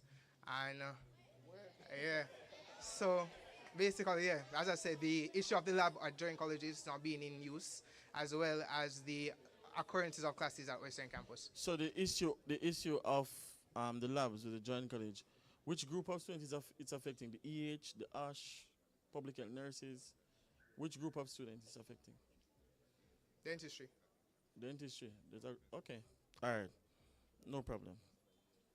Thank you.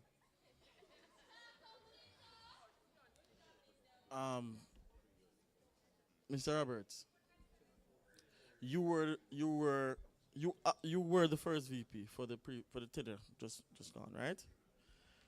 A problem that I've had with the Students' Union over the couple of years is that I don't think that we are vocal. All right, sorry. So a problem that I've been having with the Students' Union is that we are not vocal on national issues. You are not making your voice heard. It's a university, and university students should have a voice, right? What I want you to say to me now, tell me 2 issues that are affecting students nationally, tertiary students, that you would look towards addressing. And that is my last question. And in so doing, I want each of you to give me 2 as well. But you can't repeat. I can list 10 issues right now. So I'm just telling you, there's a lot of things affecting students. Continue. For example, the first issue would be funding. Even at the university, especially at the University of Technology Jamaica, there is low government subvention. And the second issue would be access to housing. So tertiary students access to student housing. Correct. Yeah, yeah. So student housing. Yeah. But I appreciate the feedback. Yes. All right, all right, cool.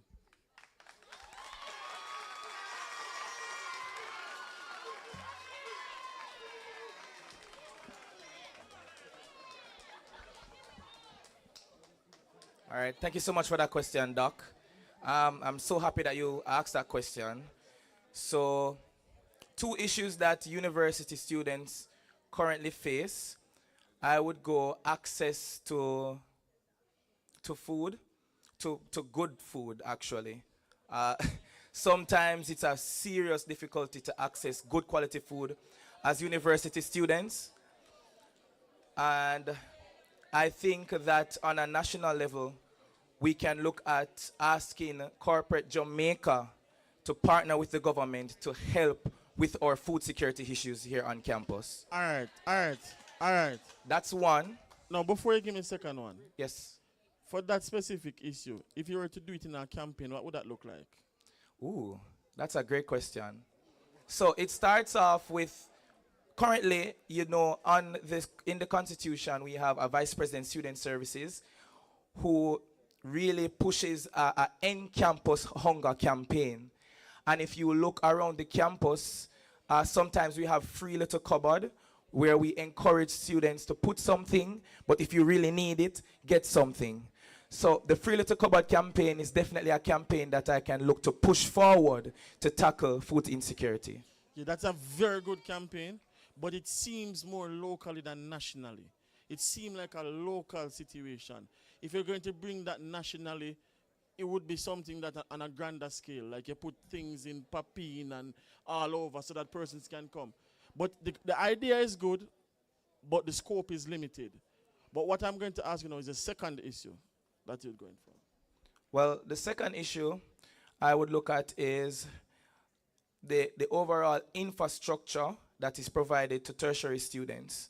We want our infrastructure to be of good quality for productivity and for learning. If I were to go into For example, if I went into the kitchen, your kitchen, and I said that I want to cook, and the kitchen looked dirty, I'm all of a sudden discouraged.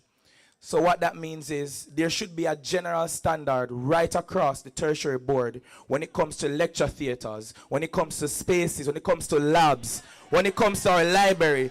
All of these should match a certain standard. So infrastructure is definitely something that I would look at for tertiary students. Thank you. Very good, very good. Because very good.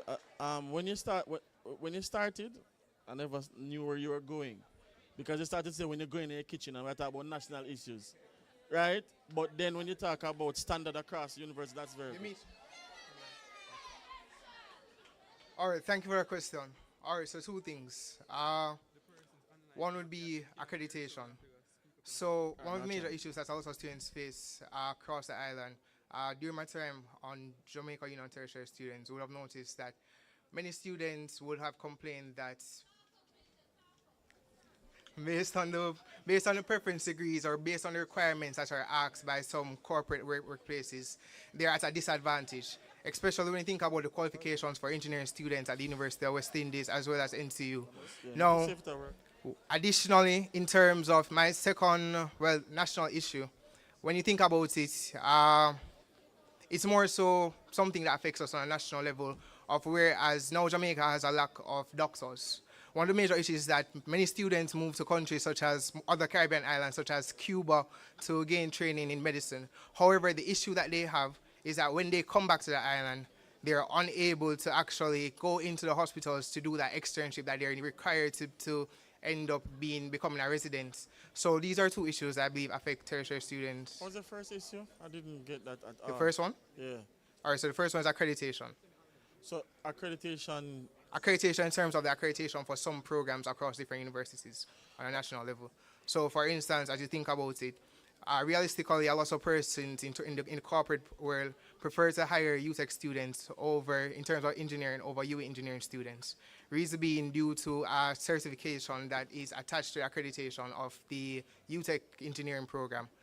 And as I said, secondly, it's a case of brain drain. When you think about it, as I say, a lot of students, in terms of financing, to do a doctorate or to study medicine at UE is much more expensive than studying it at Cuba.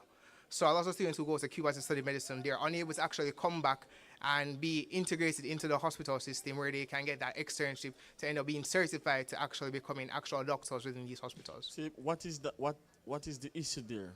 Accreditation? No, so it's two separate issues. So so accreditation, you think, is an injustice right now? Yeah, because at the end of the day, there should be proper equity across all institutions where everyone has an equal chance. Because there shouldn't be a case where, because I studied dentistry at UTech, the UE student is preferred over me because of where I was taught. It shouldn't be a case because I studied law at UTech, I can't get into Norman Manley. I don't have the fair chance to get into Norman Manley as a UE student. No, but access to accreditation is not the issue. There are regulatory bodies put in place so that if UTech or any other university put themselves up. But there are accreditation bodies in terms of that same engineering issue though. And law school issue is not an accreditation issue. But specializing or focusing on engineering, that engineering accreditation issue is something island-wide that affects students across from CMU, UE, and UTech. All right, thank you, no problem. Yeah.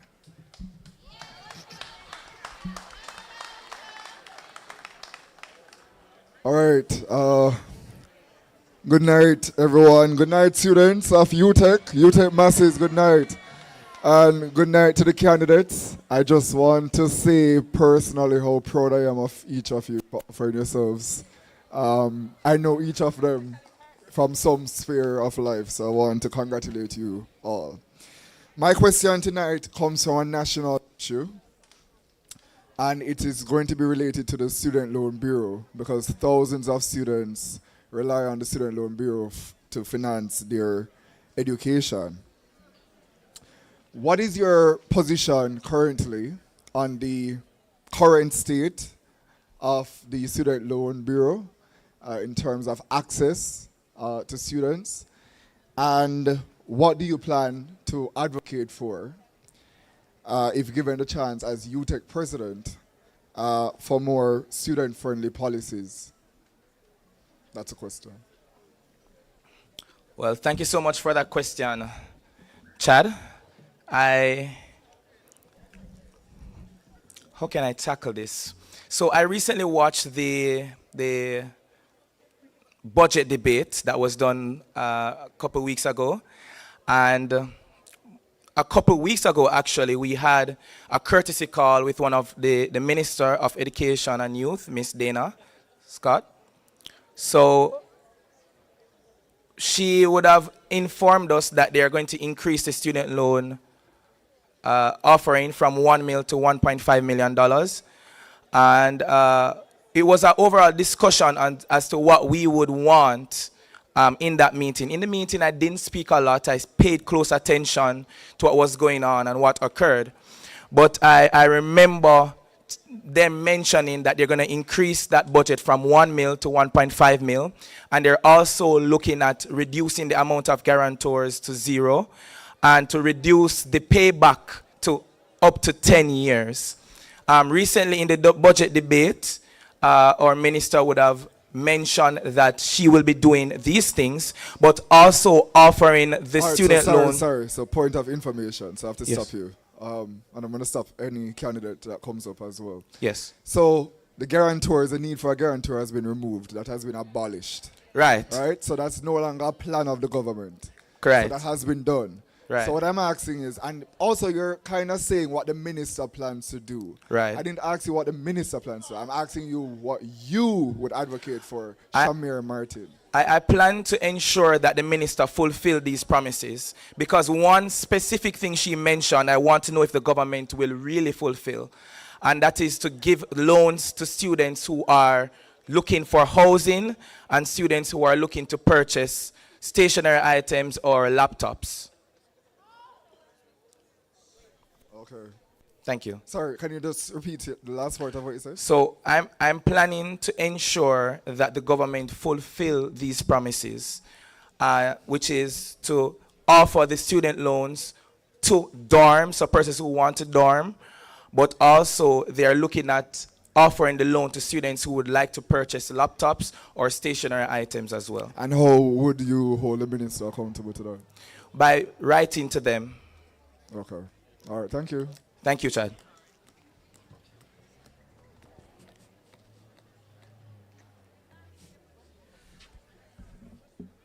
All right, thank you for that question. All right, so in that meeting, I did talk a lot. During the discussion, one of the major things that we would have noticed is that over the years, the Student Loan Bureau has done many changes in terms of dropping the need for guarantors, as well as the amount of time you have to pay back. Unfortunately, the thing about student loan is the stigmatism behind it, because during that said meeting, Senator Dana Morris would have stated that even this year, the budget allocated to the student union was still not used to the full potential. So one of the major things that I would do as a student leader is that we need to do more awareness campaigns to what is the Student Loan Bureau now compared to what it is back then. Because many persons still fear, say, yeah man, my name are going to put in the newspapers, if I don't pay back by tomorrow, may I going to problem all of this. So realistically, there's just a lot of awareness campaigns needed around what is there now and how students can actually benefit from it. Now, we've also seen additional benefits going towards it, such as the increase in the ceiling to 1.5 million, as well as the possibility of it being of Student Loan Bureau, possibility of the loan being used for accommodations. So with that being said, as we say, we're going in the right direction for the agency itself. However, I had asked her to say that, is it possible? Well, realistically, as I say, it's just the name behind it. A lot of persons here at SLB and just are afraid of it. So as a student leader, it would be to raise awareness campaigns around it.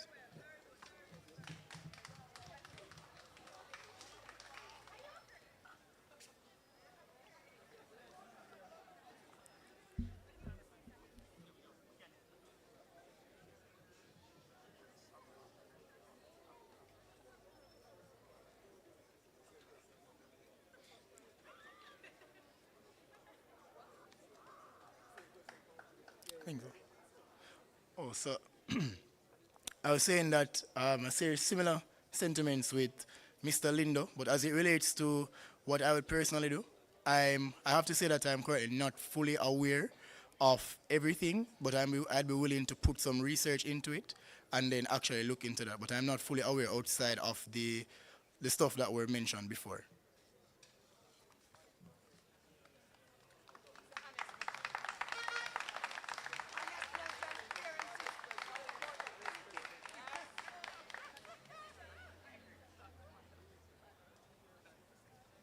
Sorry, Percival. Sorry, so sorry about that. So you're saying that you're not totally aware. Just repeat your response one more time for me, please. So what I'm saying is I'm aware, however, as it relates to what I would do personally, I think I have to do a bit more research into that before I can come here and say I'm definitely going to do this. No, but so you're my brethren, right? So I'll declare that. So there is no bias anywhere. But I don't think that's acceptable because all of you are running to be the president of UTEC Students Union. And also, a question on the SLB would have been foreseeable. So what I'm asking is, I mean, are you satisfied with where the SLB is now in its current offerings? And if you could tell me just one thing that you would possibly change, I would appreciate that. So as it relates to the point of me being satisfied, the answer is no. But then on the matter of what I would change,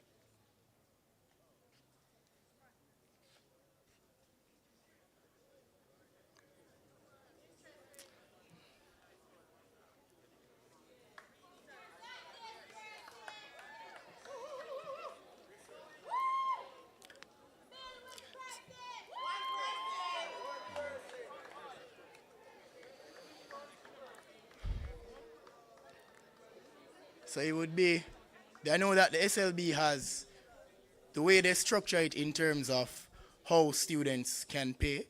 So I know they do a pay as you go option, and they have various interest rates. So that would be something I'd be willing to look into.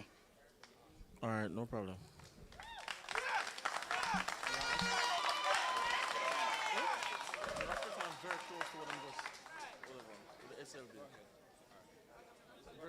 Very quick. So, as in regards to the SLB, right?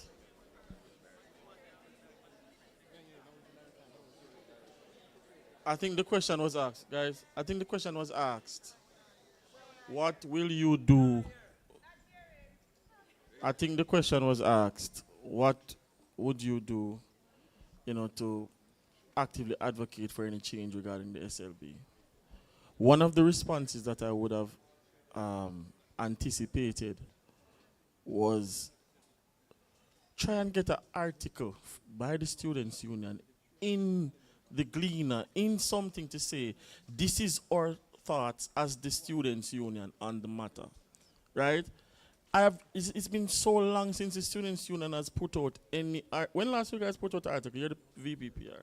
When last you guys put out an article on an issue, just putting out a thought on an issue? Yes, you can answer. Thank you for that question. The last time we would publish an article, as in utilizing like JIS or Gleaner. Yeah, and just you're talking out in public space. That would have probably been maybe around Teach the Youth time, if I can remember correctly. When we have Teach the Youth, we always have JIS who comes on board and partners with us, because remember, Teach Youth is all about impacting the community. Yes, but when was the last you do an article on an issue? It has been a while. Usually what we do is that we make a press release, so it would be coming from the union itself on the specific issue. So if you go on the union's Instagram, you will see where we'll have advisories or press releases. Because sometimes what happens when we send the emails to these companies, they don't necessarily publish them. Or we may have difficulty with them getting published. But we do address issues on our press releases. So you have sent issues to Gleaners and they haven't published it, that's what you're saying? No.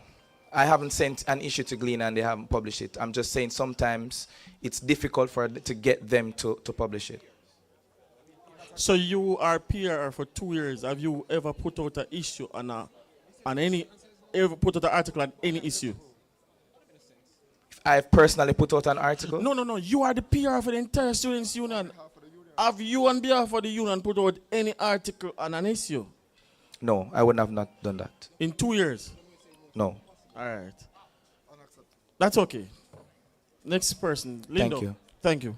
Lindo, you are a part of Jutes, right? I think I know a little bit. Come to the phone.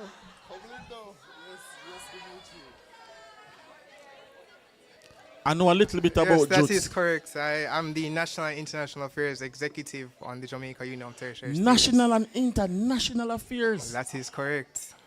So on National and International Affairs, you are the man. Well, second below the second vice No, president. I know, remember? Yeah. I know. Yeah.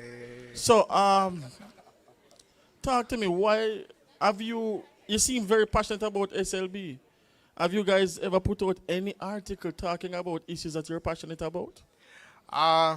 In terms of articles, no. But what we did do, we did write request letters from both the University of Technology Students Union as well as the University of West Indies Mona Guild in order to actually table these together or submit it to the submit proposals to or the proposals as well as our stance of the current SLB to the Minister of Education for her to bring it to her team for assessment or whatever to be brought to Parliament. My last question now for you, for now, is as National International Affairs person. Yeah. Give me one issue that you've worked on being on Jutes for 2 years now? Almost 2 years, yeah. Yeah, so just one thing that you've worked on all 2 years. All right, so one of the major issues we would have noticed is that student governance across the country, several institutions would have, not every institution is as compact or is as big as UTEC or UE.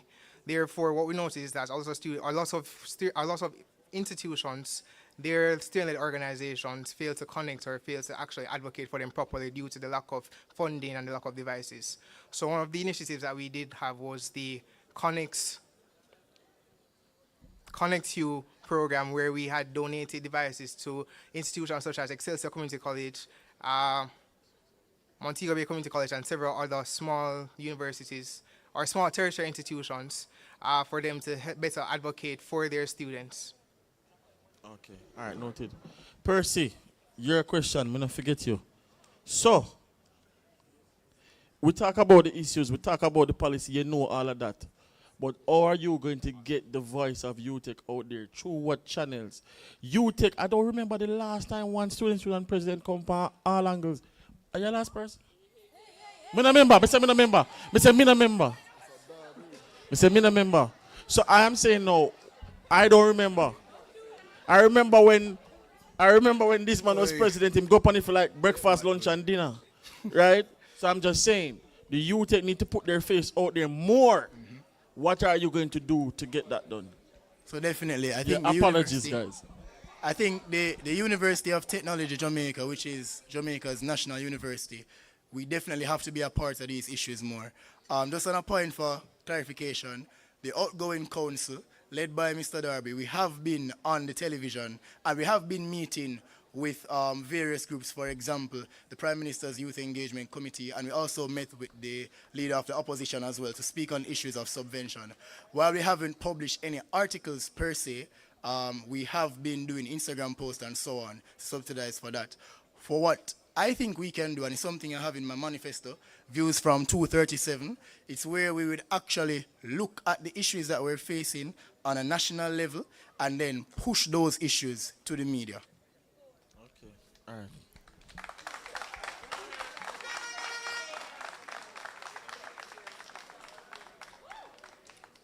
All right, good night again. I just want to clarify a few things. You see, when it comes down to the media, it is not difficult to get involved in the media. A matter of fact, the media actually wants to hear from you. Persons with lesser qualification and lesser responsibilities are in the media. Don't ever say that it is difficult to get an article published. I find that statement quite ingenuous because for 2 years you did not make an attempt, yet still you state, and I'm speaking to you, Martin, yet still you state that it is difficult too. It can't be difficult because we are using hearsay. I can make a call tomorrow morning and my face is in the paper by Friday. Which means that, and I've said, and this is what I'm disappointed about, and the students year after year, whenever I come on the front line, they get upset. All of you have sat before me in times past, and I would have hinted to you and tell you what representation is. But yes, still tonight, you come with the same foolishness. You come and there's no point of true. I'm reading through your manifestos, and there's no point of true advocacy for the students. You talk about things, bro. I'm a politician. I know how to create fluff, and there's a lot of fluff here tonight, right? The manifestos are watered down for persons who have been. First of all, you have a very inexperienced union to lead. You have a very inexperienced union to lead. Your first VP doesn't have a clue what advocacy is. No offense. But it's the truth. It is a second term and there's not one proper policy going on the board, which means that the responsibility is going to come down to one of you as presidents. But you two having past experience, there's no real advocacy. You can answer the questions here tonight, but you have always answered the questions and done nothing. Politicians. And this is the reason why the state of the country is in the state that it is in. And this is, pardon me, and I know some persons are going to find it offensive, but GK speaks because GK broad. This is a kind of representation that those in authority wants, because you cannot properly oppose policies that contradict the lifestyle of students, and that's not how it's supposed to go. Gentlemen, I don't know if you have another year left in this institution, but more than likely persons who have led this students union go on to lead places before. You have to take it seriously. Even if the students don't take it seriously, you ought to take it seriously. Their academic future is dependent on you. This is a poor showing as it relates to manifesto. You did well. Right? Now, Sir Percival, you have spoken well.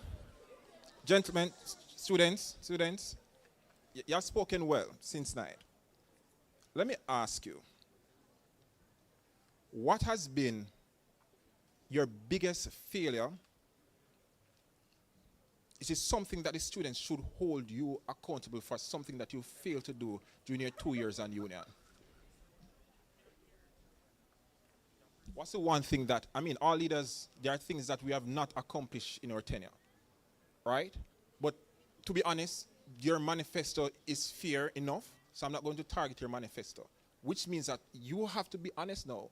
What has been your failures as first VP, as rep, that you would like to remedy now as president? Yeah, and the panel has asked for every single one of you to answer that question. All right, so thank you for that question. I think one of the things that I would have failed at or not accomplished during my tenure before would have been the leadership retreat, and that's actually why I brought it back on this manifesto, because I believe that it's important to actually teach the leaders of tomorrow. I believe that as outgoing leaders, because that's what we are, both of us in final year, and Lindo as a graduate student, we're leaving the university, we should instill in others who are to come. So it's something I think that I failed at before, and I'm ready to actually execute and accomplish it now.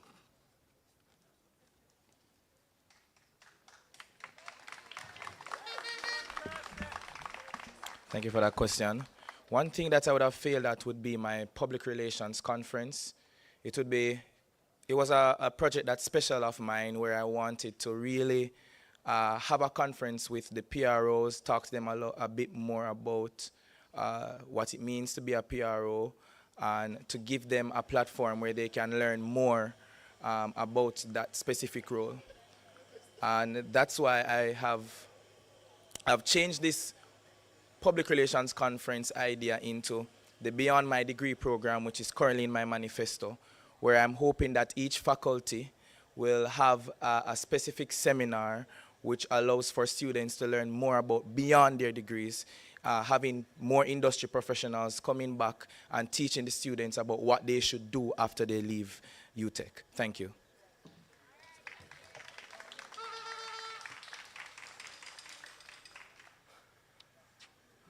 All right.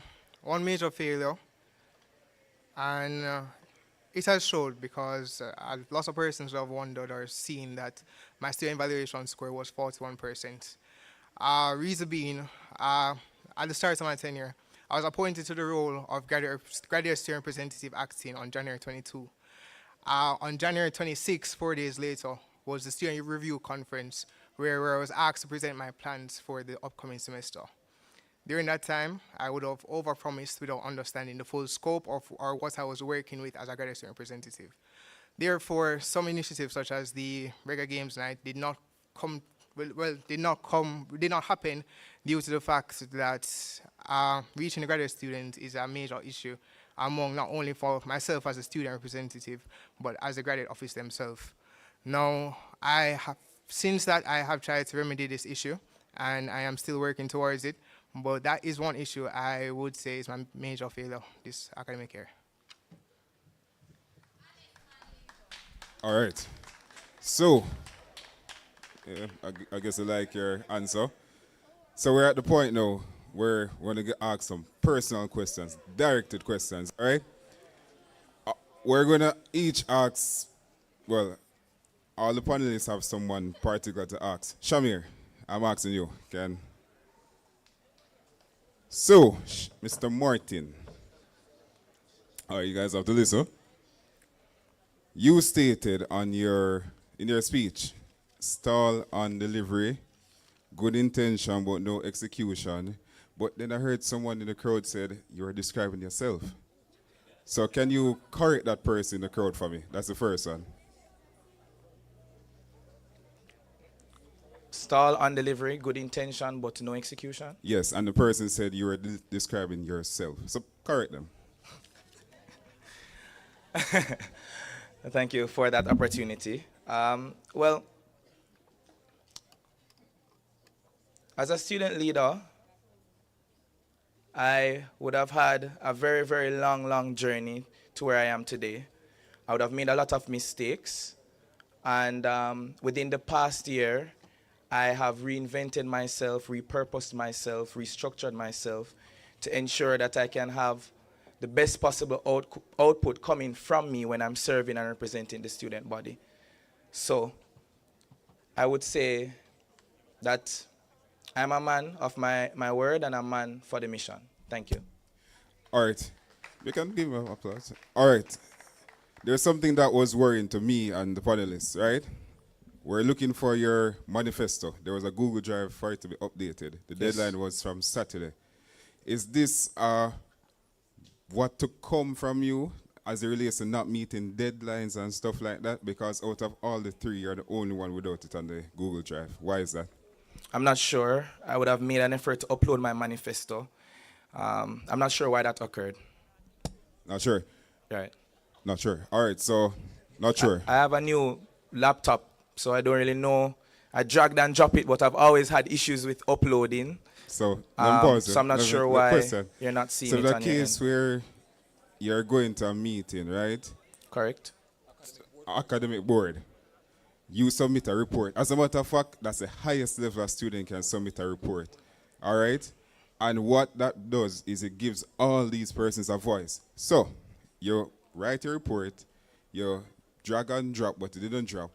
And the president asks you, where's your report? What are you going to say? You don't know? No, I would say, I have it right here. Let me email it to you now. It doesn't work like that. You have to. All right, evidently you don't. Let me just explain to the students. All right, so how the university is structured. The university runs on a system. All the lecturers, all the heads of departments, they have to submit their reports from the different faculties to a central system so those things can be tabled for meetings. If it is not tabled before, where persons have the opportunity to actually review it, it won't be tabled and it won't be viewed in that meeting. So what the past president here is saying is that if you are late with that report and that report does not go up in time, you literally have no voice in that meeting. That's how serious it is. And these meetings are not meetings that occur every month or so. Sometimes these meetings occur only twice for the entire academic year. So if you miss one shot, and you go forget to talk again, is the next president. So that's how serious these simple little things are. All right. Hope you get that. So, Mr. Martin. Yes. Earlier today, Mr. Knight mentioned something that happened. Friday night, the students, right? Whoa, I don't know about Friday night. I hear people are, whoa, Friday night is a big topic, man. Yeah, so I was saying, Friday night. All right, you guys have to listen. You have to listen, all right? There's a reason I'm asking these questions. So, Friday night, you would have known what happened. What you did as it relates to true, what is alleged, because I wasn't there. So what they're alleged, right? And to me, it shows your character. And also, I make sure I confirm this. I heard that you called someone, the students here respect. The current president called him. And when he answered the phone, he only heard about his mother. So, what kind of character do you have to lead these students if you're disrespecting the president like that and you're disrespecting your fellow council members like that? All right? That's the second to last question. Well, firstly, I can't comment a lot about what happened on Friday because it is a matter before the court. And let me just add that no one on the council was arrested. We were detained for a simple violation of the Noise Abatement Act, but I can't comment more on that. As it relates to the situation with my president, it was a simple misunderstanding. I would have called my president to ask him what was taking place. I wasn't aware of what exactly was going on. And when I called him, it blew up. You know, it just blew up. And he was on speakerphone, and a lot of my supporters were around me. And someone did say that to him. And I must apologize to him right now publicly for that which happened. But it was not done by me. And I did reprimand the person who did that. I thank you. But, all right. That's very, commendable. Thank you. But point of information. Yes. You have to arrest somebody to detain them. You understand? Like, being under arrest, you couldn't. You can't just walk away. We were never handcuffed. We were never told that you're under arrest. So you were free to move and go where you wanted to? No. You know what? All right, we won't go there. We won't go there. That's called being detained. We won't go there. We won't go there. Let's not major in the minor. All right? This is minor problem. Let's major in the major, minor in the minor, all right? So, Mr. Martin, for me, character and integrity is very important, right? It shouldn't have to take me calling a particular action out for you to apologize to the president, right? Shouldn't. The moment it happened, you should have apologized to him. And you said something go out of proportion, right? I assume you probably was asking him something and he probably did not respond favorably. I'm just assuming. And if you want to clarify, you can. But if you don't, I could clarify. So I was in my room and then I heard, Shamir, go and look on the status. That I'm like, what's going on? And I looked on the status and then I just saw like a series of statuses that seemed very impulsive and didn't seem right. And I didn't know what was going on. So I made a call to find out what was going on. After doing further investigation, I would have found out that a conversation was had separately. So not with me, but between Rick and someone else about the situation, and it came to social media. He went to social media to to basically state his opinions on the matter. All right, I don't want to make an ear day. Yeah, I don't want to really go deep into it. It's okay, it's okay. That's why I say I didn't really have to clarify.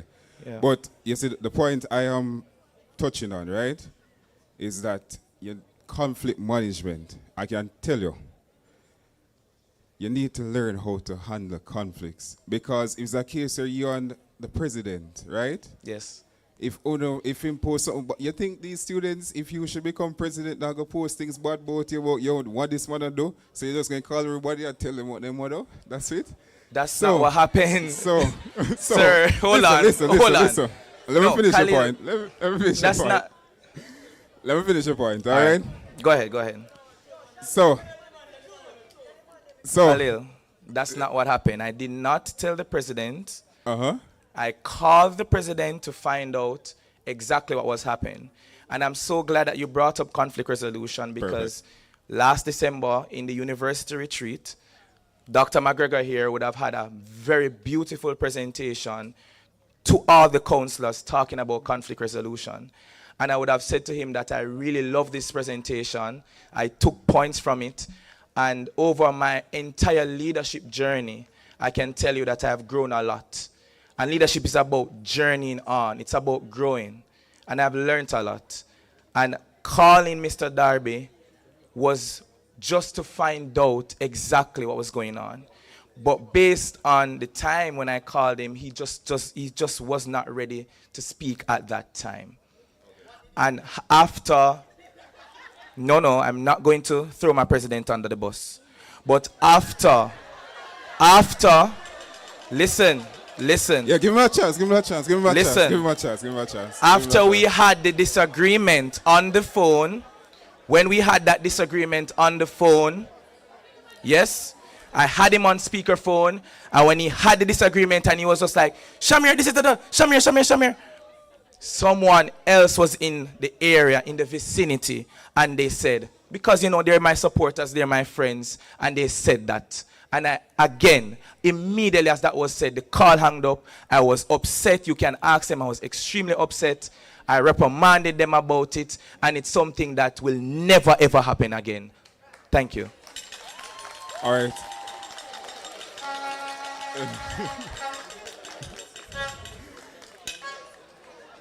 Yeah. All right, so, yeah, definitely. Mr. Martin.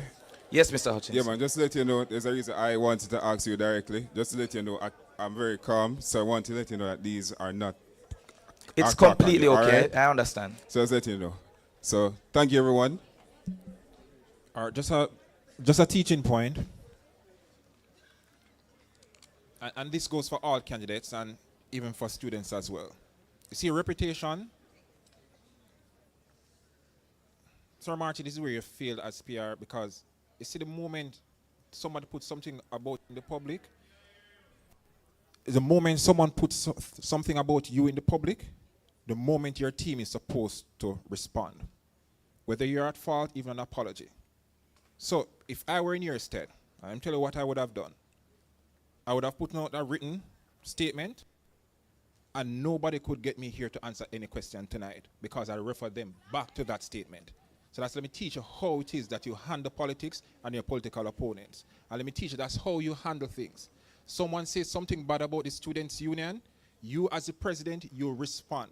And your statement is final. Anything else that has to be said will be held with the respective authorities. That's the correct political procedure. So let me teach you that. All right? Now, Mr. Lindo, I have a personal thing. How you have went. No, because if them pressure Sir Martin, you have to pressure them back. That's the only natural part of it, right? Fear is fear. But you see, I have a personal thing when it comes down to leaders who are just here for power. How you were representing the students here, then you left and you went to JUTS. Forget about the students, then come back to the students now because, of course, there was a political opening. I know you just want to be president, right? So can just clarify, why didn't you continue with your trend in representing the students that you care so much about? Is it now that you're coming back now You were a what? Were you a rep before? All right, so during my first tenure, 2022-23, I was in the position of advisor to the first vice president. So you have never run in an election before? I have. I ran for VP Student Services where I lost. Okay, all right. So it's all about the power for you. Just clarify No. that. And so let me know. Convince me. All right, so firstly, the reason I did not continue through the UTech train would have been a case that during my time as advisor to the first vice president, I was in the final year of my undergraduate program where I graduated with a Bachelor of Science in Urban Regional Planning. Now that I'm back at UTech, where I'm continuing my studies in a master's, I have decided that I want to come back and continue where I left off. Now, the thing is, I never left UTech. Other persons think that, okay, after I finished my tenure as advisor to the first VP, I completely forgot about everything about UTech, which is completely untrue, because I can tell you that throughout every single meeting that I've been to in the capacity as National International Affairs Executive on the Jamaica Union of Tertiary Students, the University of Technology students has always been mentioned and has always been advocated for by me in whichever capacity or whichever meeting I am in. Now, as I said, through the Student Union, I've used this opportunity, through the Jamaica Union of Tertiary Students, I've used the opportunity to grow in the role, to understand how different student organizations across the island advocate and lead their students and lead their student organizations. Through that, I feel like I've gained the knowledge and gained the understanding of what is needed to actually bring the Youth Students Union to a higher level to where it needs to be. Now, as I stated, I just really and truly, the answer is simple. I never left. All right. Stay where you are, Lindo. Stay where you are. Don't move. Hopefully I can bail myself out this one. All right, let me say this straight up. I have seen a lot of presidential candidates, and even on the stage now. I don't know what your leadership entails. I don't know what you've done. But in terms of Students' Union, on the platform right now, you're the weakest candidate. In terms of what you've done prior to be on the Students' Union, you've never been on the board of executive, you've never been a rep. Right? No. And being on the board of executive is something, being a part of the Students' Union for 5 years, is something that I know that is very important if you're going to be the president to direct the board of exec. You've never been a part of it. All right. Right? You've never even been a representative to lead students. You've been a graduate study representative for like 3 months. Right? That's correct. And I'm saying most of the issues that affect students will be undergraduate issues. Right? So I'm saying, why didn't you run for like an executive position, one, right? And why do you believe that you're the best candidate, even though, based on the Students' Union, you might be the least qualified? No, first and foremost, thank you so much for that question. Let's get to business. When you think about it, everybody knows, everyone who has served on the Student Union Council knows that the Board of Advisors is the backbone of the council. Everybody knows what the work that we do and the importance of it. Now, through the role of academic advisor, something that's I learned recently, something that I am going to always say is that the first VP has more board meetings for the university than the president. Now, based on that stance, I can tell you that during my time working alongside Rick Darby, I would have been delegated to go to a lot of meetings. I've been to academic board, I've been to quality assurance, I've been to board of undergraduate studies. I've been to all these meetings and I've always advocated based on matters and defended the rights of the UTech students. Now, let me finish. When we think about what I've accomplished, as I said, I played a key role in the Great Forgiveness Policy Reform. I played a key role in bringing back the preparation period. I told you that I was able to digitize the way to access the graduate student lounge. Additionally, I am currently advocating for a differentiation or for the graduate student handbook to be reintroduced. So in terms of advocacy on a national or in local, in terms of UTech itself, I can tell you that unlike one other candidate up here, I've done more than him. No. In terms of the way of how...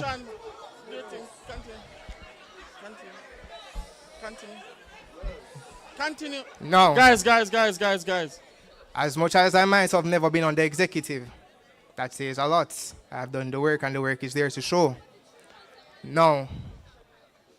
When you think about it as well, in my role as National International Affairs Executive, I can tell you that based on how many meetings or based on the advocacy that I've done, realistically, another candidate is not as much as outspoken as myself. In that time like this, I might stutter a little bit, say kind of 60. But we're moving alongside. But realistically, I can tell you that I'm very much qualified. And if I was not qualified, and if the student union at the time who amended the constitution did not see fit that anybody on the council would have served a year is fit to become president, then that would have been amended. Even yourself, when you were president, you would have amended that to change it to say, once you serve on the executive, you need to run. Now, with that being said, I think I've rested my case. No, but based on all you said a while ago, the fact that you've been on board of undergraduate studies, did this handbook, did that, all of those academic boards, it showed me that you'd be the perfect person for first VP. Why are you running for president? Is it power? It's not power, Is it power? It's not power, man. Because when you think about Or is it shower?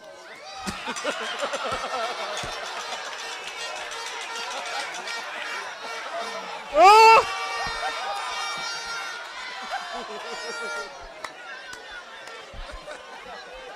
Well, to be very honest,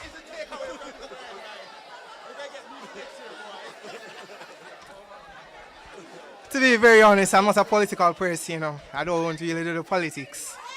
As I say, I'm up here for the needs of the students. I'm here to represent the students. So why not first VP? That's what I'm saying. Why not first VP? You'd be a perfect first VP, So why not? When you think about it, I feel like as much as I could be a great first VP, I don't see why I could not be a great president as well. Because we've accomplished so much, and I believe that the experience can also contribute to so much more.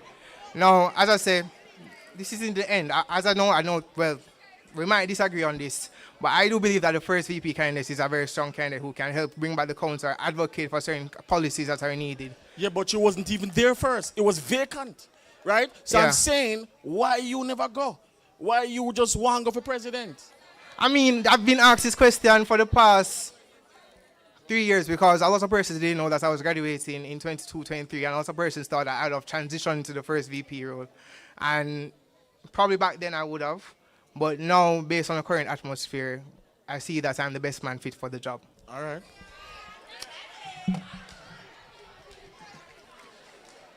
All right.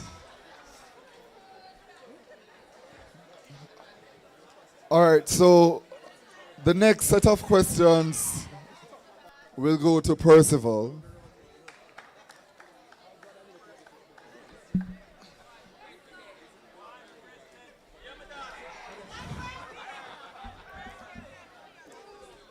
All right, so Percival, the first question is, so there has been some amount of talking on campus to say that you're not the most charismatic candidate.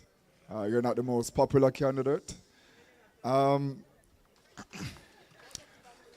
With that being so, or let's say we're comparing it to the other persons who are vying for the position, you're not necessarily as likable or as vocal as the others. How do you plan, based on your personality, how do you plan to actually galvanize students behind you and to actually lead them into the future if you are to be elected as president? Well, thank you for that question, Mr. Ratchery. I think, well, I've heard the statements being made before, and I must agree that they are true. However, what I can say is I've actually been working on it, even during the campaigning period. Campaigning is not even something I really like to do, per se. It feels very transactional, and it feels kind of fake to an extent. But I've started to realize that if I want to serve the students, especially in the capacity as president, I have to be out there and I have to interact with the students. I have to go to the events, I have to be seen, I have to talk to the students. So it's something I'm actually working on currently. So wait, do you have a genuine love for it? I do. Okay. And the next part of my other question is, all right, so we have one president who is going to be demitting office soon. He's going to be leaving as president of the Students' Union. You, let's say that you win, you're the new president. Tell me one thing that you agree with Rick's administration with, and one thing that you disagree that you would have done differently. All right. Sorry, Rick, but you understand. Yes. That's actually pretty easy to answer. No, seriously. So, the first thing I would have agreed with the administration is something we did collectively. It was actually going on a strike when the tuition fees were being raised. We're the first union in, I believe, 3 or 4 years to actually do a strike at the university, and something that I disagreed with. Hold on, stop right there.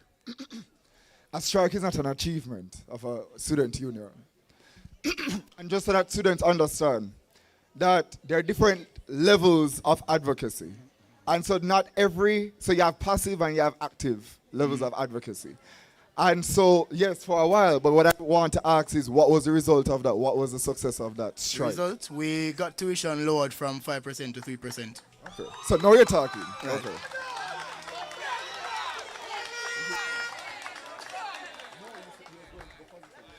And the thing that I would have disagreed with is that we were a bit more lenient as a union to our fellow councilors. I'm not saying that there isn't a place for leniency, but compared to our first council, we're definitely, well. Wait, lenient with what exactly? Well, yeah, essentially. So if do you think that the president at the moment, did he hold his officers to account effectively? He did, but I'm saying something, he did hold everybody accountable, right? But what I'm saying is, from the get-go, I think that we should have been a bit more stern in our approach. No, he was not weak. No, I'm clarifying the air. He wasn't weak. Rick was a very strong president. All right, so first of all, I'm going to put this out there, because when we look at the evaluation report and the figures that are coming out based on the students' feeling towards the council and members of the council, it is definitely weak, especially when you compare it to your neighbors across at the University of the West Indies. So you look at approval ratings, internal scores, they're relatively low across the board. Now, students are tired of every single year coming to hear speeches being made by students who want to offer themselves a position. As what Dimitri said, is it for power or is it for something else? No, what we need to know, well, sure, I heard the shower part, but what we need to know is, how will you hold your officers accountable if you are to be president? And we don't want to hear we don't want to hear any traditional answer. We don't want to hear a non-answer. Answer the question. How would you hold them accountable? Don't go around me. All right, so now go around you.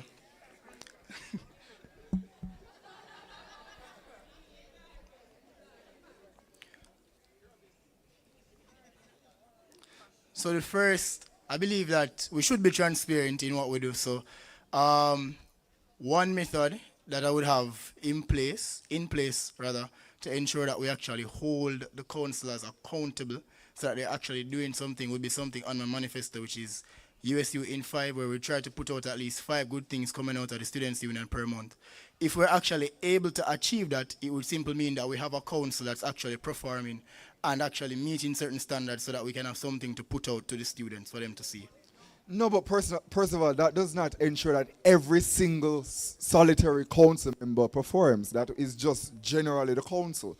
All right, let's look at the Constitution. Now, I'm not necessarily a UTech past student, but let's look at the Constitution. Tell me, what are the ways in which, what medium do you have that you could use at your disposal to, let's say, fire an executive that is not doing their role? Is there anything in the Constitution that gives the power to the president? Committee. The disciplinary committee. Right. Has that been effectively utilized? I don't think so.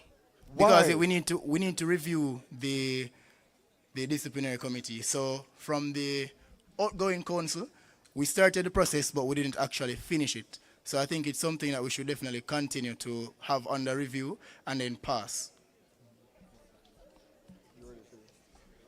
Okay, all right. Thank you, Percival. I'm being told that the students are... Oh, you have a comment? All right, just a general thing when it comes on to representation. Once again, I'm teaching you guys what to do with this information is up to you. A strike is a very powerful tool of advocacy, but it is the most dangerous. because it doesn't necessarily mean that you will get the results that you want. While I was president here, by the first time I almost had my first run-in with the university. I'm the intent for lock down the school. But Professor Stephen Vassiani sat me down and he taught me one thing. He said, always remember that the pen is mightier than the sword. And one of the things that you have to learn, as student leaders is how to truly advocate on the points that really hurt. You can lock down the university, but what you will have doing is that students will lose assignments. Remember, 900 students is there, but the student population, 10% on strike, but another 9,000 is suffering. Also, the university's reputation is also being damaged. I am one of those persons who is not for strikes. If you are able to write, and write to the right persons, the right organizations, you can hit institutions, not just the university, because of course we are taught as leaders of the organization, your responsibility is no longer just UTech. Your responsibility is the nation of youth that you represent, right? Once you learn how to write and to advocate, and that is why policies and your ability to understand policies are so important, because policies will give you both right and power. I'm not too sure about the shower thing, all right? But if you master advocacy correctly, you will not need strike. So strike is always your last resort. Right, and I wanted to say that it was the last resort because we were writing. So we only resorted to the strike because every other method failed. So it's not I'm not going to get up and say, okay, tuition is being raised by 10%, we're going to strike. We're going to sit down, we're going to meet, we're going to discuss, we write where necessary, and when all else fail, then we'll consider having a strike.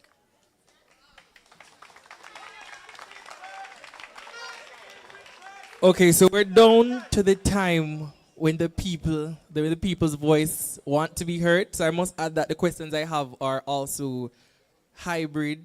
So they're not just online, but there are persons who are actually here in the audience. But before I go on, the persons who acknowledged to me that they had questions, just meet me on my left right here.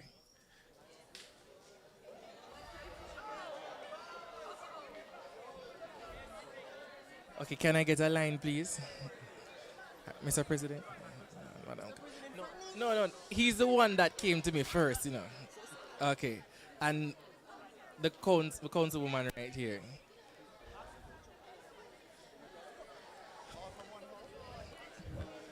I must also add, all right, let me ask the questions online first. So the first question is for Mr. Lindo. And the question is, how do you plan to monitor these safe rooms who will be... All right, let me repeat it. How do you plan to monitor these safe rooms who will be left in charge is to... Hold on. I get the question. Okay, yeah, sorry. All right, so in regards to the storage space, all right, so what I am proposing in my manifesto is that what we understand, or based on my research, what I've gathered, is that dorm students, unlike UA where they're allowed to leave their stuff during the Christmas break on the hall or so forth, dorm students are forced to carry all their things back home. Now, for that 2 weeks, you're having to pay a whole $30,000 just to rent a taxi or just to get a vehicle to go home to carry all your things. Now, what I'm proposing is to create a storage space for students where they can just rent a locker or rent a unit in that space, and then they can just pay a small fee for like $2,000 or so forth.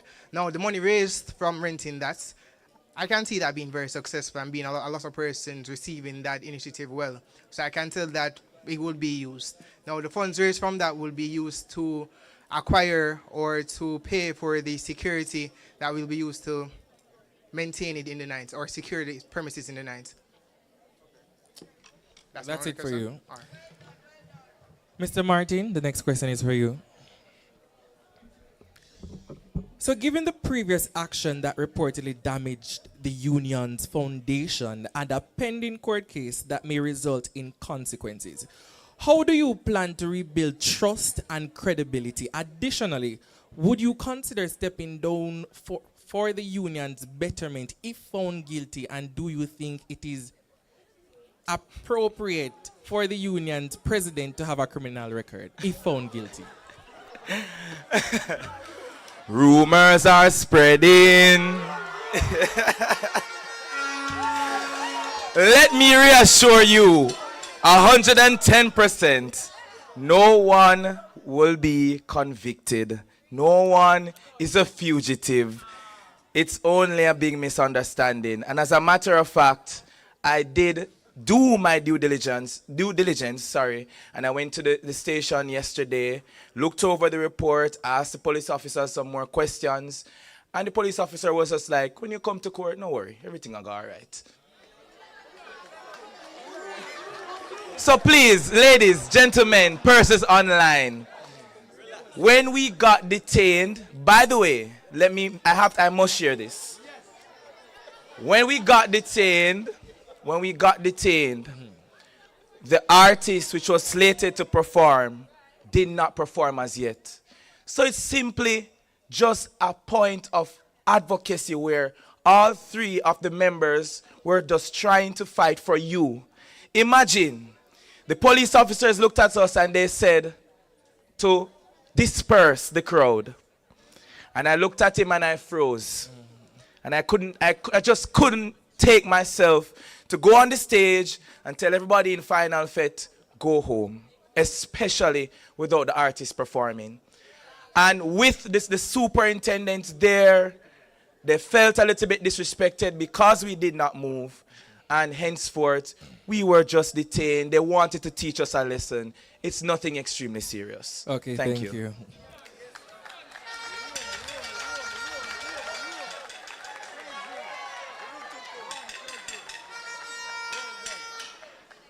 Okay, so this question is for all the candidates. You know what I'm going to do, I'm going to restructure my questions in front of me. I'm going to ask the direct questions first, and then I go to the popular scan. So back to you, Mr. Martin. Another question, and this is your final question, by the way. Thank you. What are your specific plans to address the concerns of the students who have lost their trust in your leadership? And what concrete action will you make to show them that you are committed to representing their interests?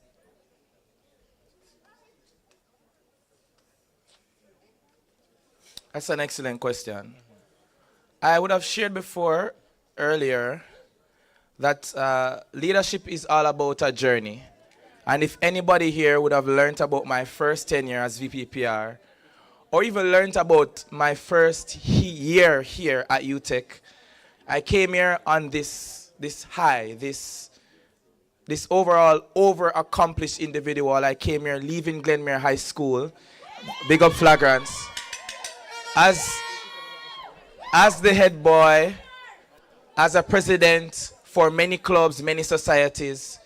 I came here, I won Mr. Harlef, I was Mr. Harlef 2023. And then I thought to myself, let me go and become a hall executive as well as a union executive at the same time. And it was absolutely detrimental to how I functioned, to how I operated. I could not accomplish all the goals I set out to because of the amount of work I took upon myself. But like I shared earlier, leadership is all about the journey. And I've learned a lot in the past 2 years when it comes to conflict resolution, when it comes to these retreats. When you go on leadership retreats, you learn about what it means to be a leader. You learn about how to lead a team. You learn how to public speak. You learn how to be a better and more effective council member. And what I can tell you now is after 2 years of serving as your Vice President Public Relations, I am more than ready to serve as your president. Thank you. All right, Mr. Martin, this was an oversight. My apologies. So this is your final question. Okay. Yes. And it says, how will you ensure that your plans are actually implemented, especially considering your history of last-minute work? Well, I reject the premise of that first part, that last part about that last-minute work. But it comes down to my council itself and the spirit of the council and how my council performs. Most of the things that I really want to do is going to be driven by my board of advisors, as well as we're going to be having a director of elections and regulatory affairs who helps us with those disciplinary matters, and we're going to be having an executive secretary who helps with the accountability for the entire council. So as soon as we realize that something is slipping up, we address it, and that is how I'm going to effectively manage the council to ensure that my tasks and my objectives and goals are met. Thank you. Okay.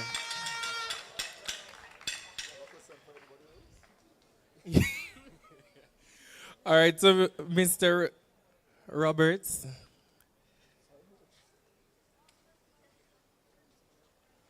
Your question is, so during your tenure as first vice president, you made the decision to remove several helpful positions, which led to challenges and issues as a result.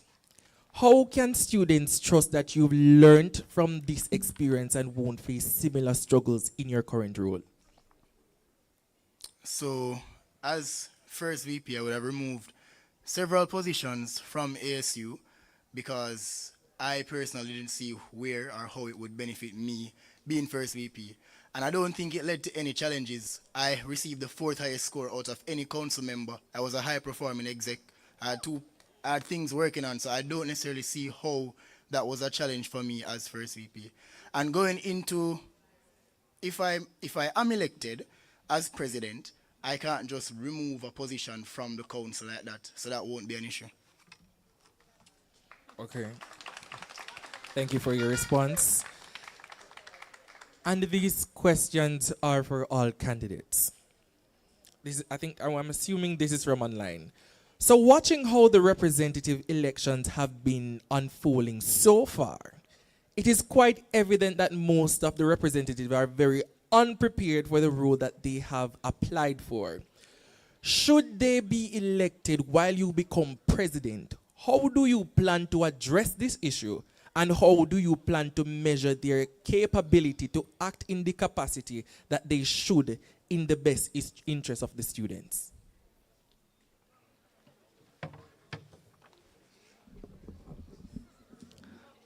Thank you for that question.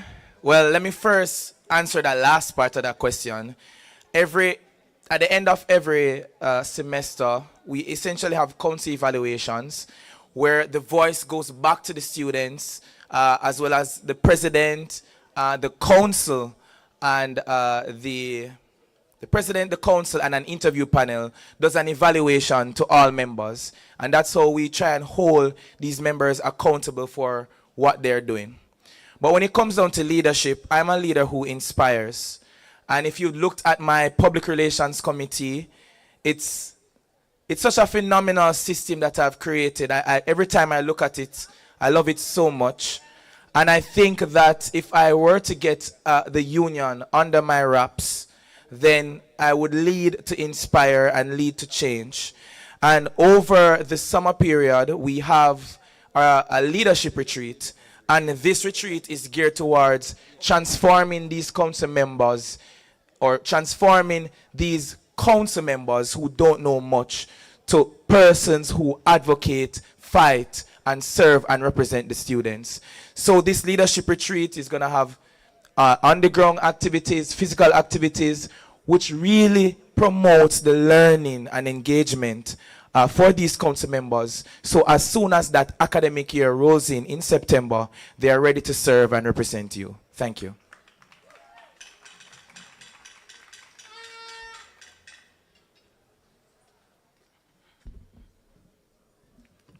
All right, thank you for that question. Now, what I intend to do, so we already understand the issue that their inexperience and the knowledge is not up to par fully. Now, the solution to that, it's been an idea that has been tossed around by the current president, Mr. Rick Darby, but the creation of a leadership manual that will be used or given to each council member, which is written by past union members or past presidents. So through this handbook, each Through this handbook, each council member will be given, and this should be used as a guide to help them to know the ins and outs of the council and what is required of them as a student leader. So rather than the regular, the standardized student leadership retreat that happens every year, we've seen the same issue where students go to student leadership retreat and they're still inefficient as councillors. Now, to fix that, we're hoping that this new initiative or creating this new handbook, our guide, will help the council to improve. Thank you.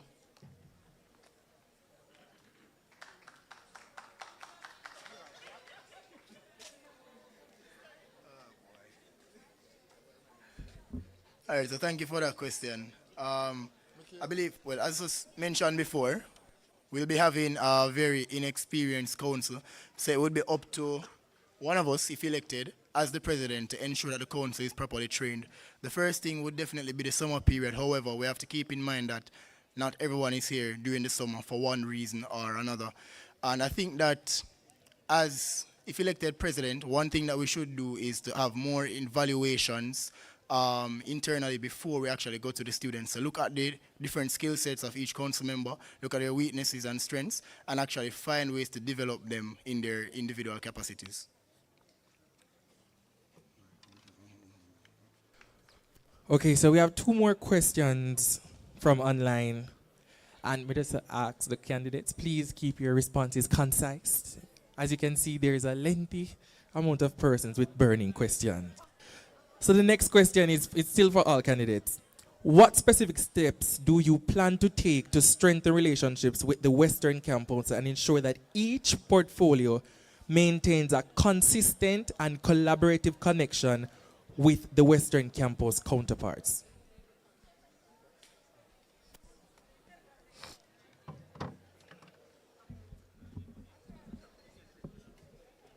All right, thank you so much for that question. Well, Western Campus, because of their geographical location, sometimes it's difficult for them to communicate with us. But within my tenure, I would have ensured that I am communicating sharply with my Western Campus counterpart. But what measures I can put in place is to see how much I can ensure that I have some semesterly visits to the Western Campus. So making my way up there, finding out what are their major issues, and maybe, building some camaraderie with them as well. And also when we have our big events, such as a final fete or a freshers fete, or even our prior breakfast, we definitely invite our Western Campus representatives to come down here on the main campus so that we can build a better relationship. Thank you.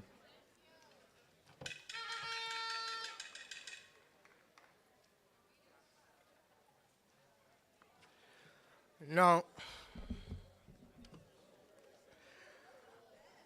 thank you for your question. The answer to that is simple.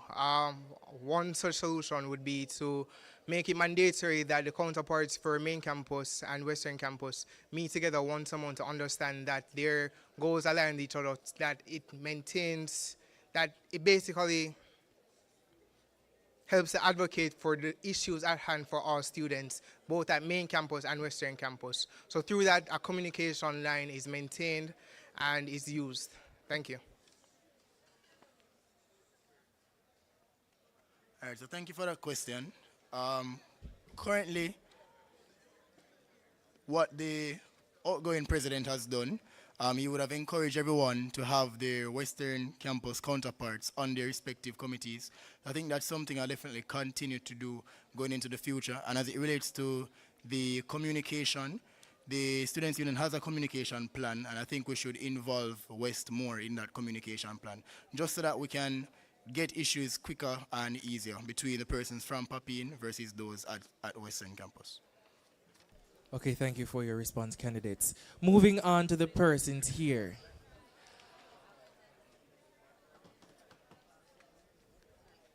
I am permitting only 2 questions. Okay, I was going to say 2 questions and 1 follow-up. Okay, so I'm hearing 1 question and 1 follow-up. So make it short, please. It's 10. Exempting the president. Seeing that it's a portfolio that he has to. No, get the drift. Okay, so you go ahead. All right, so my question is for Mr. Lindo. And I'm here to represent one of the minorities at UTEC. So it's a question with a follow-up. Can you name the two major courses under the School of Public Health and Health Technology? Would you like me to repeat the question? Yeah. Can you name the two major courses that are facilitated under the School of Public Health and Health Technology? Isn't that the course? Yes. Okay, course. So isn't that the Bachelor of Science in Public Health as well as the... Continue. All right. If it's a yes or if you don't know all of them, then we can continue. Well, I'm going to say the major ones would be the...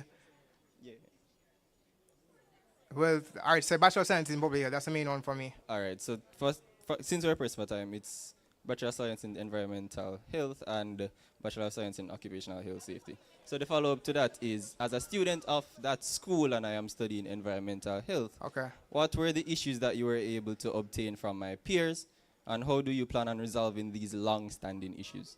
Well, unfortunately, I can admit that you're the first student I've been able to engage with that has actually told me they studied that course.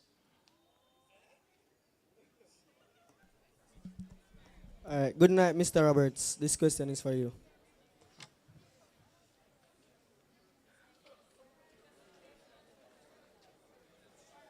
What does accomplishment means to you, given the frequent use of assisted or pending in your accomplishments posted on the Students' Union Instagram page? And do you feel this reflects a true leader or more of a second role player?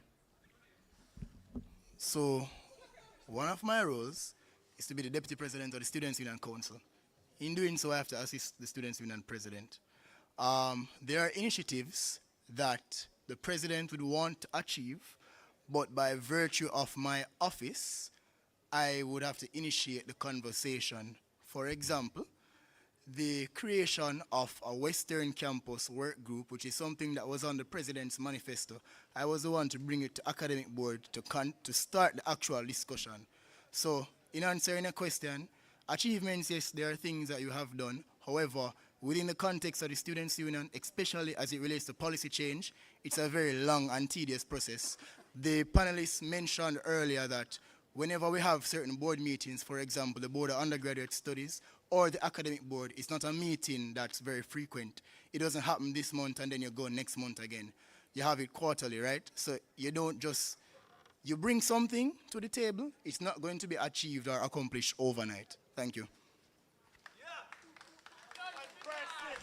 Staying with you, Mr. Roberts. Staying with you. So, Rick Darby, the current union president, holds the highest evaluation. So, Mr. Rick Darby, the current union president, holds the highest evaluation score. Second highest, my apologies. Board of Executives. Right. At 81.2%, a clear student endorsement of his leadership style and the direction, which you would agree, right? Correct. Given your manifesto, it suggests significant structural changes and even reimagining student engagement. Are you implying that Darby's approach has been insufficient? If not, why should students choose to build something new when what exists is clearly working? Okay, so in the start of my speech, I mentioned that we're building on an already laid foundation. So I'm not saying that we're building something new. I'm saying the stage is set and it's time to go even higher. Thank you. So, this question is for Mr. Roberts. It's just one and a follow-up. So risk or feasibility analysis are usually a part of a president's manifesto. So as someone who was previously first VP of Academic Affairs and now a presidential candidate, please identify any 3 institutional or regulatory risks that could hinder plans And what contingencies have you developed for said risks? And this question is in relation to a manifesto point, right? Yes. Okay, so one of the first ones, let me just go back, would be that of the ATM. So it's something I'm very passionate about. I believe that as students, we should have another ATM on campus because we only have two. When they're broken down, you have to go to Papine, right? So in coming up with this idea, I've actually reached out to Sagicor, right? So I reached out to them and I let them know my plans from when. And essentially, I got confirmation from them that it is something that's possible and it's something that they're willing to look into. As it relates to the actual infrastructure, I do have an alternative in place in the event that the university, that we have some issues with the building out the actual infrastructure. I don't believe I am allowed to say that at this point, but I do have an alternative in place.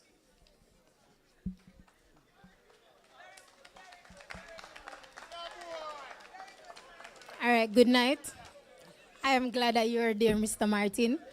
This question is for you. So, on February 24, 2025, the president, Mr. Rick Darby, would have sent a message in the group stating that the security on campus will be replaced, especially the stationary securities at the dorms. Your response was, this, I think, the modification in the security issues is a great idea. The planned modification seemed like a step in the right direction for improving security and access control at the halls. Seeing that these hall of residents or these students here who live on dorm are here, what would you say to these students, confirming that you would advocate for the securities to remain on dorm? Okay. The question is... Yes. What I would say to them about... Do you understand? Or you want me to rephrase? Go again, rephrase again. Okay. So there was a situation where we were told that the stationary guards on the dorms will be replaced. Right. Mr. Darby responded that this is a step in the right direction. Mr. Martin responded that this is a step in the right direction. We had a town hall where the students were saying that they do not want the guards on the hall to be replaced. Yeah, so I'm asking, how would you advocate for that? Okay, that's an excellent question.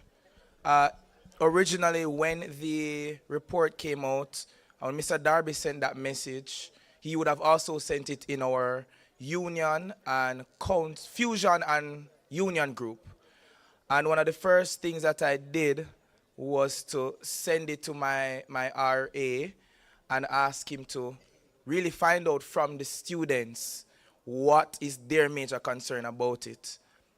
Initially, just at first glance, I would have said that it might be a good idea, but after really thinking about it and hearing from the students, I realized that it's not so great to want to remove the guards in its completeness. So in terms of advocating for them, I would have to first find out what the students really want, put that information together, and then I would present it to the head of safety and security, Mr. Kelly. Thank you. Thank you. Stay with you, Mr. Martin. So the next question is, you, Mr. Martin, during the summer, we were notified that tuition will be increased. The Board of Executive, along with the Board of Advisors, had a meeting. We did. And during that meeting, you stated that we should take the increase because eventually we will be having an increase, whether this year or next year. Confirming, right? Well, no, my position was we will take the increase if the university would have made certain promises. My stance is this: if we're going to take an increase, there must be something that the university is going to give back to the students. All right. That is not true. I will ask any council member that is here who can clarify that is not true. That is indeed true. Also, on the day of the strike, Mr. Martin told us that the administration, we should take the side of the administration and we should not strike. So I just want the students to know that is not true. Do you have a question or is this an attack? Okay, yes it is. Ask me questions. Next person, thank you.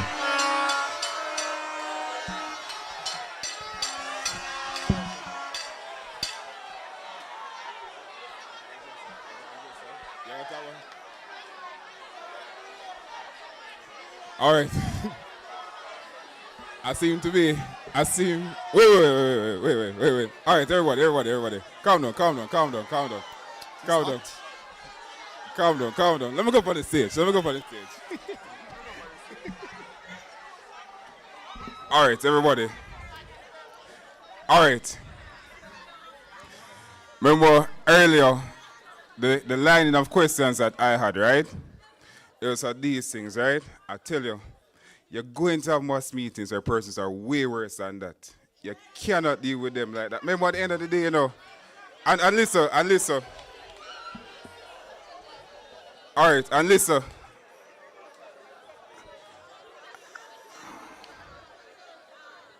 All right, so at basic school, my teacher tell me only one can talk at a time.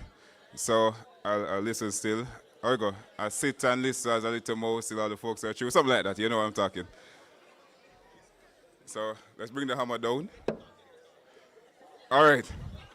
So I just want to point it out, right?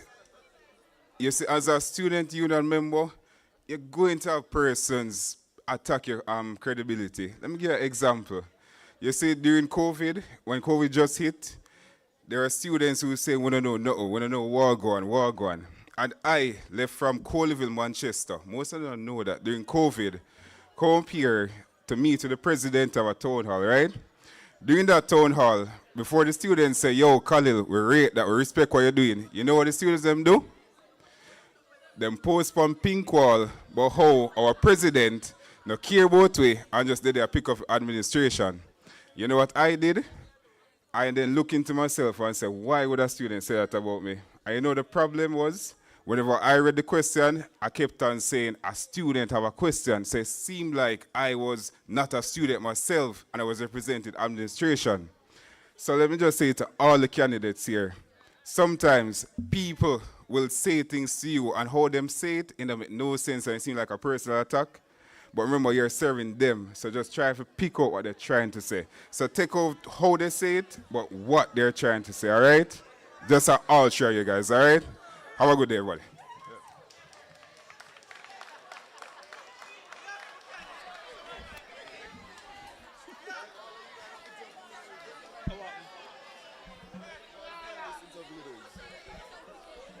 Students, I say it already, I want to come back with the same foolishness.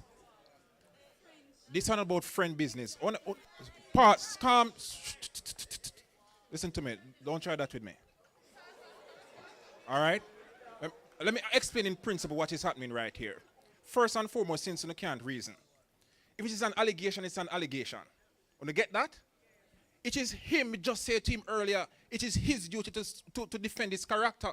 Students are, bro, I tell you about Brad because students rub me out right out from your first VP comes straight up to president. Gentlemen, whoa. Gentlemen, first of all, hold on, let me just address that wise statement. I want to say one thing, stalwart forever. Check my stats.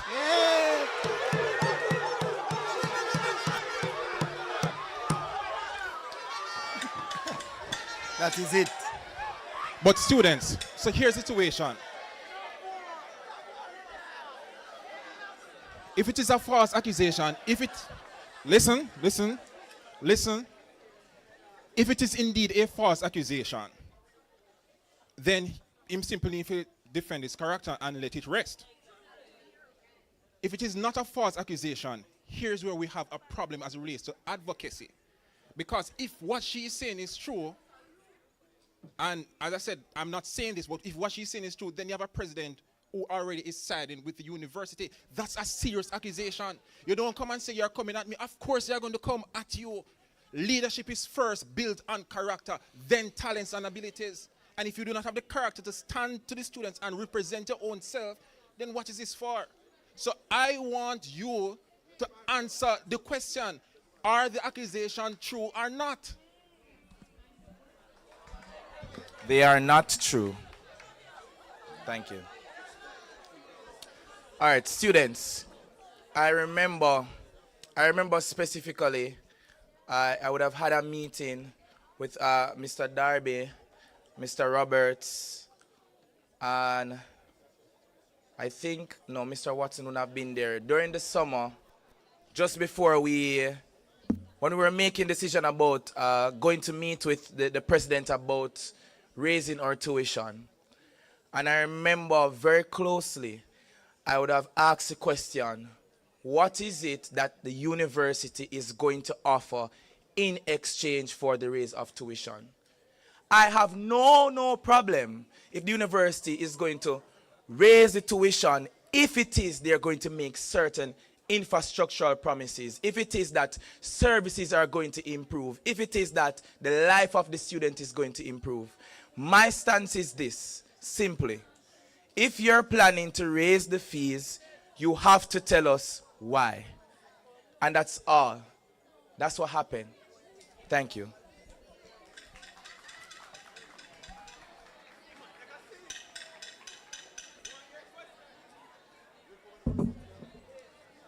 I have 12 questions.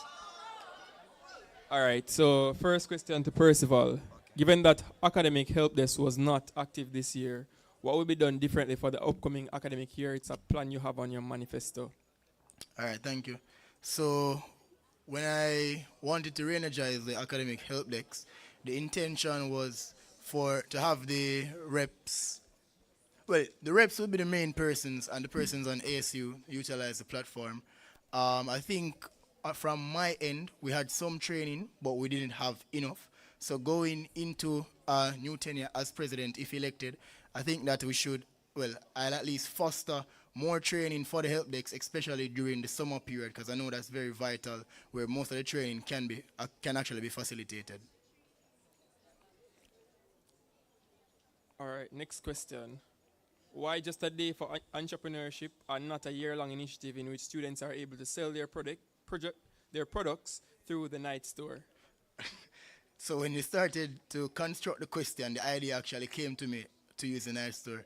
I'm grateful for that criticism, and I will definitely look at adjusting the entrepreneurship day to actually open it up to night store. All right, and what aspect of the Constitution would you want to review? As I said earlier, it's mainly looking at disciplinary committee.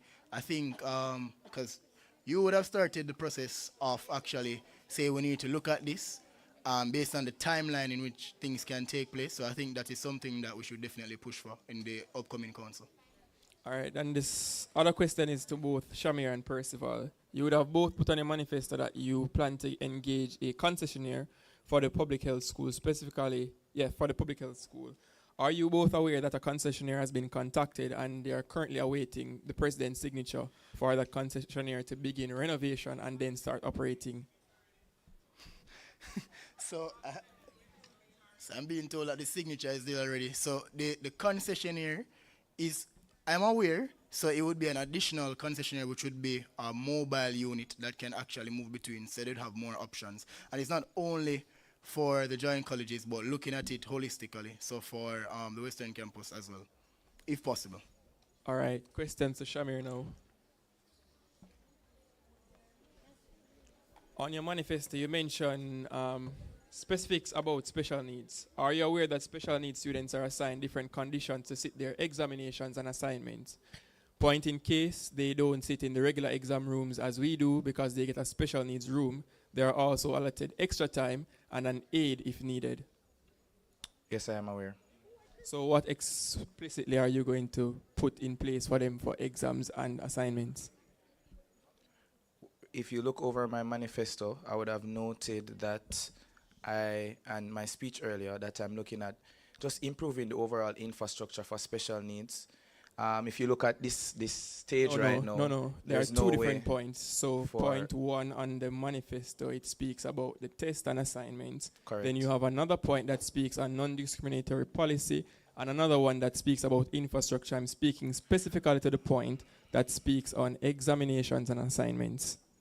All right, so for examinations and assignments specifically, I really wanted to allow for students who also experience like mental health issues to be able to have special aid, to be able to get extra time and to be able to... All they need to do is indicate at the med center and they get extra time to do their exams. All Are students they who aware, are they aware of any this? student who has anxiety and is clinically diagnosed, once it's noted on their medical file, they get extra time to do their examinations. Are they aware? Once you do your medical, it would be on your So file, if- so you would be noted as a special needs student. Okay, Mr. Darby, I understand.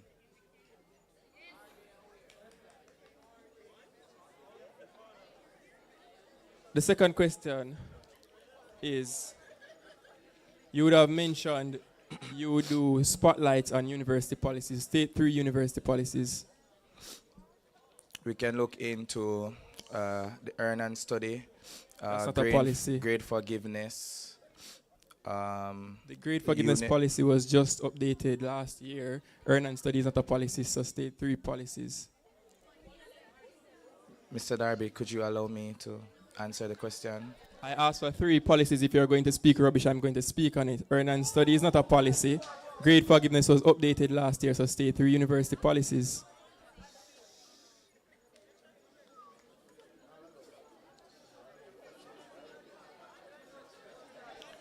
The university's non-discrimination policy, university's policy for grade forgiveness, and an earn and study.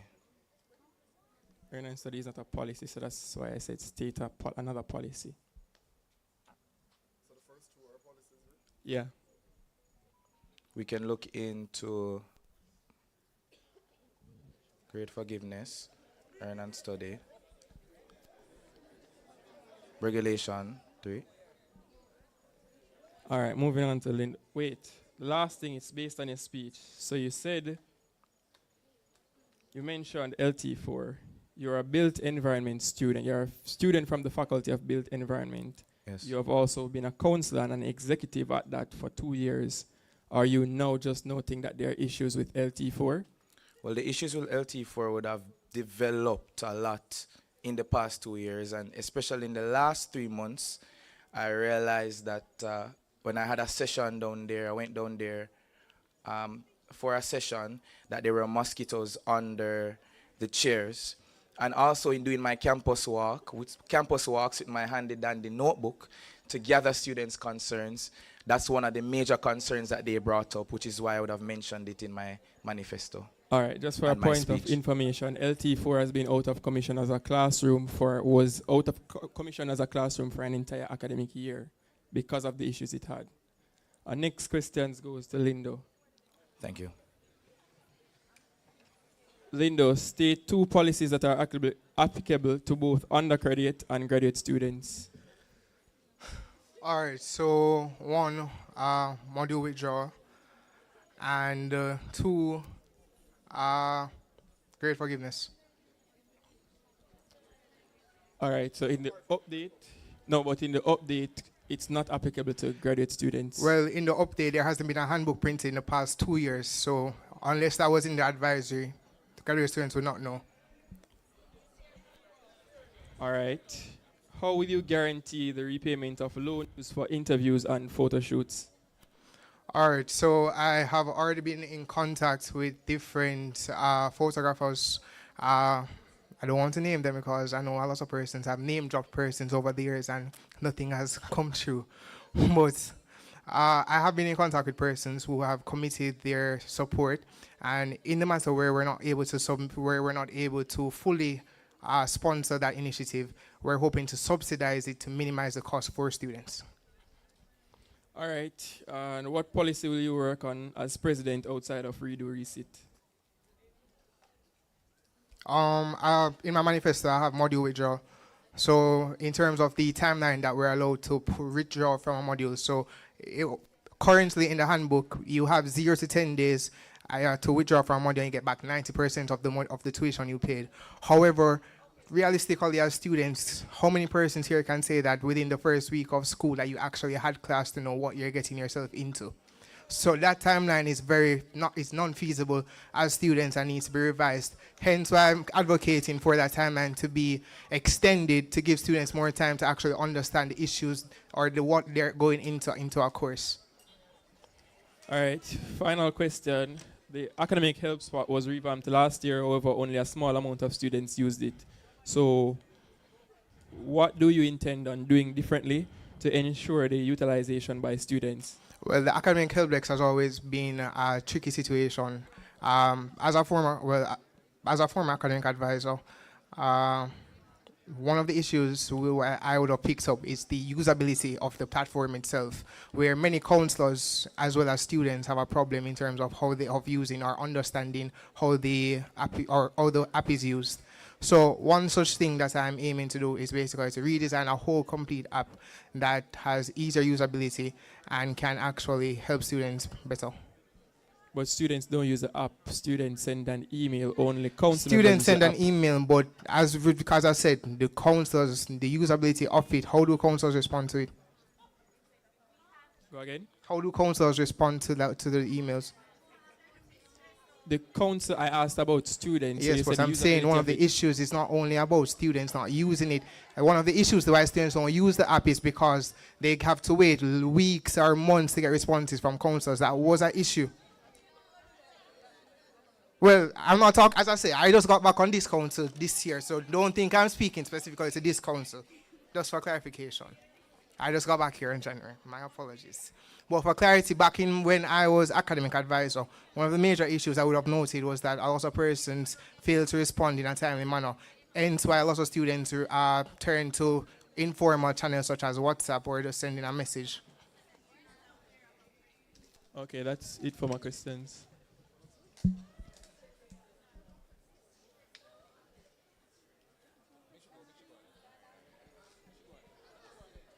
So one final question.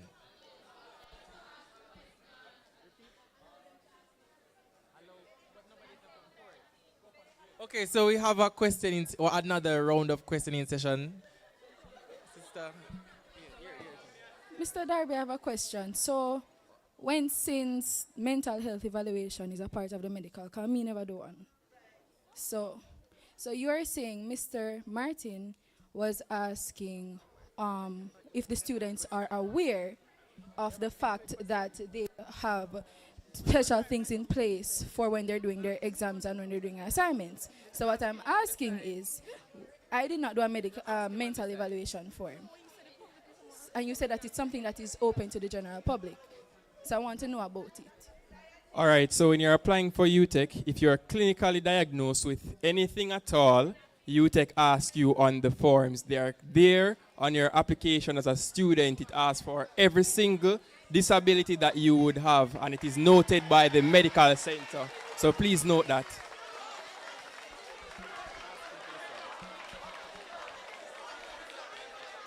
Okay, so I'm just going to announce that if you have a question for the president, he's on this side.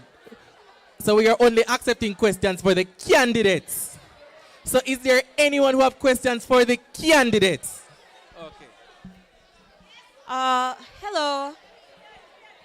Firstly,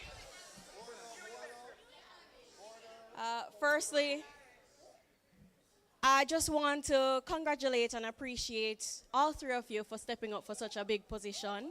It's a big deal. And my question to you is about appreciation. As you know, representatives were students too. And there are probably several representatives that can attest to this. But some representatives may not feel appreciated, or council members, executives too. This is for all of you guys, how will you guys as the president show appreciation to council members on a whole?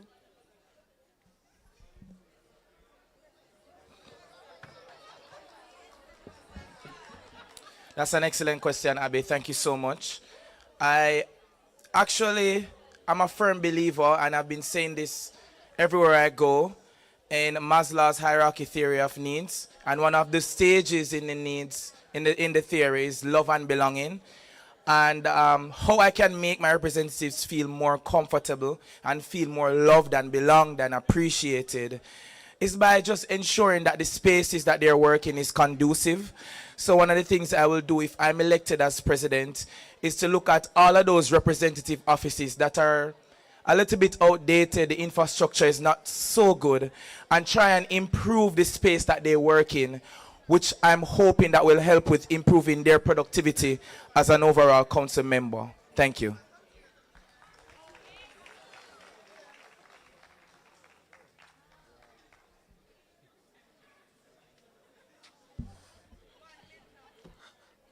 All right. Thank you for that question. Firstly, thank you, Abigail, for the great work you've done this academic year as a Faculty of Law representative. Can we just have a round of applause for her? All right. Now, one way we can actually show appreciation to the council members, or more specifically the Board of Representatives. As a former advisor to the first Vice President, I would have worked closely with BOR at the time. And one such thing is we understand the workload. Well, I understand the workload that is, or the expectations that students have for you because you are their first contact to the union. Honestly, I think it's just a matter of doing some monthly check-ins where we give away like coupons to say that, okay, treat yourself based on the work that you've been doing. But these are performance-based because some reps just not rep. Now, as we say, performance-based incentives could assist on a monthly basis. On a small little token, could increase the morale of council members. So that's my approach. Thank you. All right, thank you for your question, Abby. My approach to the question that you would have mentioned is that I would firstly give props where props are due. So, for example, looking at the outgoing council, whenever somebody, they perform well or they did something, we send to the council group, everybody big them up, right? That's the first thing. And then secondly, just try to encourage the council members a bit more. Something that I would have tried to do as first VP to BOR. I would have tried to send some encouraging messages every now and then, just say, hey guys, proud of the work here, just keep it up. If you need nothing, reach out. So things like that, give props where props are due, and as much as I can, just encourage everybody.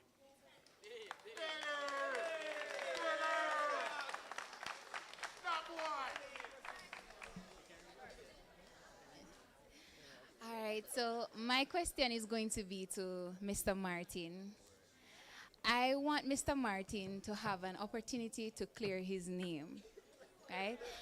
So because I've had experience with you, and I didn't know that you would have had like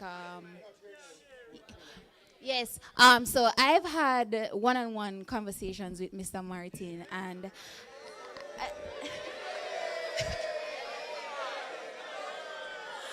and you're always so pleasant, cheerful. And so and now I'm in the crowd and I'm hearing persons are saying that, oh, you have a temper problem, right? So if you are elected as president, right, I want to know if you're going to ignore that, or are you going to go ahead to move towards bettering yourself as an individual? That's an excellent question. And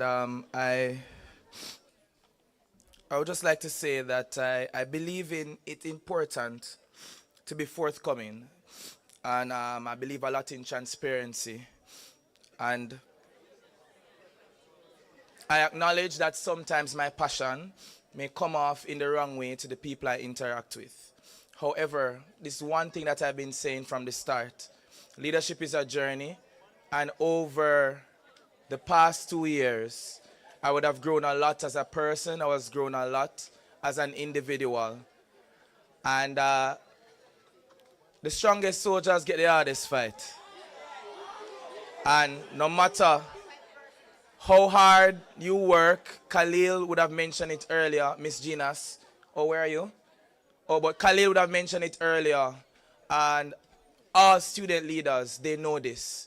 It doesn't matter what you do, how hard you work, or the interactions you have with our one-on-one interactions. People are gonna talk, they're gonna say bad things, and it's just for you now to find ways to move forward and just not let it deter you. Because, go again? Well, yeah, so like I was saying, my leadership journey over the past 2 years have grown a lot. And I've been trying a lot more to meditate and to also educate myself on conflict resolution, on ways to deal with the team. Last semester, I remember doing a specific module called Management in Principles. Big up Dr. Clark, who helped me through that specific module. And I would have learned a lot about leadership, a lot about management, and how I can improve myself as a leader. And if I'm elected as your president, I can assure you that that's something that will be the forefront of my mind. Thank you.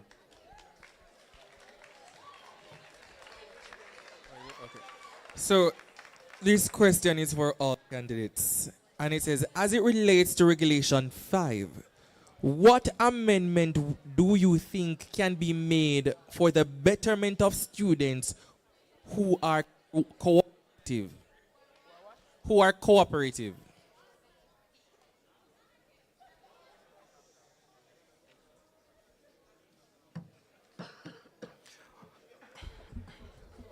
All right, so I believe that question is regarding to the academic misconduct inquiry panel. Regulation 5, right? Can someone confirm from the council? Yes. Okay. And can you repeat the rest of the question? Okay, so Okay, so as it relates to the Regulation 5, yeah, what amendment do you think can be made for the betterment of students who are cooperative? So who agrees with that? Well,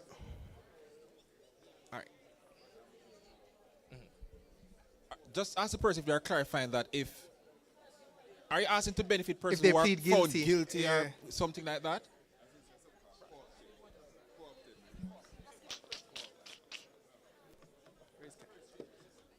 All right, so I'm not seeing the person who asked the question. Okay. Sure. All right, could you ask the question one more time? Okay, all right. So, as it relates to Regulation 5, what amendment do you think can be made for the betterment of students?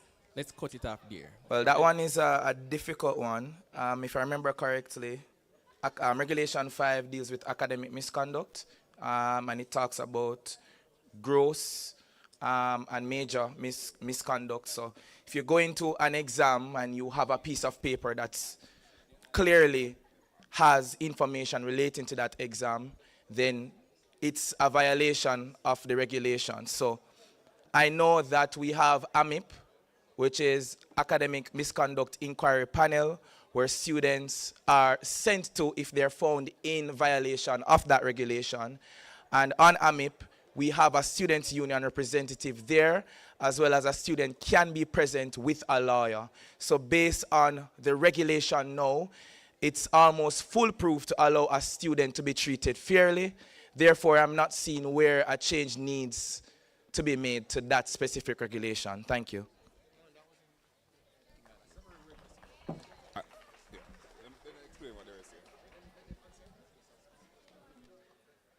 all right. So I guess we're interpreting the question how we wish. All right. All right, so in regards to AMIP,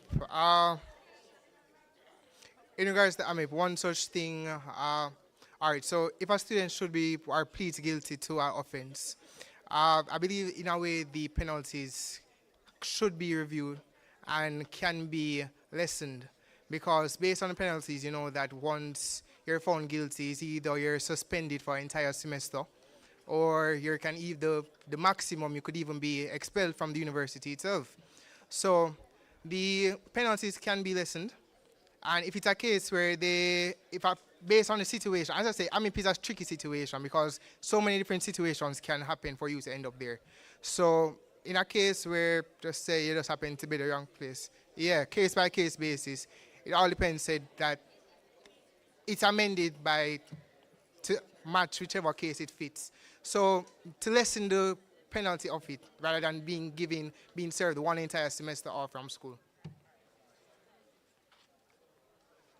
Just kind of continuing what Mr. Lindo said, having sat in several AMIP cases, AMIP is very, well, Regulation 5 on a whole is very tricky to review, or even tricky to look at. The thing is, as a student who, let's say you commit an offense and you admit to committing that offense, it's up to the panel to decide, right? So if I'm saying as the student representative, you know, the student said, hey, I committed, just easy with the sanction. The regulation itself doesn't provide that structure. So for example, let's say an exam paper got leaked, right? That's a gross offense. If you come and confess, it's still a gross offense. So we have to be very careful in how we actually look at the regulation. But I do agree that it needs to be reviewed.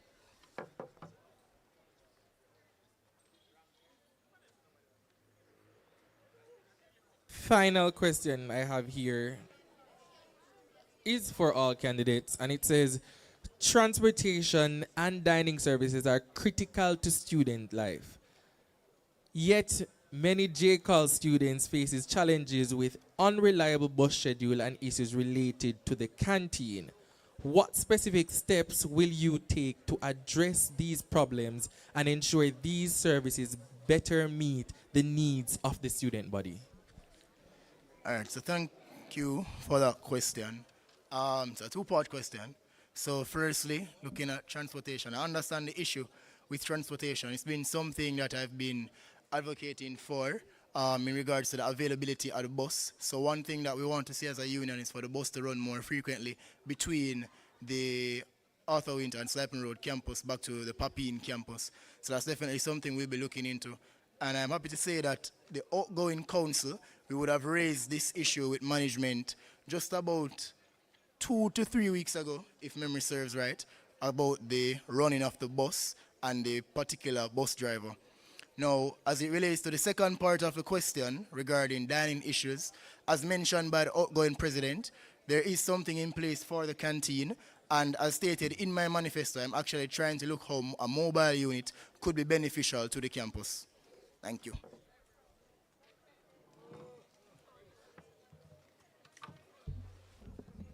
Well, thank you so much for that question.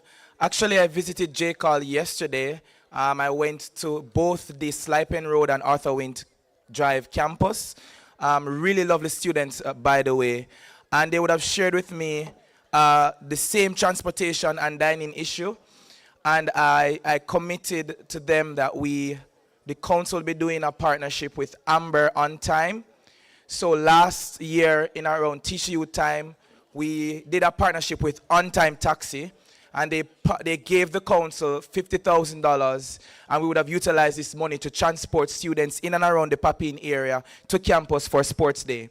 Now this same company wants to partner with the council to provide transportation services to students who are on the satellite campuses at a discounted cost. And I think this will help to alleviate that big transportation issue.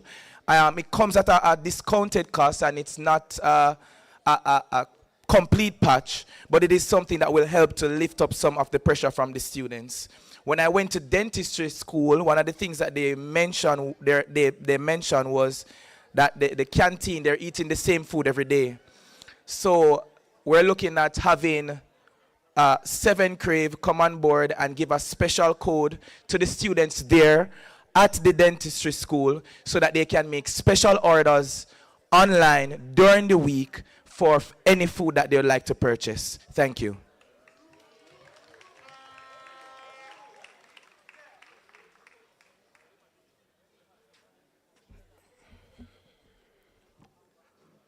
All right, thank you for that question. Now, in regard to the canteen, as stated, plans are already in place. However, more than one option is always good. So I will definitely be advocating for another food option to be put in place. Additionally, in regard to this bus now, a serious meeting is going to have to be held with FMD in regards to scheduling, because one of the major issues is that a lot of times the students have the schedule, however the schedule has not been adhered to by the university drivers. Now, what we can do, well, through that meeting, after that meeting is held, if the problem continues, then alternative measures have to be looked into. Now, as Mr. Martin would have proposed, partnering with taxi service to see if we can subsidize the cost that it would take for that students would have to pay to get to JCOL. Now, thank you for the question. So this is the final question that we apparently have. This is to all candidates. Do you believe that council members should be exempted from tests due to union events, and what are your views on this?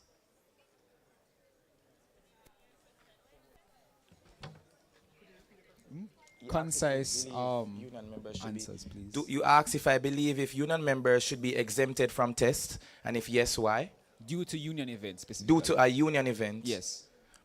Exempted from a test? That was the question I was given. Or an exam? I was given test, so Okay. I work with test. That's a very tricky question. I would say it comes down to the discretion of the lecturer. I don't necessarily believe in exempting the union members from tests. It's being on council it's a responsibility. It's something that you chose to do, and balancing it's very difficult. But when you have a test, you come here for school first. That's what your parents sent you here for. You came here to educate yourself. So I don't think that because of being on council that you should be exempted from a test. I don't think you should get any extra special treatment just because you're a council member and a student. Balance is extremely important. So therefore, I don't believe that a council member should be exempted from a test. Thank you.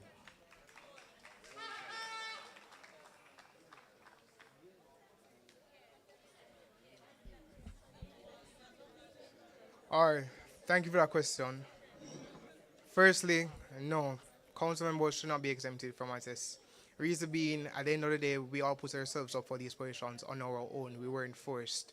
Therefore, any consequence or any other responsibility that we have outside of council is our own.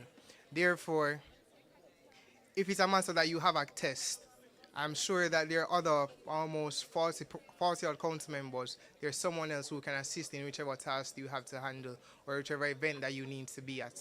Now, at the end of the day, we are student leaders. However, we are students first. Hence why my motto has always been to focus on your education first, because there's life after union.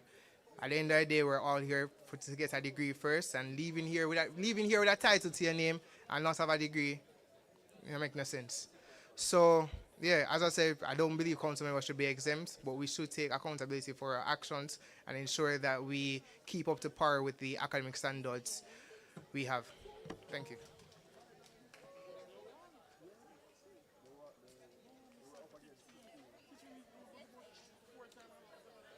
All right, so just answering the question, I'll express a similar sentiment as to the other two persons who spoke before me. No, you're a student first. You're here for your student work. You're here to get your degree. So do all that you can do to get a degree. Your council responsibilities are extra responsibilities, and it's up to you to find the balance and find the time and delegate accordingly to actually get the task at hand done. All right. So that's it for the line of questioning. I want us to just give a round of applause for all the candidates.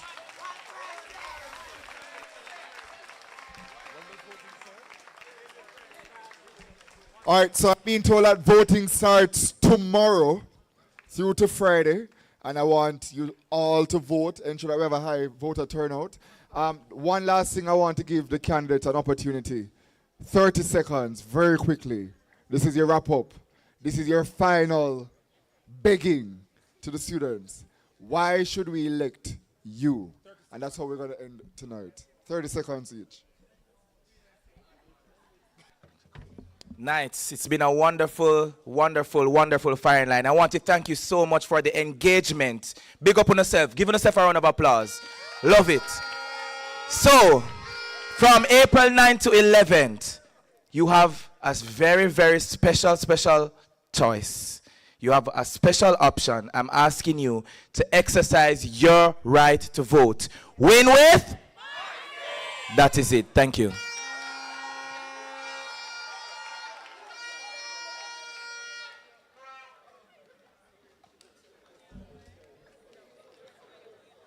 All right. Now, it's been an eventful night. I just want to thank everyone for coming out and for listening to the speeches. Thank you to the candidates for the great presentations, because at the end of the day, no matter the results of the election, we can each learn from each other. Now, at the end of on April 9 to 11, it's a very important 3 days, and the decision that we make is going to be crucial for the next 9 to 10 months. Now I'm going to ask you, at the end of the day, each candidate does have their strength and each candidate does have their weakness. But look into who has the balance. Now, on April 9 to 11, on the go with Lindo. That's the way to vote. Thank you.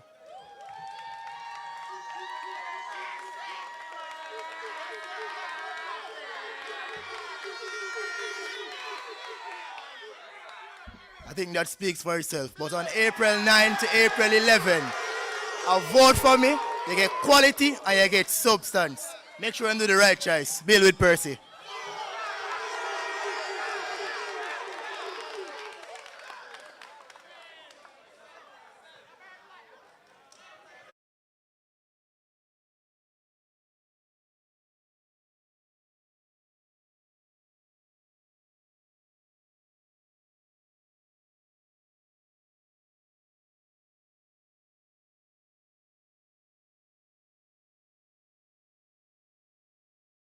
To the panelists.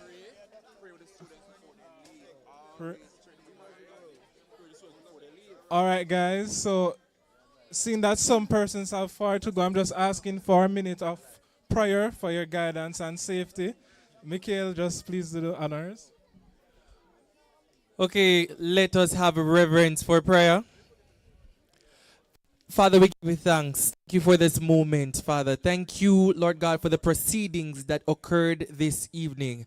Lord God, I pray right now, mighty God, that you shall cover the students, mighty God, who are journeying far, mighty God, those who have even left before the ending of this evening's event. Father, I pray that you shall cover them underneath your undiluted blood. Lord God, I pray that the angels of heaven shall encamp round about them, mighty God, that you shall set a standard in the spiritual realm against every plot, every assignment of the adversary right now in the name of Jesus Christ. Lord God, I pray that you shall bless these candidates, Father, that you shall continue to grant them the wisdom and knowledge, Father, to help them in their various portfolios. Guide and keep everyone in the mighty and precious name of Jesus Christ. Amen. All right, guys, just reminding you that voting begins tomorrow. If you're having issues to vote, there will be a booth here in the sculpture park. There will be one at the Students Activity Center, and there will be one at the